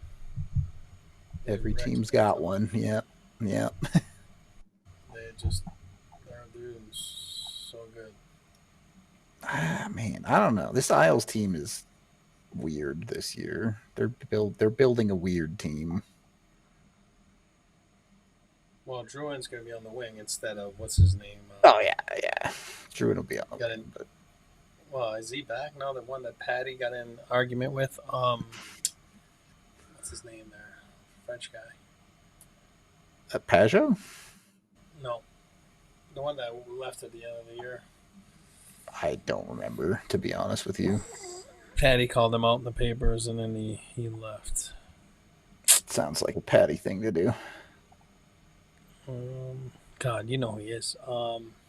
Skill guy. I'm sure if you told me his name, I'd be like, oh yeah, but. And my God, I'm just having a blank right now. Florida has been on many teams. Duclair?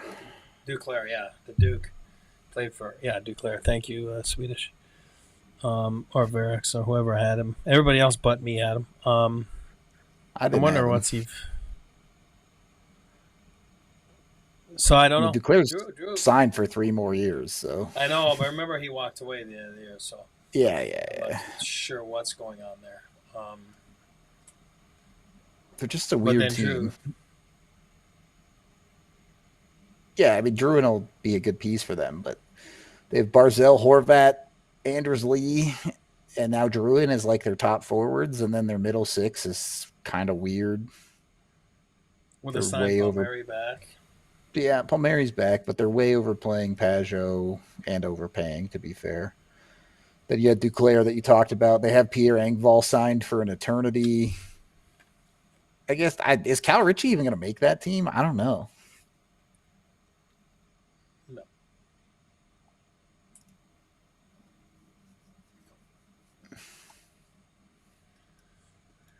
Skinner?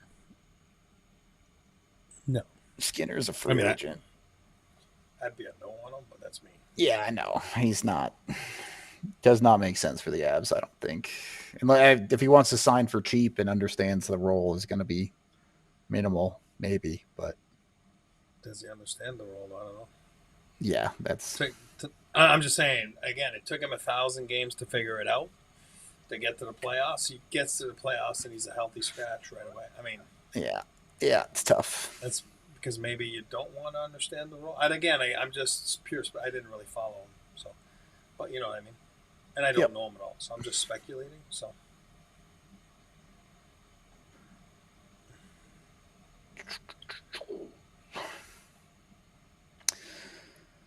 Yeah, Bergeron. Yeah, no, I don't think so.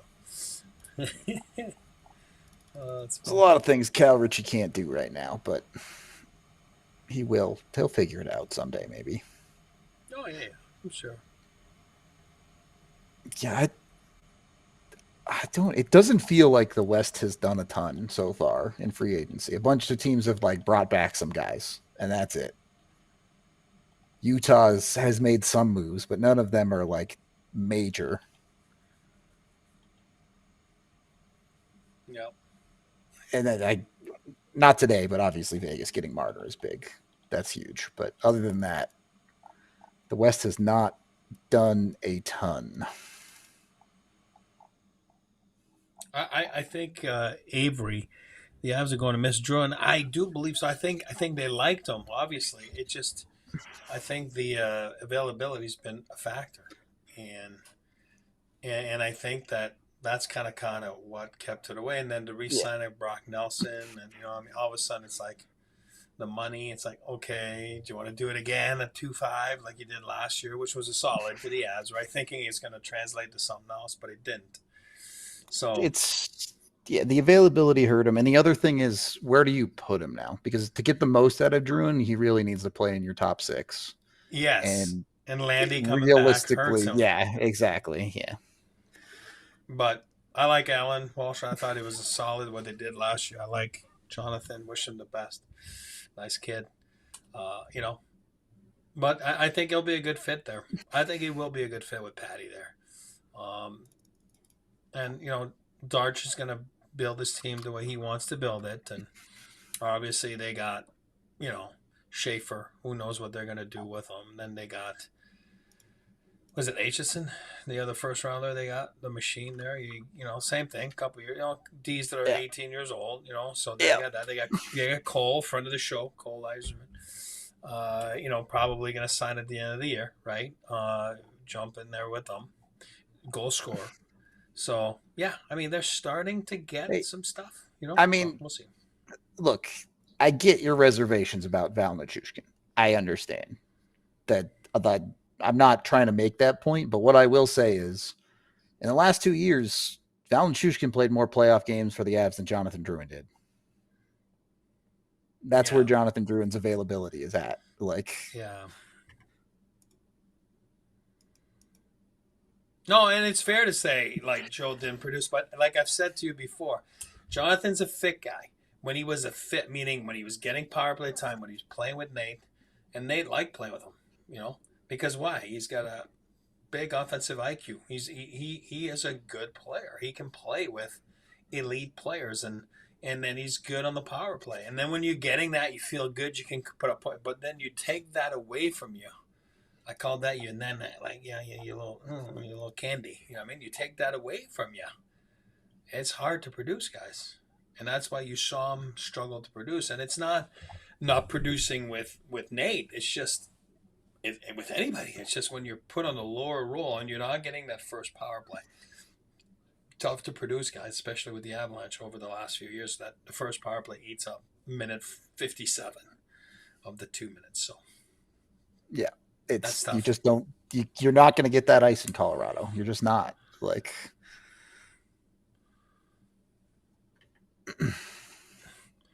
Yeah, somebody's asking about Max and Camp. You know what? It's awesome. It's awesome for him. It's good for him. You know what? He's one of those kids. He's not a sexy, pick. He's a kid that's going to work hard and find his way. And development camp, that's what it's about, right? It's to go there and to learn and to feel good about yourself and to spend 4 or 5 days. So it's fortunate that the Avs invited him, and that's awesome and thankful. And for him, it's nice because it's home and grew up in that building. I mean, we had his first birthday party and in the locker room. I can send Tiff a picture because it was the lockout, 04 lockout. And yeah, I mean, just he's grown up in there. Bed in our locker room in the office there. That's where he used to shower at night, and then put his jammies on and go home. And you know what I mean? So it's like he knows everyone, he knows the staff, and it's fun for him. So it's fun to represent the Avalanche. And his grandpa's in the rafters, and of course his dad, myself played there a few seasons.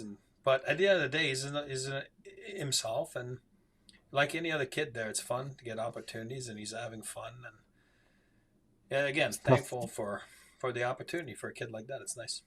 Tough work, man. Dev camps for goalies, tough work. Oh yeah, it's just, again, it's the ice is the ice, and for anybody, it's not that. It's just it is to be part of something, to learn, to watch, to meet people, to develop relationships. He's saying that, what's his name there? I'm gonna butcher his name. The first pick there yesterday, 2 days ago. Kid at UMass there. He's a great kid, great, awesome guy. So it's kind of nice. ALLCITY? Yeah. There you go. So you're developing relationships, and so it's kind of fun that way. It's fun.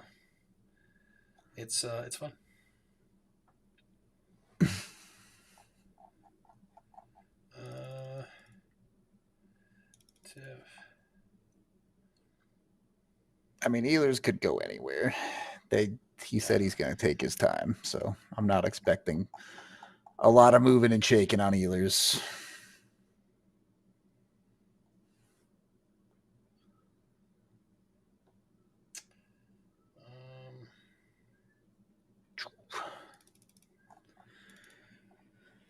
All right, who's the next piece? Like I said, there's still some forwards out there. I know everyone's waiting on the Ehlers deal, but if you want to move beyond Ehlers, really haven't heard anything about Granlund, which is interesting since he walked away from Dallas. I thought there'd be more chatter about him, but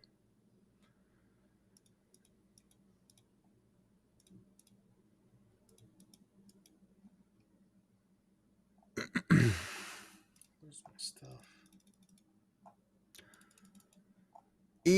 I know you never really got to experience free agency as a player, but you've been around. Your dad was an agent. You've been in the business for a while. How does a player of, say, like a Parker Kelly, a third line, fourth line guy, what does it feel like to be in those shoes on free agency day?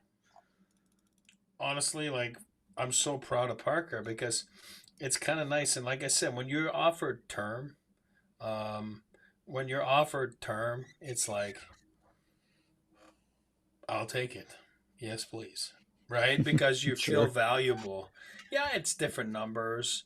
It's not Nate McKinnon numbers. I'm talking about salary wise. Yeah, it's not. So but it's still a lot of money.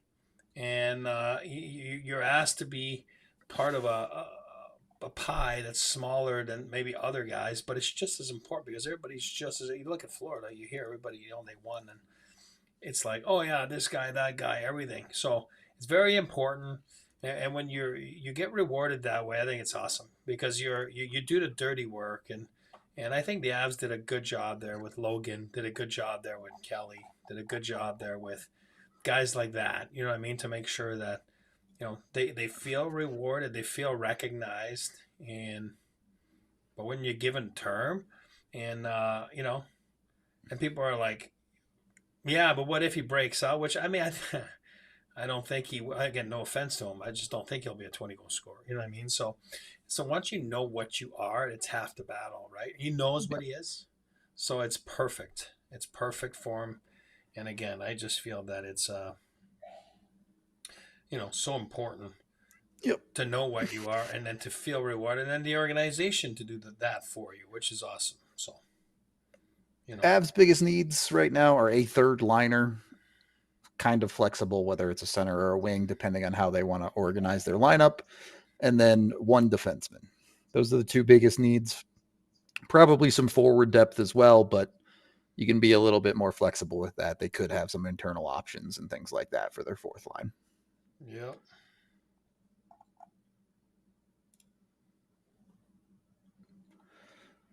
And yeah, the Avs did sign a two-way contract with Attard for an AHL deal, a guy you would expect to be an AHL guy for them. Which guy? Ronald Attard. Who's that? Attard? It might be Attard. I don't know. You know me in saying last people's names. Was with Philly for a while. Yeah. Okay. I guess he got moved to Bakersfield last year.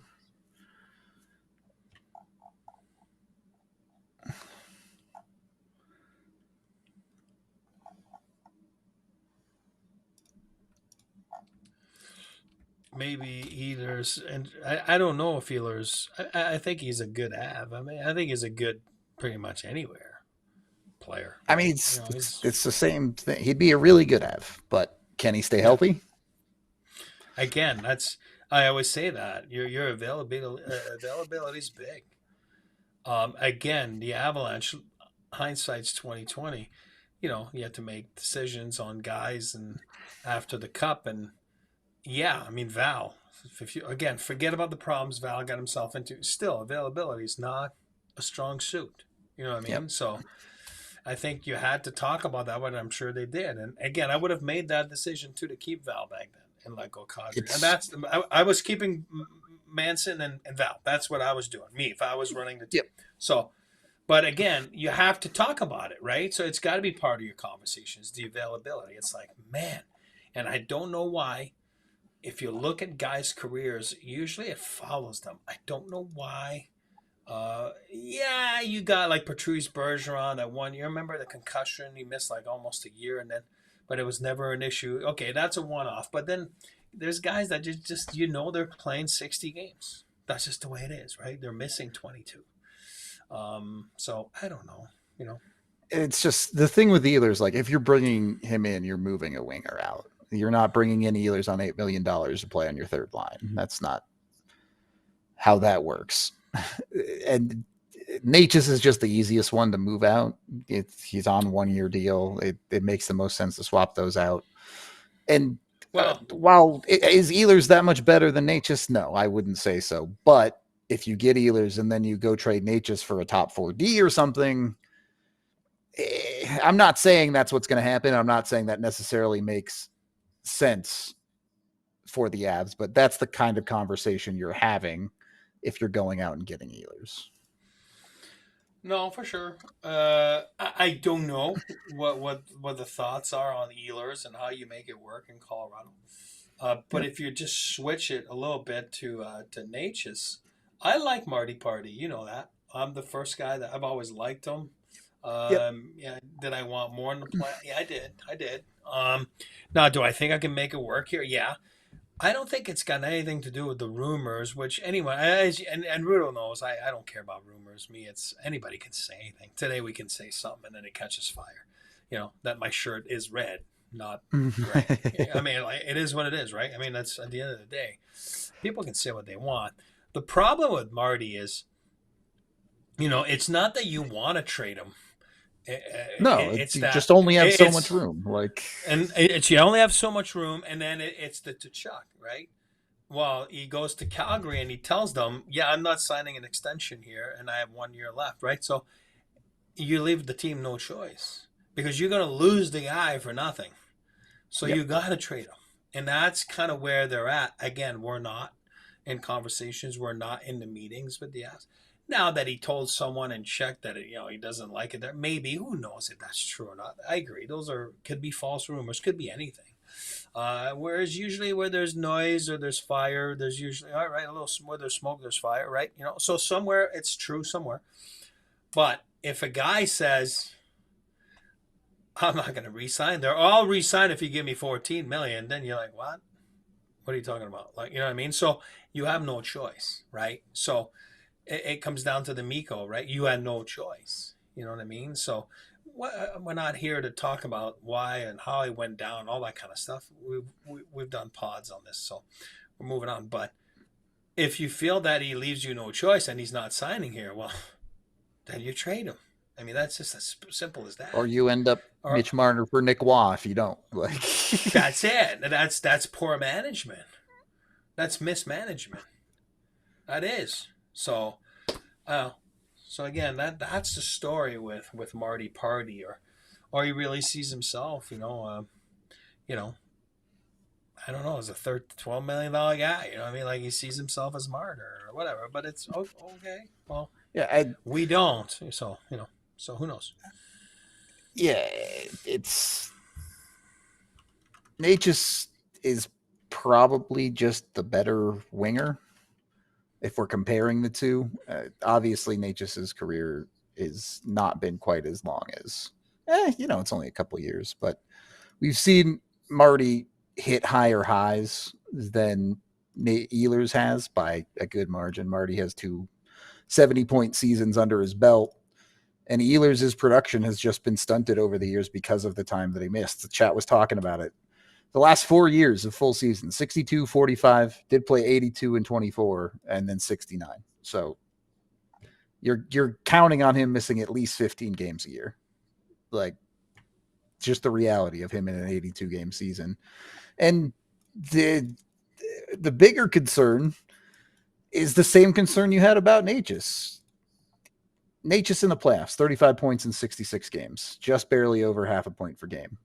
Ehlers in the playoffs, 21 points in 45 games, under half a point per game in the playoffs in his career. That's been the knock on him. You got to be able to perform in crunch time, man. Is it, again, you'd have to go back and when you sign a guy to $8 million a year, then I hope you do your homework because everything's on RinkNet. You go back and study the reports on him in the playoffs. You take old tapes, you watch. Did he have no production or struggle because of usage? Could be. You know what I mean? Like, I don't know. But you go back but if you want to sign the guy, you got to convince yourself that it was for other reasons, right? It's just the way it is, right? You're always convincing yourself to do it. But again, you got to do your homework on guys like that when it's that much money. It's a lot of money. But again, he must have a boatload of offers if he's willing to sit and wait till tomorrow to figure things out, right? You know what I mean? And I that's not me. I hate that because I like things to go like, and then and I just feel that would be holding up people, and I would be like embarrassed and like, I don't like that. And I'm not saying that's how you should feel. I'm saying, but he is the big cat right now, so I guess he's earned the right to because everybody else is signed, and he is probably at the top of the food chain for everybody right now. So is that Max? That's Max's. Listen, that's the Avs locker room. The same in Family Sports. Now that the stalls are blue now instead of wood. That's Max's first birthday party. There you go. In the locker room. Yeah, so it's crazy that he's there now. So it's fun. Winnipeg doing a little bit of work here. Cole Koepka, 1 year, $1 million, and Tanner Pearson, 1 year, $1 million. Which one? The Jets.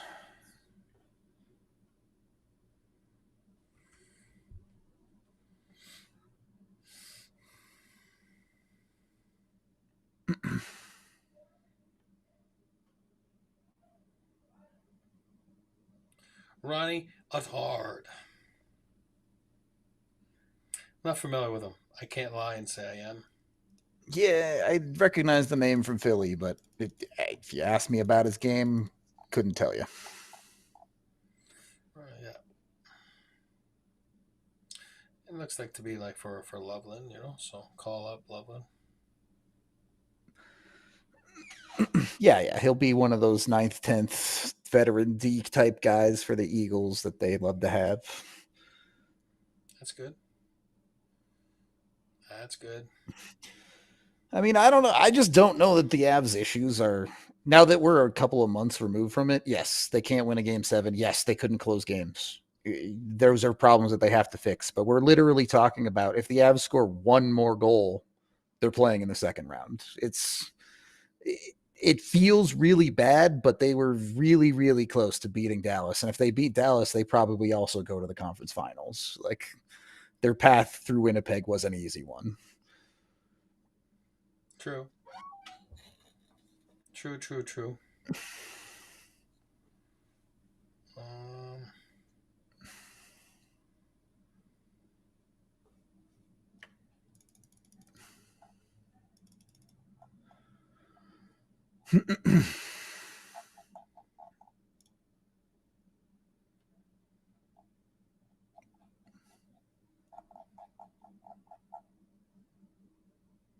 Yeah, for sure.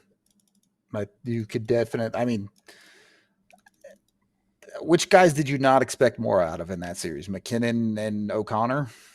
I think just about everyone else, including McCarr, you wanted more from.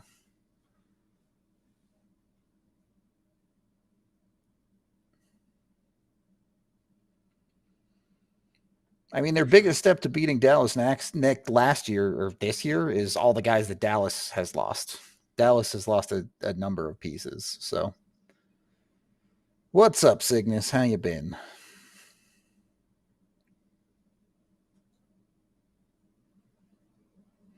I mean, I don't think the D-core necessarily was exposed. The special teams was exposed. The power play was nothing short of a disaster, and the PK couldn't get you a big stop when you needed one. Yep. Again, for me, it comes down to 2 power play goals, and I'm convinced they win the series in 4 or 5. So I'm sticking to that.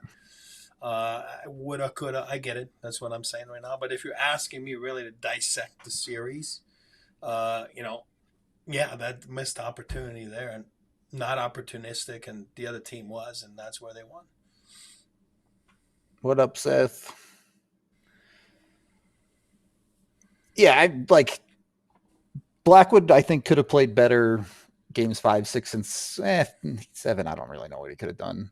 Games 5 and 6, I think Blackwood could have played better. You won one of those games anyway. Like, could Blackwood have done more? Probably. Is he at the list on high on the list of your problems? No, not even close.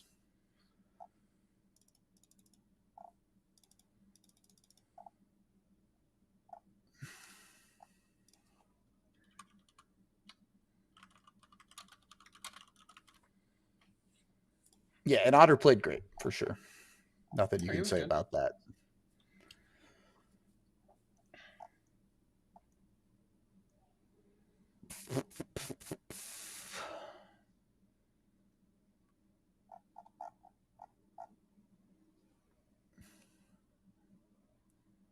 Okay.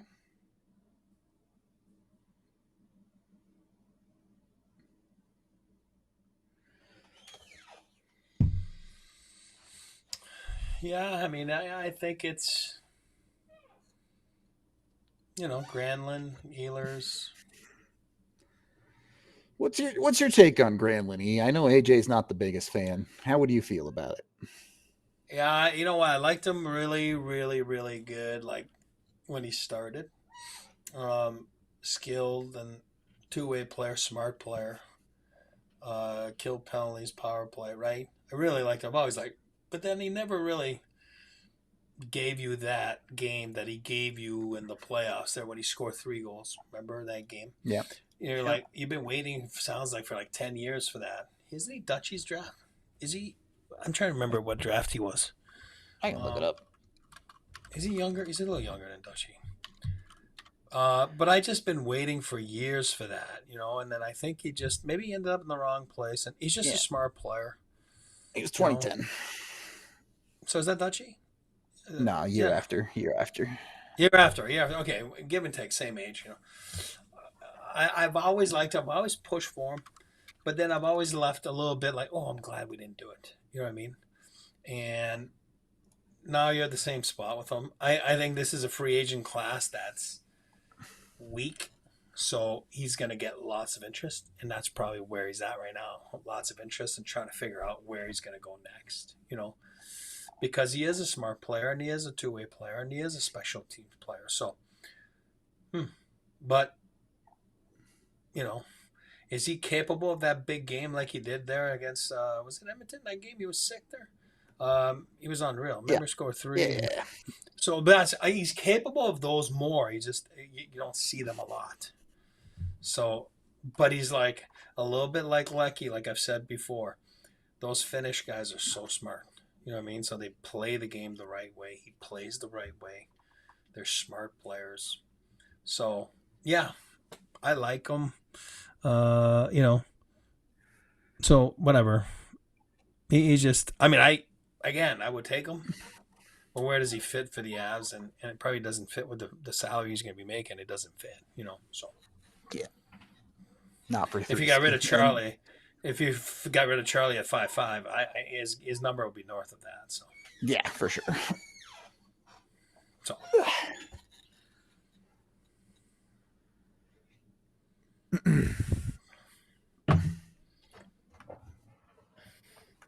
all right. We're in the back 9 of the day of free agency. yeah, The clock is ticking.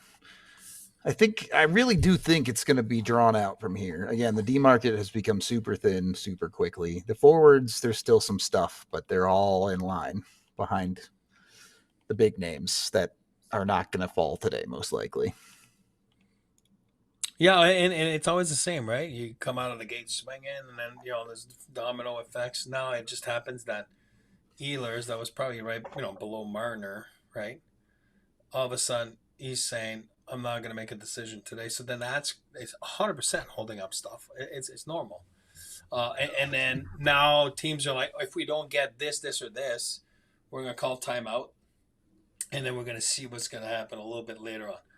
Think no further than Erod, a couple years ago with the Avs. When did he sign his deal? August? Whatever it was. It was late. Yeah, it was late. The Avs have done the late thing a few times, but so that's what I mean. That's maybe what you're looking at right now. But to say the Avs did nothing, I mean, the Avs have done plenty in the last 10 months. And even now creating some space and, obviously these last few weeks and fixing things and, so yeah, I mean, no, were they busy today? No. Get it, but we'll see what happens. Is it through the trade market? Is it something that the one guy, it was Charlie that was in the 4 to 5 range, right? 5.5, he fell. Now, do they want to move? Maybe they don't want to move another one that's in the 4 to 5. But maybe now because free agency, they thought they could fix a few things, and maybe now they're not because their guys are gone. And now you might have to use the 4.5 guy to go get good roster players at the same. So we'll see. Yeah. You know what I mean? Yeah, it's not. It's up in the air for sure. I get that everyone's antsy because the Avs freed up this space and they just want them to use it. And I do think the Avs will use it, but if they don't use it, it's bad. But everyone wants them to use it this second, and the Avs are gonna. Yeah. For the majority of this era, the Avs have been a patient organization. I know they made 1 million trades last year, but historically, they take it slow. They make sure the moves they're making are the ones that they feel like are the right ones. Yeah. But I agree with somebody was just talking about Peltier again. Yeah, I would. Hopefully they're in on this because that's your Kivy replacement, right? You know what I mean? Like, and see where he can go. I mean, our guy, God bless his soul now, Chris Snow, that was with the Calgary Flames. Like I said, great guy. Loved him. Man, oh man, did he love Jacob Peltier. You know what I mean? And that's the last pick he pushed for, before passing away and everything. So, but it's like, man, those conversations, he just loved them. And maybe I'm biased, because of that from listening to Chris for over a year, listening to talk about him, and we finally drafted him, and Chris was so over the moon, and so maybe right there, I don't know. I think there's something with the kid, that you haven't seen. Some have easier paths to get to the league on a consistent basis, and some is just a little tougher. Him with the injuries, it's been a little tougher. But yeah, I would definitely give this guy a shot. And as much as I love Kivy, A cat, meow. You know, I'll take a kid like that that's gonna be hungry to be where Kibby was like a year ago, right? 2 years ago. I'm just saying. And let's Yep. go, kid. Let's get in there and be hungry and bring some spunk, you know, to the lineup, some tenacity, some skill. He is a good player. Yes, he's not big, but you know what? He can bring a little bit of spice, you know, to the lineup. So hopefully it's something like that the Avs are working on. And again, this is not a guy that's going to win the MVP of the league next year. This is not the sexiest thing, you know, but I like that. And I like, again, I make jokes with Grizzly, but, you know, if they could add a Grizzly, and I would be very satisfied right now, and then wait a little bit to see what's going to happen next, you know. That would be my goal. If I was around the table right now, around with the team, and I'd be like, I just want to get a little bit of something like this. If there's why, you know what I mean? And then we can do something else after, you know. But at least I'm protected now. Got a little bit more depth of each position. And in my book of guys that can play. And again, Sylvain is saying Mason Appleton. I mean, 100%. But you're talking about a different type of money right now. You're talking about different type of money. I don't know what he's going to get. What's the projection on Appleton? It's don't have it up. But it's yeah. I mean, Sylvain's right. I mean, I love him. I think a lot of people love him, and that's, you know, it's not the deepest year, and for a guy like that, it might mean the jackpot. So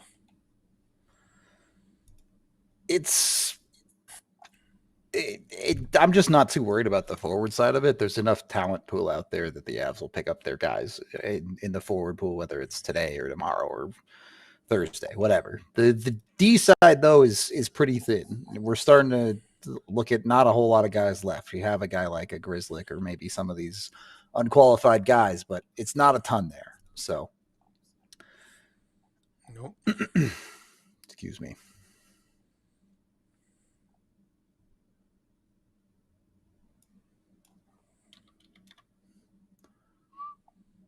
POJ. Yeah, I mean, if that's who you like, you know what I mean?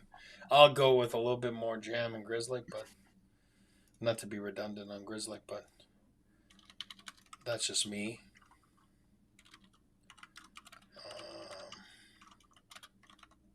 Yeah, I mean, it depends on how the Avs want to organize their decor, right? Like, that's right.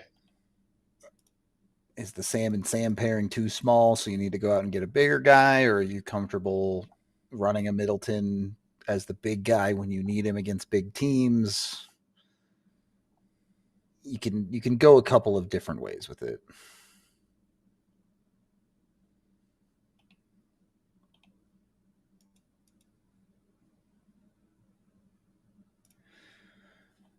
For the record, Appleton's projection was a 3-year, $3.2 million. Yeah, I mean, which it's less than Charlie, you know. Yeah, if it's a third liner type of price, a little bit better. Orlov has not signed, no.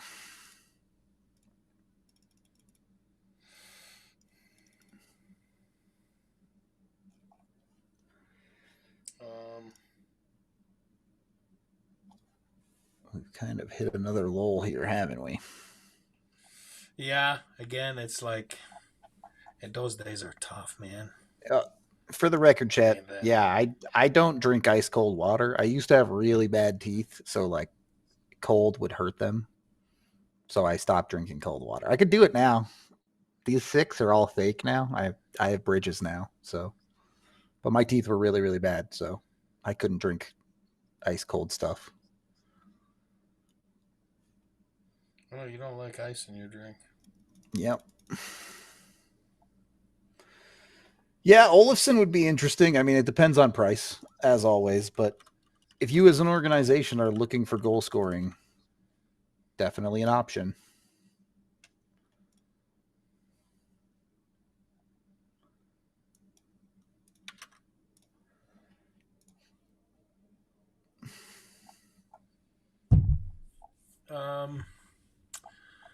Yeah, let's come on.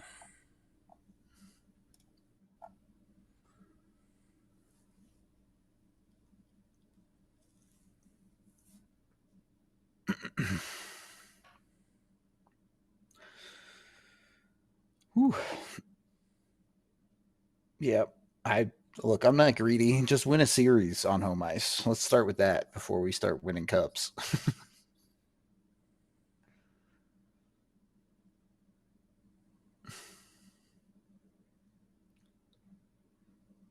Yeah, that Stankoven deal for Carolina is solid. It's a good price. Well, yeah. I mean, I agree. He's a good player. He's good, but it's projection too. Like, Yeah, he's got to live up to it, of course. But and if you don't, then it's like, what? So, based on the last 2 days, the Gerard contract looks pretty good, to be honest. I was gonna say, Nick Hague is making more than Sam Gerard right now. Like, yeah. So, Fabro's right there. He was on waivers last year. So yeah.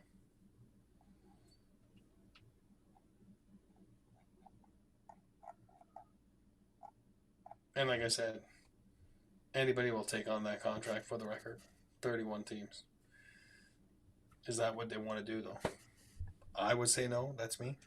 it made a lot more sense before they did the Coyle thing, right? Now it doesn't make as much sense, especially with what we saw the D market do over the last couple days. So I wouldn't touch it. I wouldn't touch it.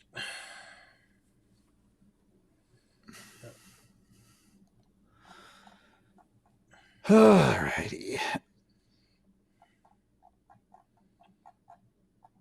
Bathroom break or what? Yeah, TSM sure. another bathroom break. Well, I don't know. Do we have like you can just put up the thumbnail or something, Tiff? We can take a quick couple-minute break here since literally no one is getting signed. And last time we did this, it made everyone start signing people. So maybe it'll work again. I was gone for 6 minutes. There was like 6 signings. I know. All right, be right back. Yeah, we'll be back in a couple of minutes. I don't know. Maybe you can play the rest of the Landeskog interview or something. I don't know if that's possible. But I don't like losing to Kale because here's the problem with Kale. So let me vent. All right, it is Sunday, June 8th, and we have something so cool happening at the DNVR bar tonight.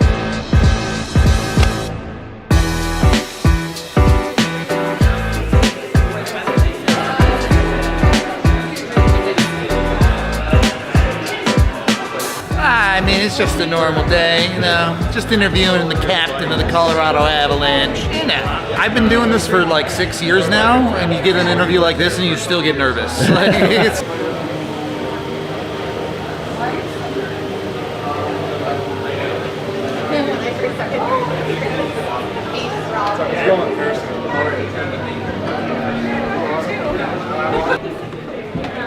Hey guys. Hey, what's up, Gabe? What's up?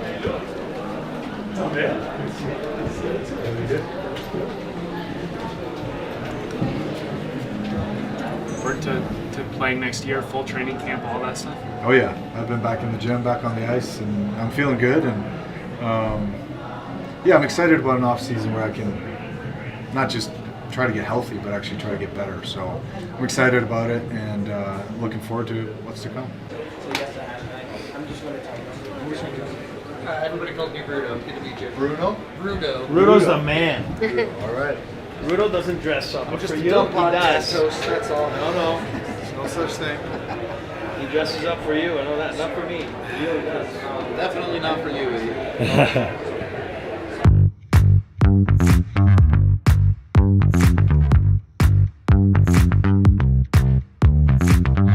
Sweet.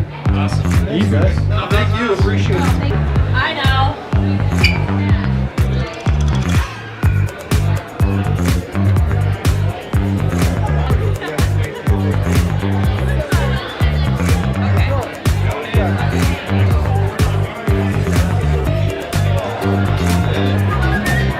Thank you for making this a very special night. Let's go again. And these are guys that I didn't really know a week before. Yeah? Why am I playing for a different team? It's a good question.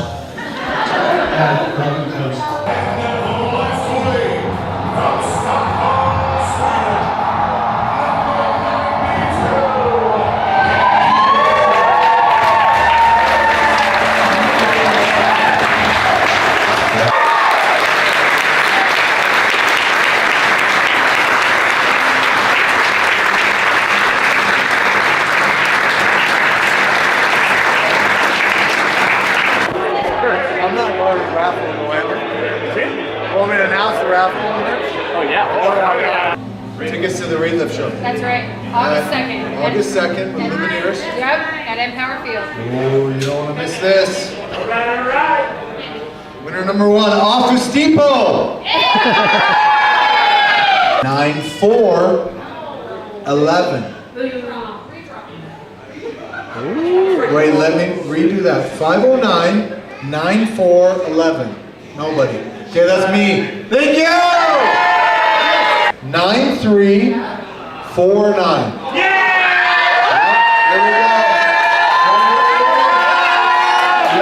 I don't like losing to Kale because here's the problem with Kale. So let me vent. So Kale's the most like not even keel golfer you've ever met. Like so when he's playing great, all music's going, da da da, like yeah, he's making birdies and pars, and then he's playing like shit. It's like music's off. Hates it. Starts complaining about the course, da da. And then he turns it back around. He starts making a par, birdie, and music comes back on. So I hate that about Kale. I hate losing to Kale.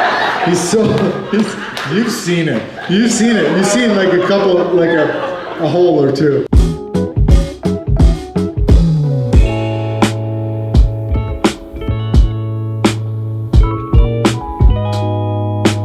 Incredible. As I just told them, every captain in Avalanche history has been in this bar. And that's pretty cool. Yeah, that's amazing. Appreciate you. Oh, you made it easy. I know. Thank you guys.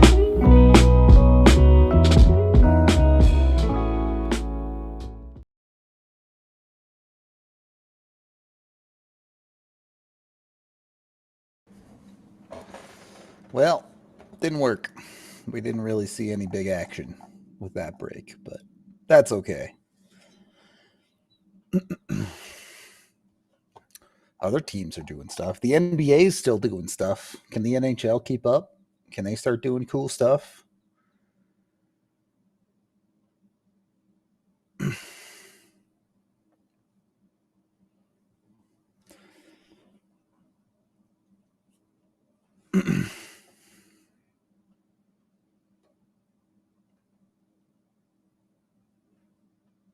Yeah, I mean,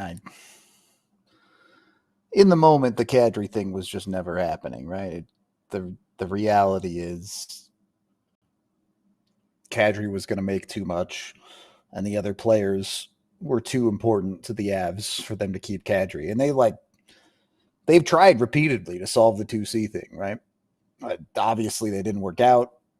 If you wanted to just say you foresaw the Rijo thing not working, fair enough. There were a lot of red flags there, but there wasn't nearly as many with Middlestat. And obviously the Middlestat thing didn't work out, but you saw a quality 2C there. And with Middlestat was even a quality 2C for the Avs that first season and in that first playoff run. And then he just fell off a cliff. So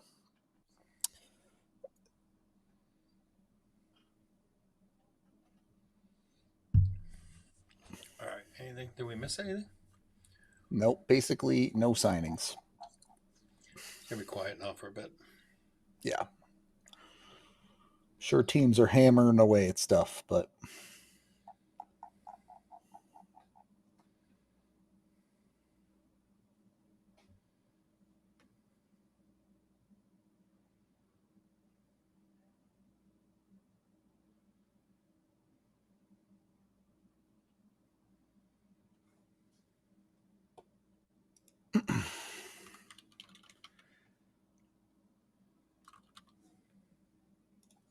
I mean, there's no way you can know if you lose that series if Gerard is in. What I can tell you is on underlying numbers, Gerard is a better defenseman than Jack Johnson was.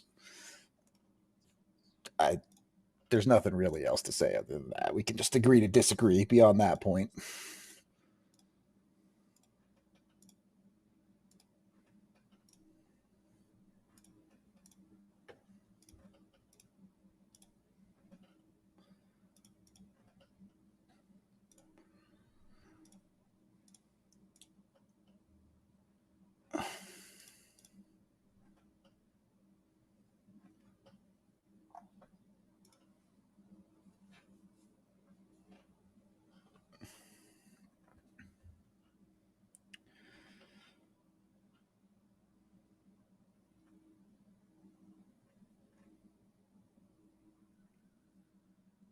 Anyway,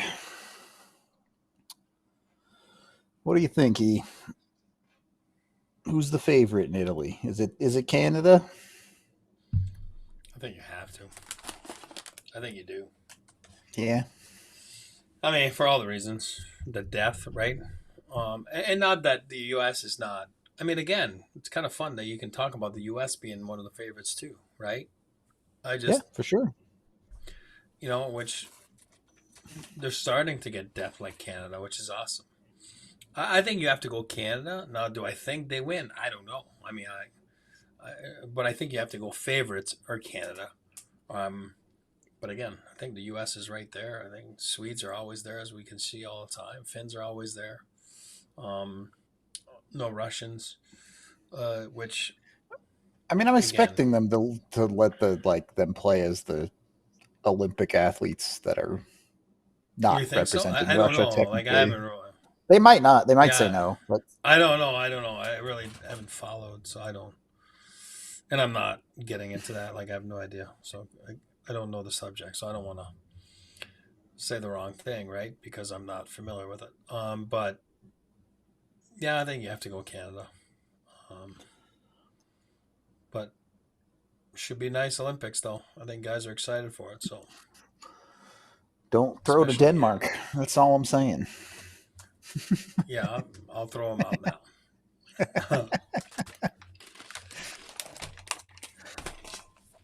I'll throw them out right now.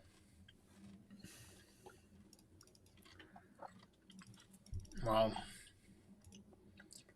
This is quiet, guys. Yeah, it's real slow. It's real slow. Matt Murray signing in Seattle for $1 million. Third goalie, right? Yeah, third goalie for sure. And Connor DeWar staying in Pittsburgh. That's about it.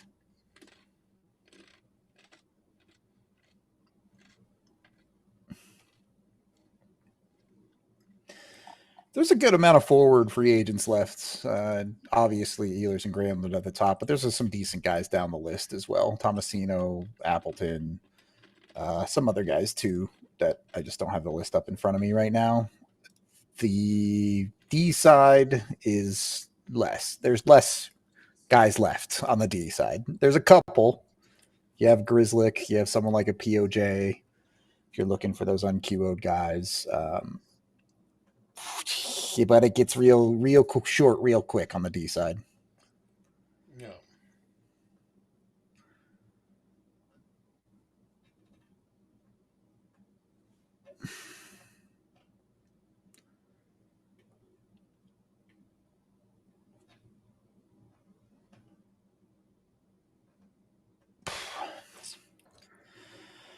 They can't extend Makar until July 1st of next year. Yeah, I mean, they could bring back EJ, but you're not bringing back EJ to be an everyday player, right? You'd be bringing him back as like a number 7 or something like that if you're going to do it.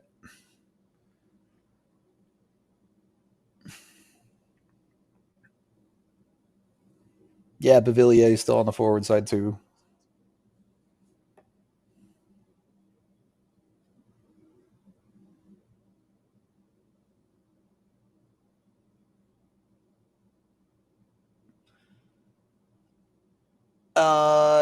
How often is it that agents are the ones reaching out to teams to see if they're interested in their client on free agency day, as opposed to the other way around? Well, a little bit of both, right? Obviously. Yeah. Big fish. I mean, people. I mean, again, it's a relationship you got with that team, right? Your agent. So it's a little bit of both, but teams have done their homework. It's not like you're calling in and you're saying, "Hey, what about Rudo? He is free." Oh, and they're like, "Well, I didn't know it was free," right? You know what I mean? Like, so it's a little bit of both. You have to hey, listen. Remember the Jerry Maguire, right? Help me, help you, right? You know what I mean? Like, so the player, help me, help you. So player performs, then it helps the agent, right? Player doesn't perform, it's tough for the agent to go knocking on the door and say, hey, because then you got to come up with the story of why it didn't work, right? Which sometimes is true, but free isn't enough for me, buddy. You're gonna have to pay up for like a second rounder to get rid of my contract, buddy. Exactly. So It's my contract's too expensive. Nobody wants to take it. so you know what I mean. So we'll see.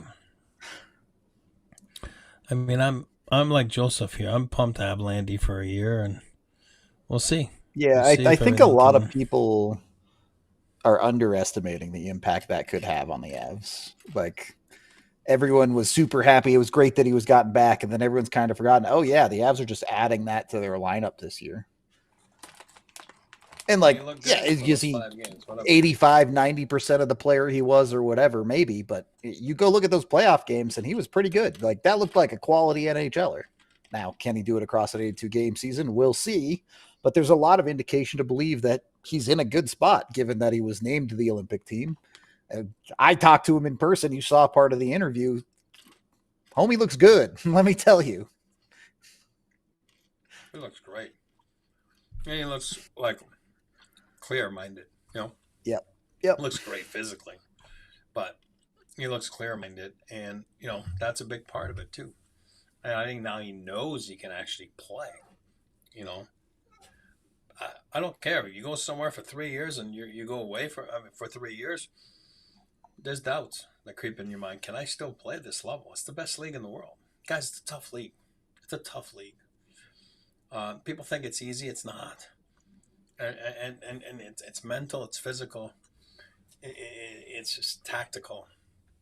It's the speed, like, you know, and there's like objects, you know what I mean, in your hand, and there's a flying puck, and it's a lot to process.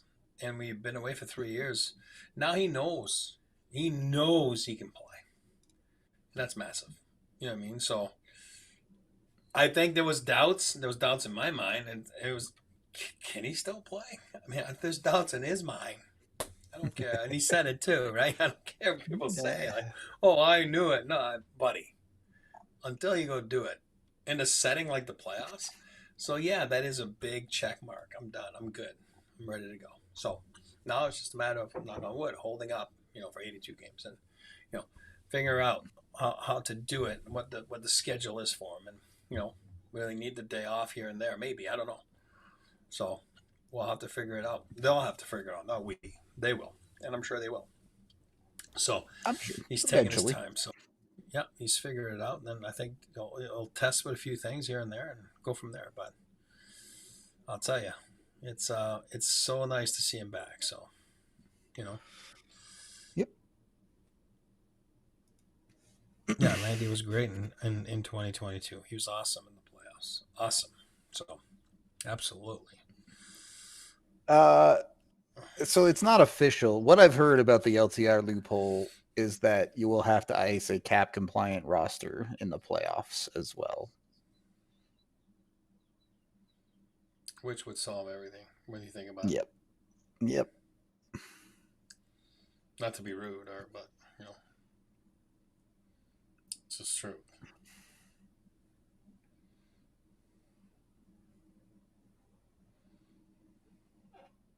Yeah, I'm not going to panic if the Avs don't do anything today, but it's a little disappointing to see them do nothing just because I want something to happen and we can talk about things. But again, I have faith that the Avs will make the moves they need to make in due time. If they end up doing nothing, that sucks. But yeah, as Tiff is about to say, CMAC is methodical usually. No, I'm going to say CMAC is waiting for us to get off of stream so we can do an emergency pod. Of course. The Avs just waiting for us to finish working so they can sign someone. Classic.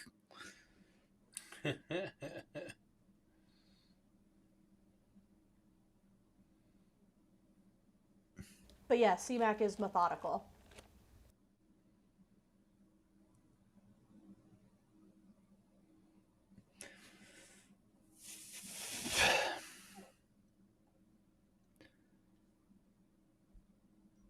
All right. I'm ready. I'm ready for the next move. Somebody do something. Give me something interesting to talk about.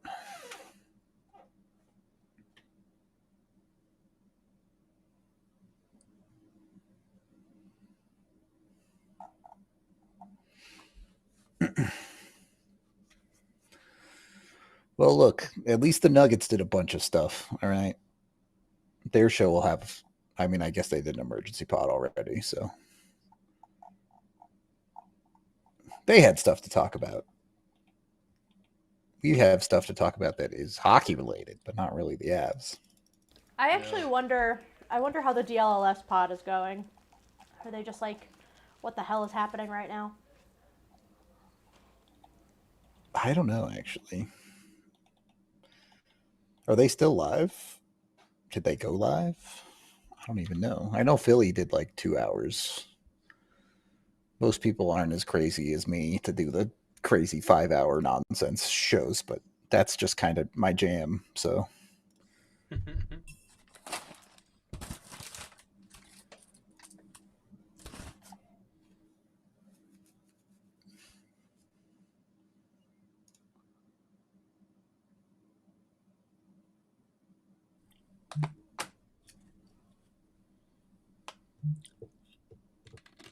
I don't think they went live for free agency.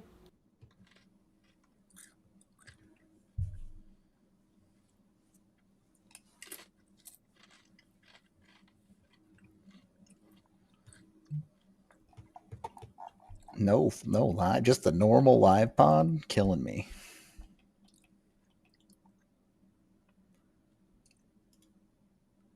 Bunch of slackers.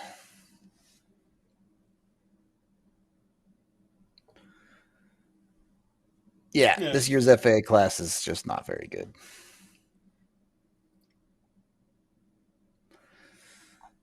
Also, just use the block functions, fam.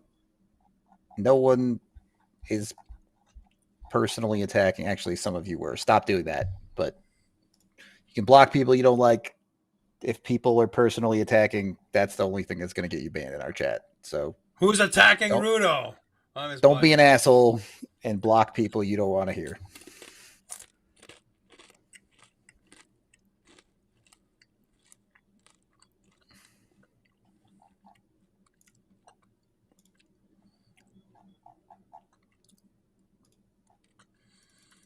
You know, like, it's so funny because when I hit free agency, it was so different back then. You were free agent at 31. And my last 4 years were just atrocious. And, yeah, the phone did ring. So, yeah, here's my story. The phone didn't ring. I'm still waiting for the phone. Like, it's right here. Here's my old phone. It's still there. It's still waiting. And they might have had the wrong number. They weren't reaching out like somebody asked earlier. Was it the agent or you? No, again, yeah. The product on the ice wasn't there anymore. And the phone didn't ring. The worst part is I had given we had just moved into a new house in Denver, and my wife and I, and we transformed the basement into a full-out gym because I'd been, you know, again, a big part of your summer is working out, and right, you know what I mean? And I had spent the last few summers before that in New York, you know, working out at our facilities with the Rangers and the strength conditioning guy. But right now I didn't have a team, so it was kind of weird for me. I wasn't, you know, I was like, ugh. So then I was in the best freaking shape of my freaking life. We bought all the stuff downstairs. I had a full gym that I needed downstairs in my house. Get down there at 6 a.m. every day, and I was skating like on my own, and I was in the greatest shape of my life, and then all that to go to waste. You know, the phone never rang. But that's how she goes sometimes. The thing is, like, they can't keep Natchez and Ehlers on the roster because they don't have the money to do that. First of all, assuming Ehlers gets 8-ish, the Avs would be over the cap. You'd be okay because of LOC's LTR money to start the season, but as soon as he came back, you'd be over. So you'd have to move something out. And the Avs already have like holes, right? They need a defenseman. They need some depth forwards. And if you're over the cap with Ehlers, you don't have the room to fill those holes. So unless they want to ice 16 skaters every night, you can't keep Ehlers and not move something out. And it just, the replacement factor, Ehlers and Natchez fill the same role, right? So that's why the conversation is about Natchez. It doesn't have to be. If you wanted to move out a different piece, you could, but then you have to replace that piece too, right? So the money becomes very, very difficult. I'm telling you, I'm going back to what I said earlier, and I was making a joke out of it. It started as a joke, but it's not for me. It's I go sign Peltier, and I go sign Grizzly Bear, there, Grizzly, and then I press the brakes and I wait and see what can be done via trade. And if it's September, it's September. You got to remember, this league goes quiet in August, right? Oh my Lord. It's the only time of the year really where there's not a lot going on for the managers and coaches. You know what I mean? So August is pretty quiet. Yeah. So I think you wait and see. You wait and see. And I got no problem if that's the route they go. I got no problem because the Avs, as it is a good roster. It's a lot better than it was at the start of the year last year. I mean, boy, oh boy, that was a tough start. Right? You know what I mean? For what they have. It was a mystery box for the Avs last year, for sure. And sometimes you don't have to just chase something that's not there. Sometimes you got to be alert. You got to be sharp. You got to have a plan. And the plan sometimes, like my wife, everything needs to get done now. You know, it's not how it works in this. You know what I mean? And even though it tests your patience sometimes. But that's, for me, if I can get one piece like that, a Grizz, like a veteran player like that, on D, and then a Peltier, an up-and-comer guy, but he's also got, I mean, I don't know how many Pelts has. He's got at least 100 games played, right?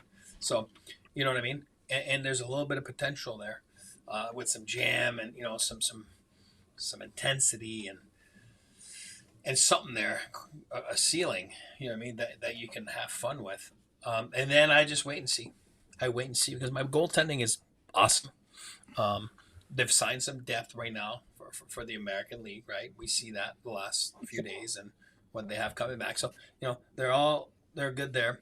And then up front, you're more than fine. And you're more than fine on D right now to start. I didn't say to go win the Stanley Cup. I said to start. Yeah, so, that's fair. If you're running Keaton Middleton as your 60 in the regular season, I personally still wouldn't like that, but you can get away with that. Yeah, but I think they will run them as their 60. That's just my thoughts, but no matter what. So for now, in the regular season, and they really do need one more forward, for sure. Though they have to fill out that forward spot. Yeah. The bottom of the lineup, sure, you can mix and match some guys, but that third line wing spot, you need somebody. Yeah, like Joseph's talking about Bardakov. Who knows, man? Who knows? Maybe this guy comes in and he's a guy. I don't know, right? I mean, that's a good point by Joel. I don't know. Realistically, probably going to start on the fourth line if he makes the team, but you know, you get in the lineup and you earn what you earn, right? So I always say that, right? Go get it. Bardakov is interesting, but keep in mind he hasn't made the lineup yet. He's going to be part of that camp battle, but there's no guarantee that he wins the job. For sure. And you got to go out there and God, I'm going to sound stupid, like a new generation, whatever. You got to be a dog. You know what I mean? Like you want something, you got to go get it. And that's the type of guy that has, you know, that's what they're saying he is. I don't know. But we'll see. You know what I mean? We'll see. Yeah, guys like Kobe, we talked about this earlier. All of these unqualified RFA guys the Avs should be looking at. Those aren't guys that get signed quickly usually unless they're in high demand. So if they are going to go that route for some of these spots, that'll happen maybe tomorrow or Thursday or whenever it falls into place. Here's the difference with Kobe from last year, okay? So from last year, you're an asset, right? Because you're drafted to the Avalanche. It just happens to be the Avalanche. You're playing in the Pro League and the KHL. You're making money, right? So your card that you're using is, well, yeah, I don't want to sign with you guys and go make $75,000 in the AHL. I can make hundreds of thousands of dollars here in the KHL. Why would I do that, right? But it's like. Mm-hmm. So they want like, I want a guarantee or whatever it is. And yeah, there's no guarantees in life. I can tell you, I'll guarantee you'll play. And again, that means nothing. But, or you come over and you fight. And you fight to see if you can play in the NHL, right? And a guy like that, now his card, because he got traded to San Jose. And San Jose is very poor team last year. Now you're not qualified, so now you're back to where you were. But your card of like, well, I'm going to stay in the KHL doesn't exist anymore because you've been here and you don't belong to anyone. So now a team, if they want you, they go, hey, I'll sign you for $750. He's like, no, I want $1.5 million, because I can make it in Russia. And they're like, oh yeah, then go to Russia. Right? I mean, I'm just saying. So you really have no bargaining, like, you know what I mean? Like, so, so we'll see. You know what I mean? If you're not like a high-end player, you're replaceable in the NHL. That's just the reality of it. And that's what I was saying last year when I caught flack. You know what I mean? Like, I'm not saying he's not a good player. That's not what I'm saying. But you really have no bargaining power. Keep in mind, Dallas also lost Mason Marchment and Evgeny Dadonov, both 40-point players for them. So, yes, I did. I know Marchment was a trade, but Dallas lost more than just Granlund and CC. Oh no, those are big. Those are big players.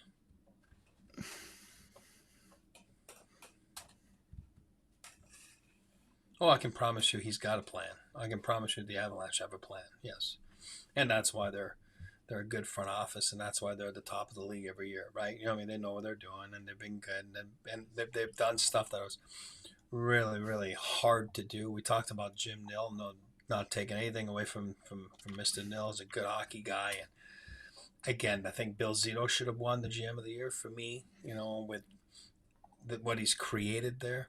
But then I think C-Mac should have won it too. I've said that since day one. What he did was nothing short of phenomenal this year. So hard to do. How do I know that? Because I've been in those. It's hard to do. It's hard to pull off trades. And there were gruesome ones, tough ones. Like the Mikko trade, that's a draining one. That is a tough one to do. You know what I mean? As a human being, forget it as a hockey player and a GM. They're tough ones to do. So for me, he's got a plan. They have a plan. They have the same front office. It's been years. But not everything goes the way your plan it's supposed to go, right? So that's why you have plan B, plan C, plan D, right? And that's how it works. And it's hard. You're dealing with other people, so it's hard. Dallas is also, at present, over the cap by 1.8 mil. I don't know if someone's hurt there or what, but yeah, I don't know. Dallas not in a great spot. I would put it to you that way. Nope.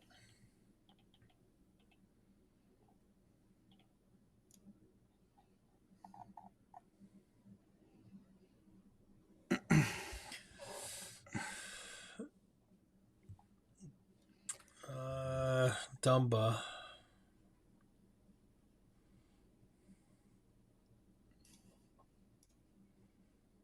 Oh no, Grizzlick, he is 5'9", absolutely. I didn't say Grizzlick's coming in and being your number 1D.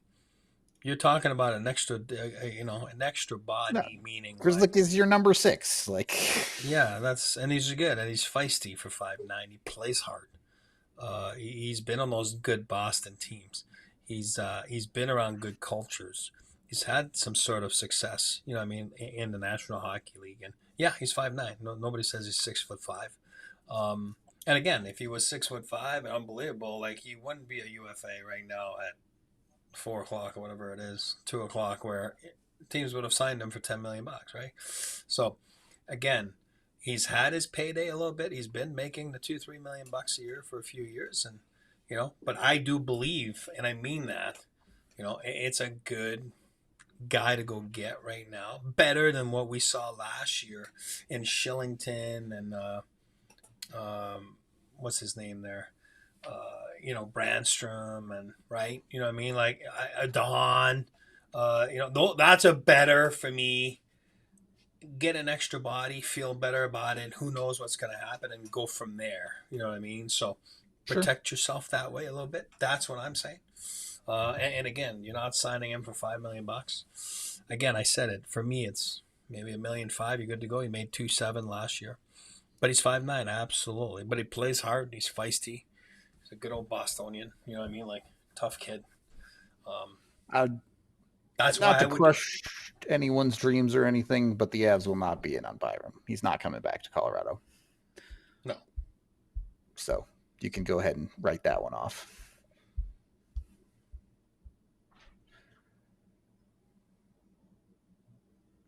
Yeah, we did talk about Druin a little bit. Good luck to him. Hope it works out for him there. Happy for the guy. Absolutely. It's the right move for him to make. And it sounded like the Avalanche were not willing to do it, or else he would have done it, right? You know what I mean? So I think their hands were tied in their minds, or whatever the plan is. You know what I mean? Like that they have, coming forward. We're not in those rooms, but don't think that the Avalanche don't have a plan. They got a plan. They're trying to win it all. So. How many teams have made real moves today? It feels like a lot of teams have kind of sat on their hands. Hey, there's something to talk about. Kurashev signed with San Jose, 1 year, Okay. 1.2. Perfect. It's a good signing. He's a good player. And again, he's that guy that's been a good player on a bad team, right? Meaning in Chicago, exactly. right? You know what I mean? They were, and you get ice time, then you put up numbers. And is that really a guy that's a top 6 guy? No, he's not. I remember him from Quebec playing for Patty and juniors, right? So that's where I know him from. Then I know him from Rockford, and then his early years in Chicago, and so yeah, this is a something that I don't mind for San Jose. You know what I mean? Adding a player that can play in the league. This is where they're at in their rebuild. San Jose's not winning next year. They're not. But they'll be dangerous a few years from now, I'll tell you that. So in the meantime, we play. Remember we said Dumoulin playing out of position in Jersey? Like, it's the same thing. Now, you don't want one of those young guys playing out of position because you don't have enough players. And they got to get to the floor too, San Jose. What are they, 20 million on the floor or whatever, something like that? So they got a lot of money to spend for sure. Yeah. So again, that doesn't move the needle much, Khrushchev, but it's better than one kid at 750 that's playing out of position. When I say position, out of levels, like where he is in his development, right? So it's very important that you don't skip steps because that's how you burn guys. You burn guys. Buffalo signs Lyon for 2 years at $1.5 million. Who did? Backup, presumably Buffalo. So who's gonna? Well, I mean, God, maybe there'll be a dogfight because there's Devin Levi now that's making strides. Then You're not wrong. Paying Paying your third goalie 1.5 doesn't feel very good, though. Yeah.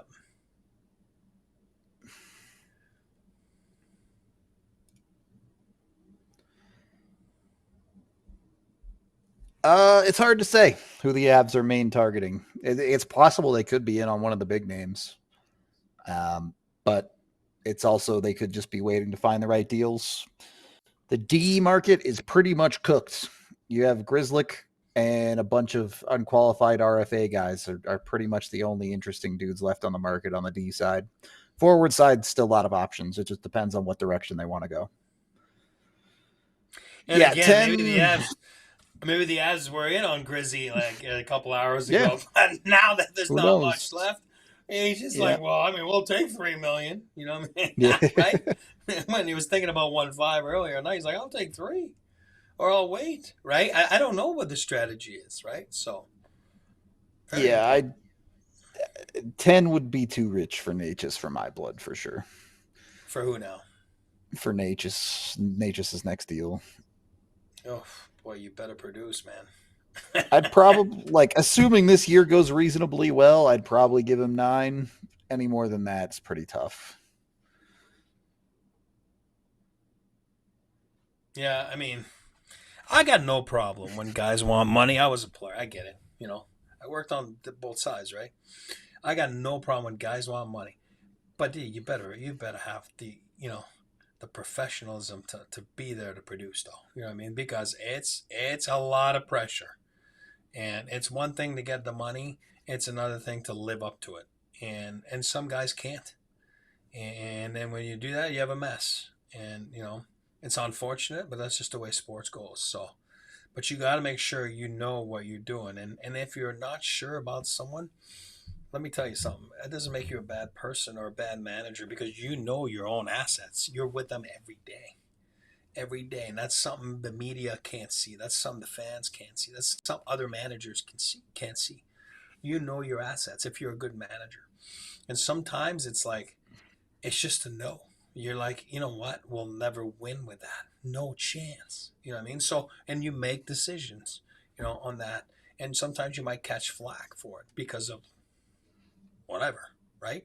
So, but those are the situations you're in. And I think that's where Marty's at right now. And I think that's where Marty was at in Carolina. So this is nothing new. You know what I mean? So now it's like, where are we at with this guy? What do we have? And you'll see what you have in their minds. With an extension or not, you'll see what they think of him.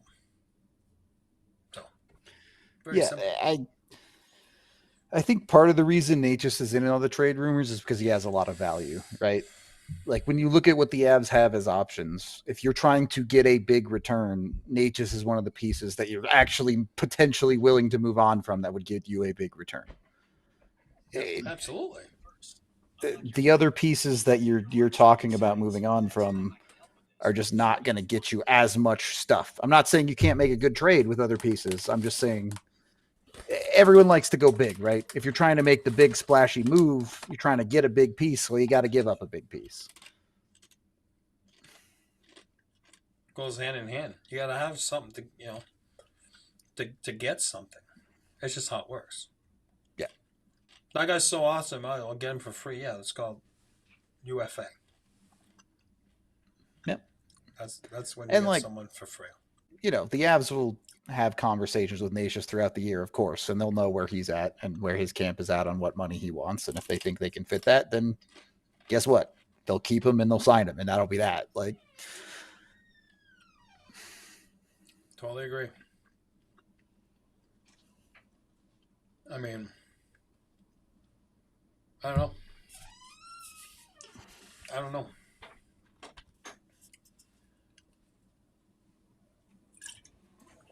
Bowen Byron, yeah, he's going to get traded again. I mean, it's been known for a couple of years. I've been trying to trade him for a couple of years. Yeah, I mean, it's nothing new. Like the Avs, you could, if you don't like the value of the trades, whatever. We had this conversation the other day. I don't want to have it again. But realistically, when you look at the development curve that Bowen Byram has had, it's hard not to say that the Avs didn't get out of him at the right time. Like, timing wise of that trade, the Avs look like they did pretty good job. Casey Middlestat didn't work out. If you're frustrated with the return, fine, whatever. Again, I'm not getting into that conversation on today's show, but the Avs did a pretty good job of scrying into the future and seeing Byram might not develop into the guy everyone thought he was going to. That's what I'm saying. There's a reason you trade a guy. There's always a reason. Don't just trade a guy for fun. There's a reason. Oh, God, he's back. Is he back? Look at this guy. What's up? You missed absolutely nothing as far as the Avs are concerned. Buddy. Whatever. There you go, buddy. Something like that. Just do the Gen Alpha thing. Are you excited to watch Druin in New York? Yeah. Shakespeare. Yeah. That contract that he signed, though, I was like, I would have paid him that. I would have just kept him at that money. Yeah, I agree. I'd have kept him at 4, but he gone. Yeah, we don't know what's in store, right? So, right? You do that, then you handcuff on what you're trying to do. So, can the Avs just tell us what's in store? This is a serious I'm tired question. of waiting.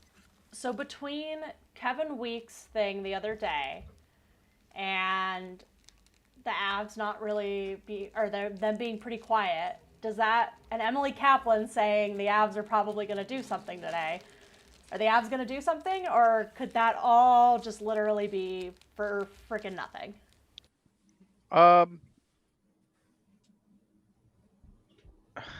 Sometimes it is for nothing. Absolutely. So the little that my phone was working while I was away, I maintain that I think this is all about Nikolai Ehlers. Yeah. Again, It, he's the domino that's going to fall, whether it's the Avs directly going for him or the pieces falling after it. Yeah, well, I think that it's all because if Colorado signs Ehlers, they obviously can't pay for all of that.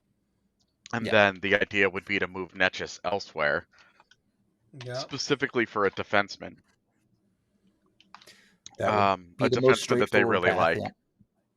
Yeah. And so until Ehlers signs somewhere, I'm kind of expecting the Avs to just continue to hold serve here and just do what they're doing right now, which is chilling, I guess. I saw that they signed a defenseman. Yeah, running it hard. Yeah.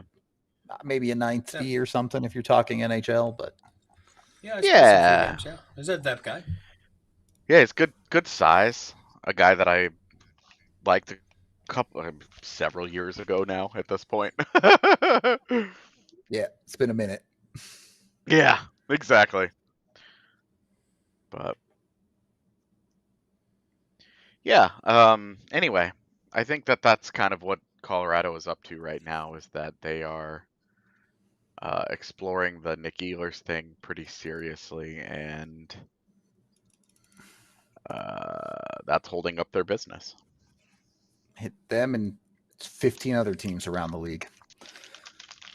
Yeah, but that's what I'm trying to say. So if it is Ehlers, then that means Marty Party's gone, right? And that you're using Marty Party's money to go upgrade on D or whatever it is, right? We said that all along the last few hours. So yeah, you could be in on it. What are the chances? 25%? I don't know, maybe. And then it just kind of slows everything down, right? And then the guy says, well, I'm going to take the night to figure it out, and then that's just the way it is, right? I mean, I don't like that because it bugs me. Keep in mind, the only team Nick Ehlers has scored a goal for besides Winnipeg is Colorado. I'm just saying. That's true. That's true. An overtime game winner right into his own net.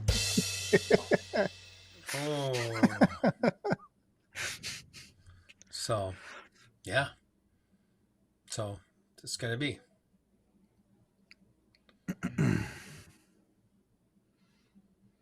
The question would be, what do they trade Netchus for? I don't know. So, yeah, right. Presumably a defenseman, but who's available, what makes sense for the Avs. There's a lot there. Yeah. Top end player. Marty's got a value. Top end player for sure. And again, that's if you're. I like Marty. I'm the guy. Yeah. I'm gonna say some. I'm the guy. I like Marty better than Ehlers. That's me. I'm just telling you. But Ehlers is free. He can sign anywhere he wants. So then, if you want to use that money, then you're saying, oh, but I'll go use a D and take Marty's money. Then I understand that. You know what I mean? So you're really not comparing Marty from Ehlers, but you're saying Ehlers can come in and take Marty's spot, up front, right? A top 6 winger. Yeah. So that's kind of how you're looking at it. For the record, Ehlers' projected contract is 6 years at $8 million, essentially. Yeah. That's, yeah. And what's Marty want? We don't know what he's asking, right? Yeah. Correct. I would guess that he is asking somewhere in the 10.5 to 11 million range. But yes. I will admit, that is a guess. That's going to be a no for me if that's what he wants. Me too. And I would imagine that when the Avalanche are eligible to re-sign Netchus, which is right now, today, this very second. Yeah, but look at Welch. That would be look one at reason Welch that right they're there. looking at this. Yep. Look at Welch. Look at Welch's comment. It's exactly that. And I'm not saying it is for Shabbat or you like Shabbat or not. I'm saying it's something like that, right? Something like that.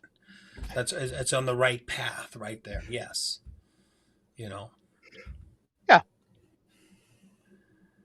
Yep. No, again, and then somebody's asking, why would they give up something? Of course, it's just like it's a trade and sign, right? I mean, it's a sign and trade, right? Again, you have you give the agent the opportunity to talk, and then they're like, yeah, we'll accept $10 million a year. Then you make the trade. That's done all the time. You know what I mean? No, Anthony Milan will not be assistant coach. I think he's just going to work on the development side of things this year. Dan But no, he Forth won't going be to a coach. Buffalo. 2 years, $1.8 million.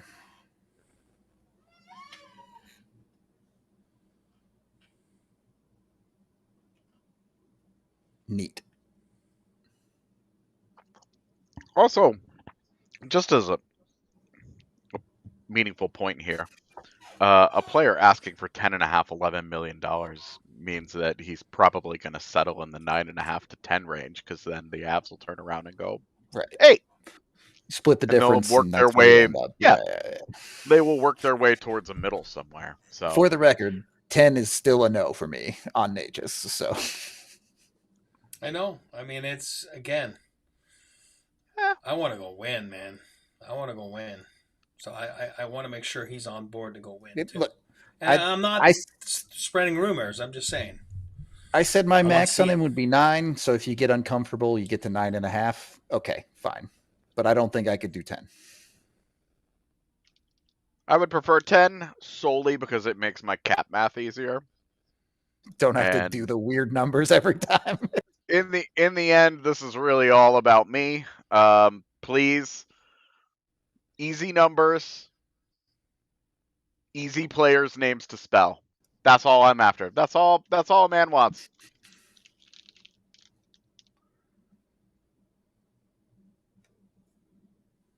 Yeah, I mean, I think Natchez is probably a better fit of a forward, and maybe just a better forward than Ehlers has been for Colorado. But if the story becomes the Avs get Ehlers and then trade Natchez for, I don't know,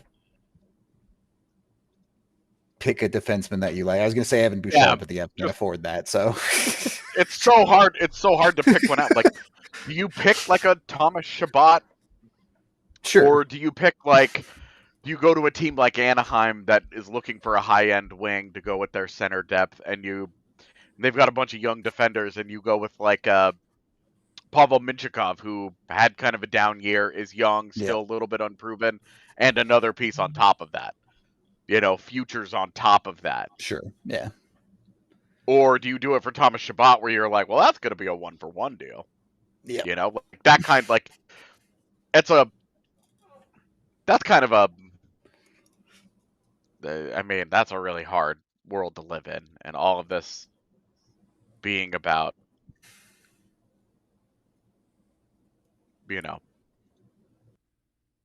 depending on whatever Nick Ehlers wants to do, a guy that's hurt all the time.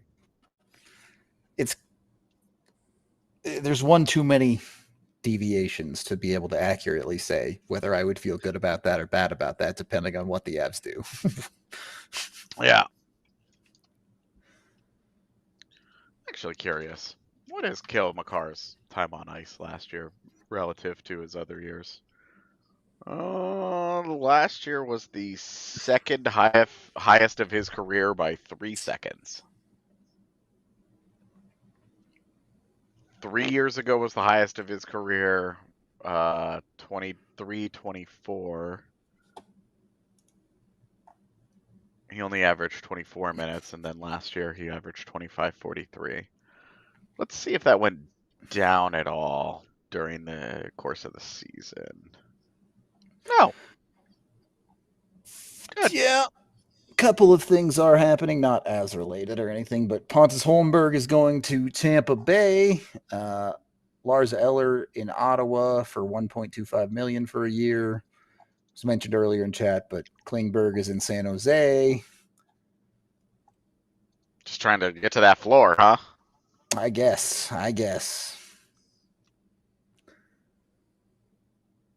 Someone in chat said Pittsburgh is signing Tomasino. I haven't seen that, but we knew Pittsburgh was working with Tomasino to get it done, so it would not be surprising.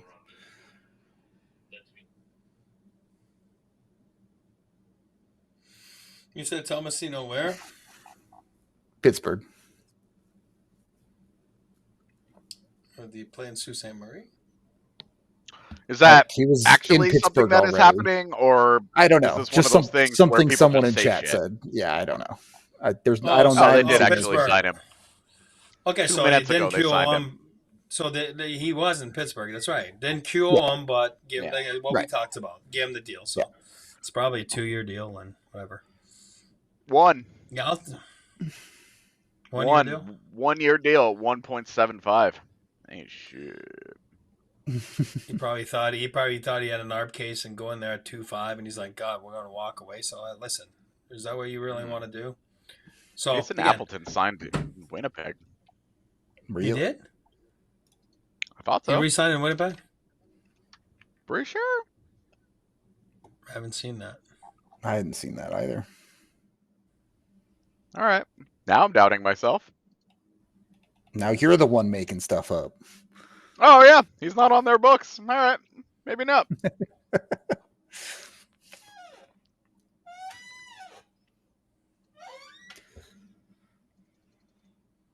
Look. Well, if what they do today is sign Mason Appleton and give Parker Kelly a 4-year deal, I'm just going to be like, all right. Okay.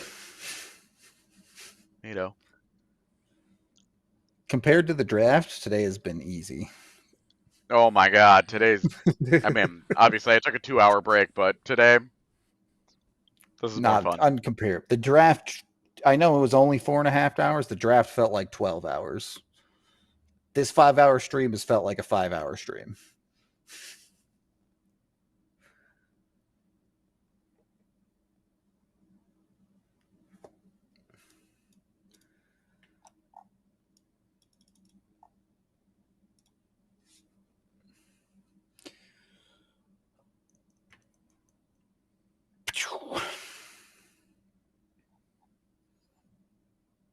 What's the inside scoop on Boisvary? Sash? Yeah. He went from North Dakota to the Terriers.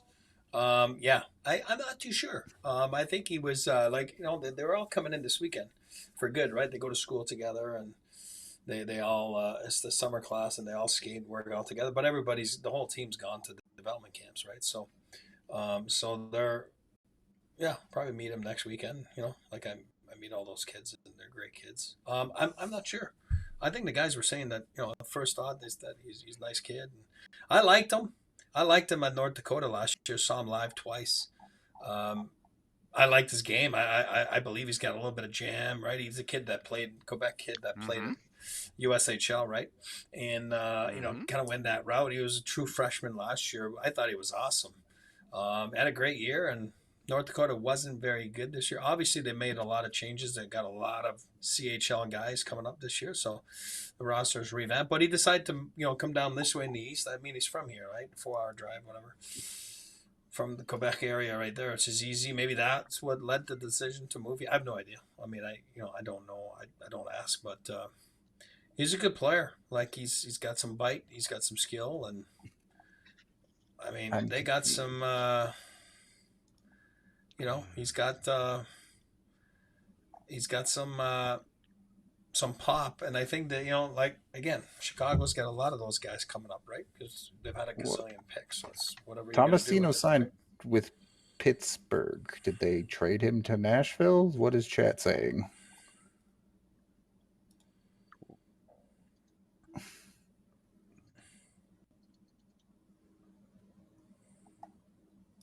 I don't know what you're seeing, chat. He definitely signed with Pittsburgh. I don't know if they like flipped him then or something, but yeah. Came from Nashville. Yeah, the Perbix deal was unfortunate. I'd have done the Perbix deal if I was the Avs for sure. Yeah, the problem with Perbix, so there's two problems with Nick Perbix, okay?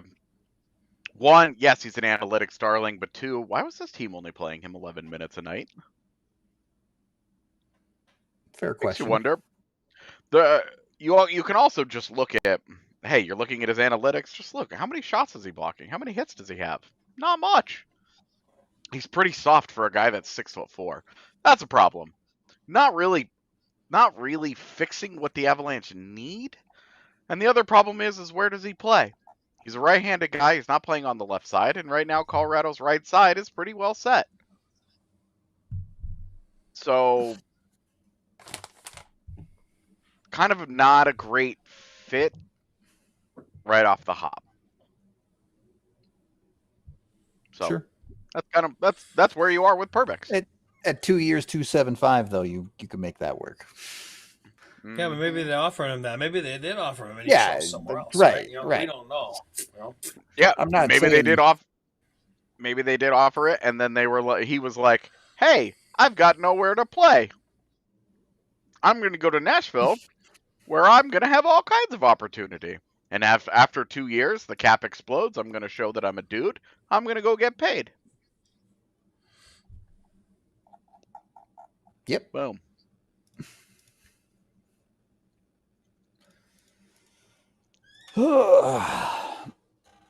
Wow, the Ducks signed Mikael Granlund? Really? That's an Maybe he just likes LA. odd choice. I think the Ducks think they're a playoff team. Why would they think that? Well, you get Joel Quenneville, so that right there is going to be a massive upgrade.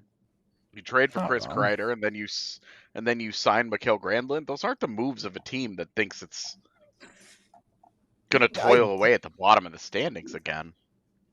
I agree with you, but what has them thinking they're about to make that jump? Well, What the do you get, Pacific though, for Division 3 years? sucks. I don't know. I just saw a 3-year deal. The Yeah, Pacific same. Division sucks. So, I mean, LA doing everything they can to firmly entrench themselves into that 3rd seed out there. Dude, Wow. Ken Holland doing Ken Holland things, I tell you. Wow. That was interesting. So to make the playoffs, they would have had to make a 16-point jump. So an 8-win standings. improvement. That's a Yeah. lot. That's a lot of wins. And that's to get the last wild card spot. That wouldn't even get them in the top 3 in the Pacific. And last year was down. Yeah. Getting into the playoffs was a down year for that number. Yeah, the year before it would have taken essentially 100-point season to get in. I like him, man. I'm telling you, when we do our season previews, the Ducks are going to be my Picking the surprise pick. Ducks. You're picking the Ducks. Good They're going to luck. be my I'm surprise picking the team. Ducks. Yeah, they're going in the playoffs next year. Yep. And maybe I'll end up there just because the Pacific sucks so bad, but we'll see. Whoa, 7 million AAV for Mikael Granlund. Yeah. Yeesh. 21 million, 3 years. Whoa. All Damn. right. His He wanted to projection get was paid. 2 by 5. No, they didn't want to lose so him. They want to lose him. You know what I mean? So they're like, yeah, screw it. That's they it. they We're gonna outbid overpay. somebody. Outbid him. Yeah, that's it. Where, Like I said to you guys, he's smart. Where's Dallas? Nowhere. Oh, They signed 1.8 Faxa, and over. that was it. Yeah. They got work to Thankful I said, where's Dallas? And neither one of you said Dallas. It's in Texas. Thankful that that interaction did not just happen. Okay, they're 1.8 over with 8 defensemen and 12 forwards, so a little bit of, even if they balance make they're it still work. over. But it would be thin. I mean, which guy are you sending down? Are you really going to send down Bischel after the postseason he just had? Probably not. That's a fair point. You're going to send down Bischel so you can play some combination of Matt Dumba, Ilya Lyubushkin, Niles Lundqvist, and Alexander Petrovic? No! Yeah, that's tough. Stop it. That's tough. Stop it. Montreal is fake over. Technically, they're $4 million over, but they've got the carry price $10 million, $10.5 million counting for them. So when they put him on LTIR, they'll be comfortable. What about Olofsson? What about him? I don't know. Victor? I'm just throwing his name out there. Yeah, why not? I'm just throwing his name out there. Wait, I I have him on my list. I would be comfortable-ish in the like 3-year, $3 million range, somewhere in there. He had a big jump forward defensively in Vegas, which is something he needed to do, and he continued to score goals, not at the same rate that he did in Buffalo, but I would have an interest in him, but I think they need to do whatever they're going to do on defense first before I start handing out mid-level contracts like that, because who's going to play defense for them right now? Who's on that left side?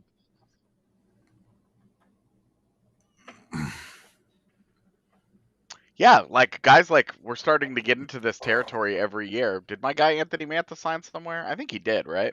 Yeah, he did sign somewhere. I say my guy, and I always talk about him like I can't. Yeah, you stand hate him. You fucking hate him. Yeah. Every time it comes up, I'm like, I'd be interested, and you're like, ah. He's your guy. Galiev, though. Galiev's still out there. I again love him, but not going to be in the Av system. Not going to be a guy. It won't be anywhere. Again, you want to win. It won't be anywhere. No, again, until he changes his style. Like, again, some guys are stubborn. Like, guys want to win. Teams want to win. Coaches don't want to get fired. Like, why would you put a guy that's going to get you fired? Like, you know what I mean? So it's like, unless he changes his mind, you can score goals, but you got to know how to play, right? Or else you're a liability, and it's hard. That's why. You're describing Jonathan Duran about 4 years ago, 3 years ago. Exactly. That's why I said you got to be willing to change, right? I don't know him. The guy I always think of there is Mikhail Grigorenko. Yeah, never changed. So much talent, but just was not willing to do the stuff. On his best days, was Mikhail Grigorenko fun? Oh my goodness. Bovilier, I was so in on him. You guys love Bovilier. Yeah. Pound the table for him. Let's go. Pound the table. I'm pounding the table for Grizzly. Pound the table for your boy. Bovilier. Oh, we're still on this Grizzly? Look, the Fire Bednar crew should be rooting for the Avs to sign Arthur Kaliev, because Kaliev will make Jared Bednar quit. All right? Like, oh, that's funny. Yes, he will.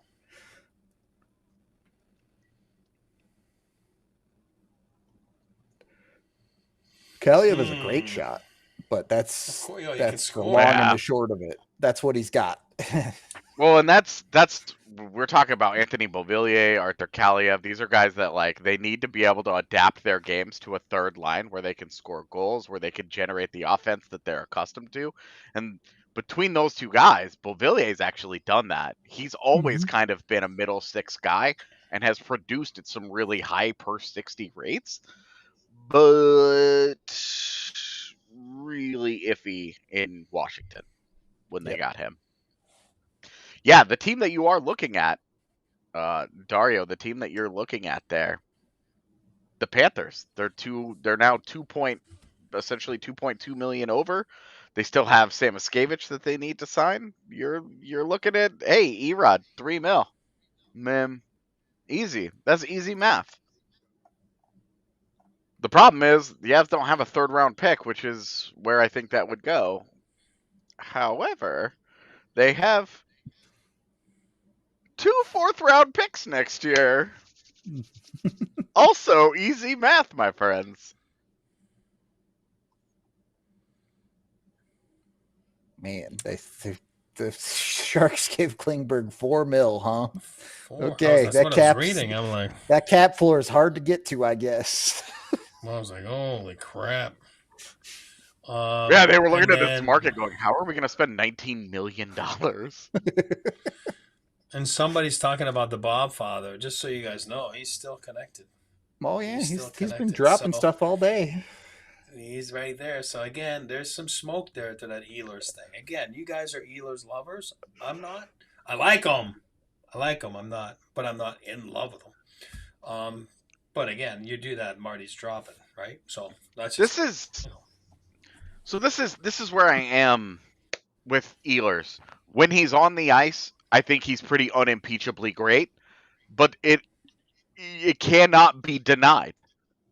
He misses way too many games. Way too many games. This isn't like he gets nicked up here and there and he misses like 5, 7, 8 games per season. Okay. This is his last. He had the one healthy season, 82 games, 2 seasons ago. Otherwise, 69, 45, 62, 47, 71, 62. He's never healthy.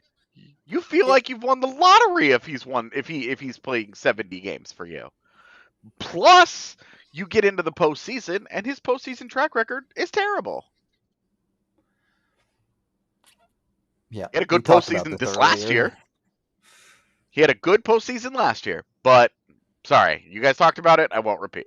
No, it's fine. Our chat, new people pop in and out. We've been repeating a bunch of topics as the day goes on, so all good. But I'm just saying, I agree with every point you're making. Yep, I agree. So that's where you go and you figure it out. If they sign Ehlers, they're going to have to do more than move Colton. That $4 million isn't enough. Yeah. Unless they're paying rookies not to fill out the rest of their lineup, basically. Even then, it would be tight. Plus, if you're doing that, well, you want some jam, right? Because Colton's your jam, right? At some point, you got to have a little bit of jam. How much do I think Brock Nelson would have gotten today? 7.5 over 3. Oh, 100% he was getting that. All right. Yeah, I think that's why he took it. Because he was like, this is the number that I want. And then the Avs were like, great. We're cozy. Yep. Still would rather have traded for Ryan O'Reilly, but it's much easier to say that when you don't know if the Preds were interested in doing that or... Well, there you go. Adam Gaudette got a 2x2. In San Jose. Work it to the floor, baby. Good for him. It's a comeback, whatever. Some sort of a comeback story, right? He's going to be the next Ryan Donato. Excuse me. Good analogy. Well, we've got about 20 minutes left here till we go do our actual podcast for the day. Yeah, which really sucks that they haven't done anything other than sign Parker Kelly and some AHL. I don't want to call them fodder, but some AHL dudes. Yeah, fodder sounds bad. That sounds mean. Not NHL regulars, to be sure. Yeah, guys that you are hoping are not in your lineup. Those are, hey, we want the Eagles to be good. Yep.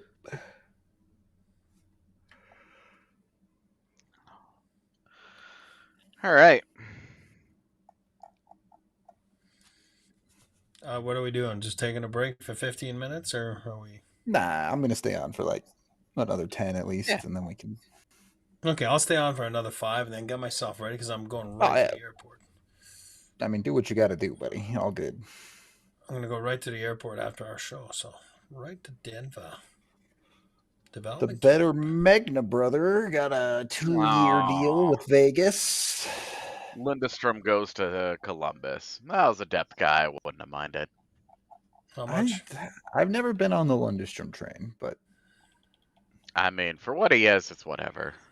Yeah. Solid play. I have a really hard time fighting too much about the 2-year, 850K guy. Right. Hard to be picky about 800K guys, for sure. He Yeah. sucks? Hopefully- Oh, cool. Send him down. Done. Just like...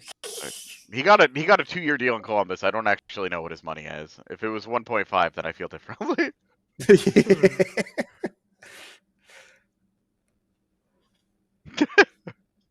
1.3? I hate this market. What was his projection? Let's see. Lundestrom, 2 years at 1.4, so he even got underpaid. You can't ask Sean Behrens to be NHL ready because he's never played been in out pro for 12 hockey, months. really. Like, yeah. Yeah, he Had he played last year and been really solid in the AHL, then you could have that conversation. But he hasn't, so you can't really expect that. You can't ask for that. So yeah. If he comes into training camp and he Makes sense. forces a decision like what we saw last year with Sam Malinsky, then so be it. But when you're building your team, you're not building it around that plan. For sure.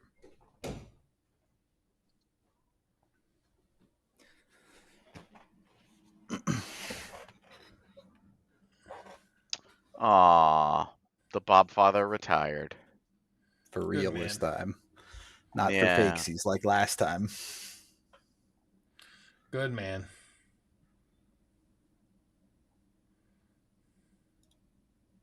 He seems like he's awesome. Yeah. No, he's a good man. Yeah. Vanacek, perfect. Utah needed a backup. Yeah, tough to rely on Ingram. Oh, he's in the program, right? I guess. Yeah. Yeah. That's what I'm saying. That's tough.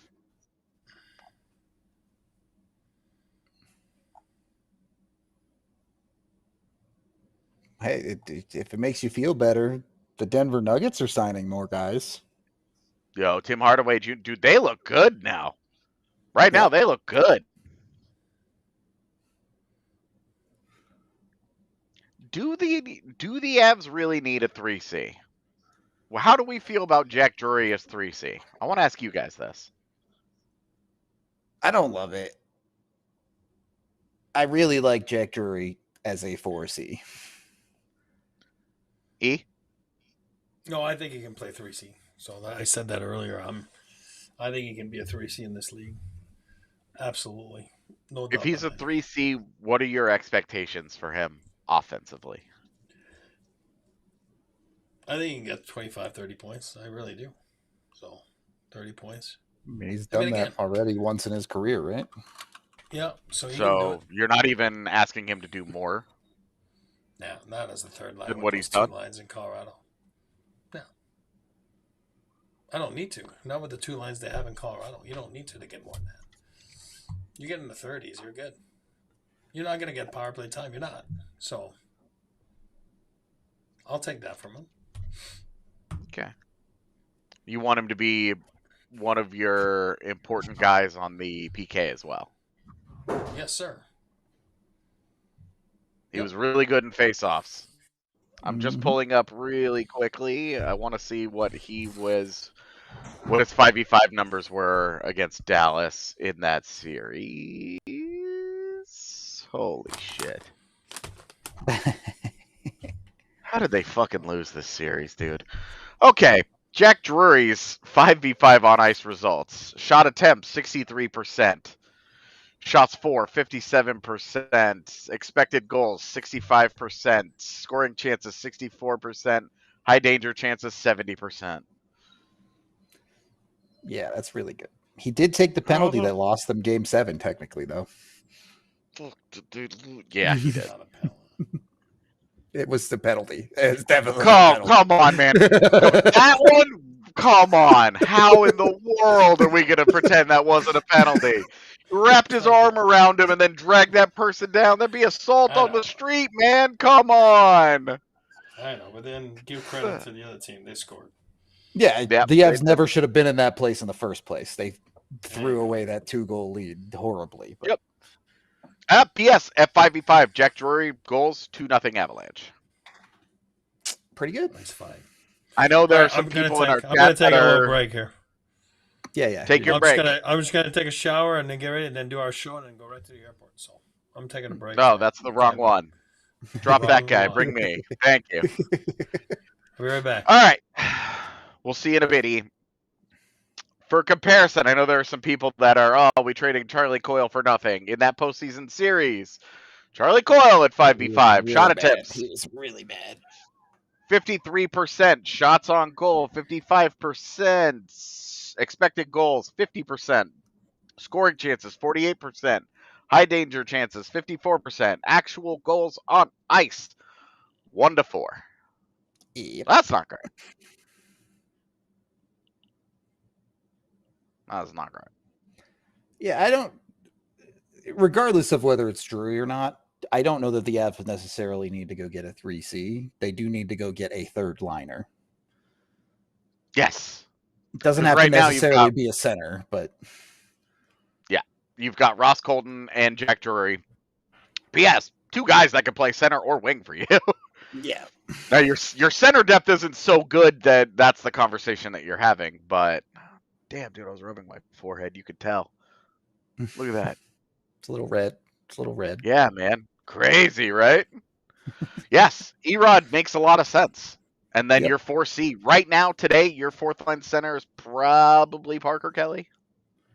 Which you don't love, but Yeah, you don't love, but you have him, and then Yep. Ivan can push him for that job. Like that's kind of where you don't love that option, but you're also not sunk with that option, and that's passable on a fourth line. Yeah, I don't know the right word here. It's fine. So yeah, Charlie Coyle, not great during that series. It got a whole lot worse for him. Those numbers on the PK are horrific, by the way. Yeah. With him on the ice, the Stars outscored the Avs 6-0. Rough. And if you're asking, was that the worst? Yes, it was. Other guys that got outscored on that PK, though, were... I mean, guys are going to get outscored, obviously, on the PK, other than Parker Kelly and Logan O'Connor, who were 2-0. Pretty but, good. Yeah, Ryan Lindgren was on the ice for 4 against. Val Nichushkin was on the ice for 4 against. Kiviranta for 3. Devon Taves for 3. Cale Makar for 3. So, not bad. Not bad. Tough. And that was with Charlie Coyle as your 3C. He was in that job. It's not like you can say he was overextended. That was in the job. Yeah. Oh, I keep forgetting about him, but Bardakov could also be a 4C option. Man, it's like the 4th time I've forgotten about him today. Maybe that's a sign. Well, yeah. Erod was actually a pretty good Av on a team. He was overmatched a little bit because they were trying to play him sometime on the first line, sometimes on the second line, but in a more appropriate role, he did really well. He was an efficient scorer and one of the few guys that actually drove some play for them. He was just too important of a player.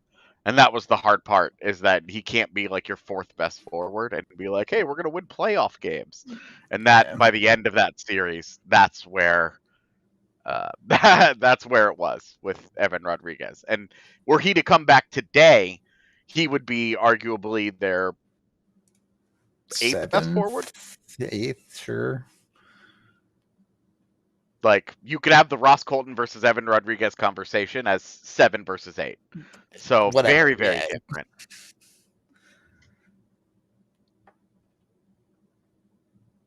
So yeah, the decision to sign Miles Wood to a billion-year contract and let Erod go for $3 million was a bad one then, and we've seen how it's gone. Yep. Tough. Yeah, that's tough. Whatever the Avs are up to right now with Nick Ehlers and Marty Necas, if that's a backup plan for them, it's a good one. It's an acceptable backup plan. There we go. Friend of the show, Dominic Toninato, going to the Blackhawks on a 2-way Oh man, I thought 50K. something interesting happened. No, not interesting at all. Yeah, gives a shit. I might have to Somebody, go move probably. my car. It's next to the dumpster that is currently on fire. So I'll be right back. Oh, all right. Yeah, you go do that. Whoa. Just normal stuff happening. I was gonna say that's some Colfax shit right there. I park right next to that dumpster all the time. Yep. Anyway, 7.5 million, man, isn't a ton here. Yeah. Man, if they get Ehlers, they've got to try and It's got to be for like 7.5. Ugh. I mean, it's gonna be 8, buddy. Just accept it. No, stop it. I'll take it being 8 over like 7.825. Do you want him or not? Ugh. Burakovsky, man. Yeah. I made my case for Burakovsky before he got moved. Another Honestly, guy with massive availability issues, though. Yeah, for sure.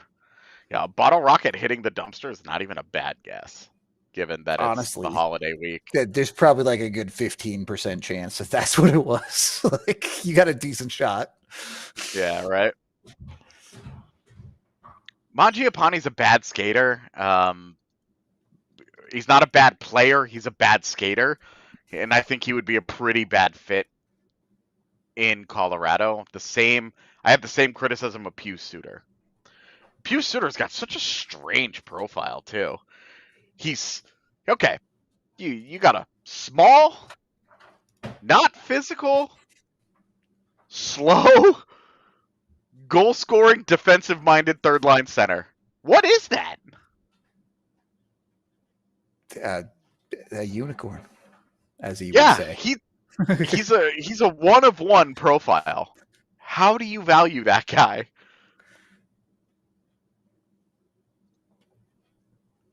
I don't know. Yeah, I mean, for me, he's landmine territory. He's one of those guys that I'm just like, absolutely. All right. If you're trying to give that guy a real significant contract, yeah, no, thank you. Like, oh, hey, how do you feel about a 3x3? You could talk me. I don't know if you could talk me into it, but you could sell me on the merits of it. I wouldn't hate it off the rip. Put it to you that way. Yeah, a good way to put it. The Avs are trying to pull Pius Suter for a chat. Yeah, the Kings are getting the full Ken Holland experience. This is what it is. All right. All right. So 4 seasons before this last one for Pius Suter, 4 seasons in the NHL. He had goal totals of 14, 15, 14, 14. Variety of games played. From 15 all the way up to 82. Like a variety of games played in those years. And then last season, 81 games played, 25 goals. Is that a guy you're trusting? No. Is that a guy you're trusting? Is the word that the Avs are in on Nikolai Ehlers? Yes.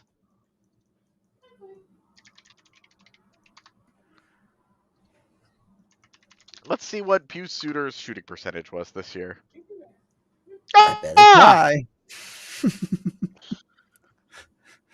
How about it? Not low shooting percentages before this past season, but 11.7 going into this past season. 18.1 last year. Oof. Popped off. So,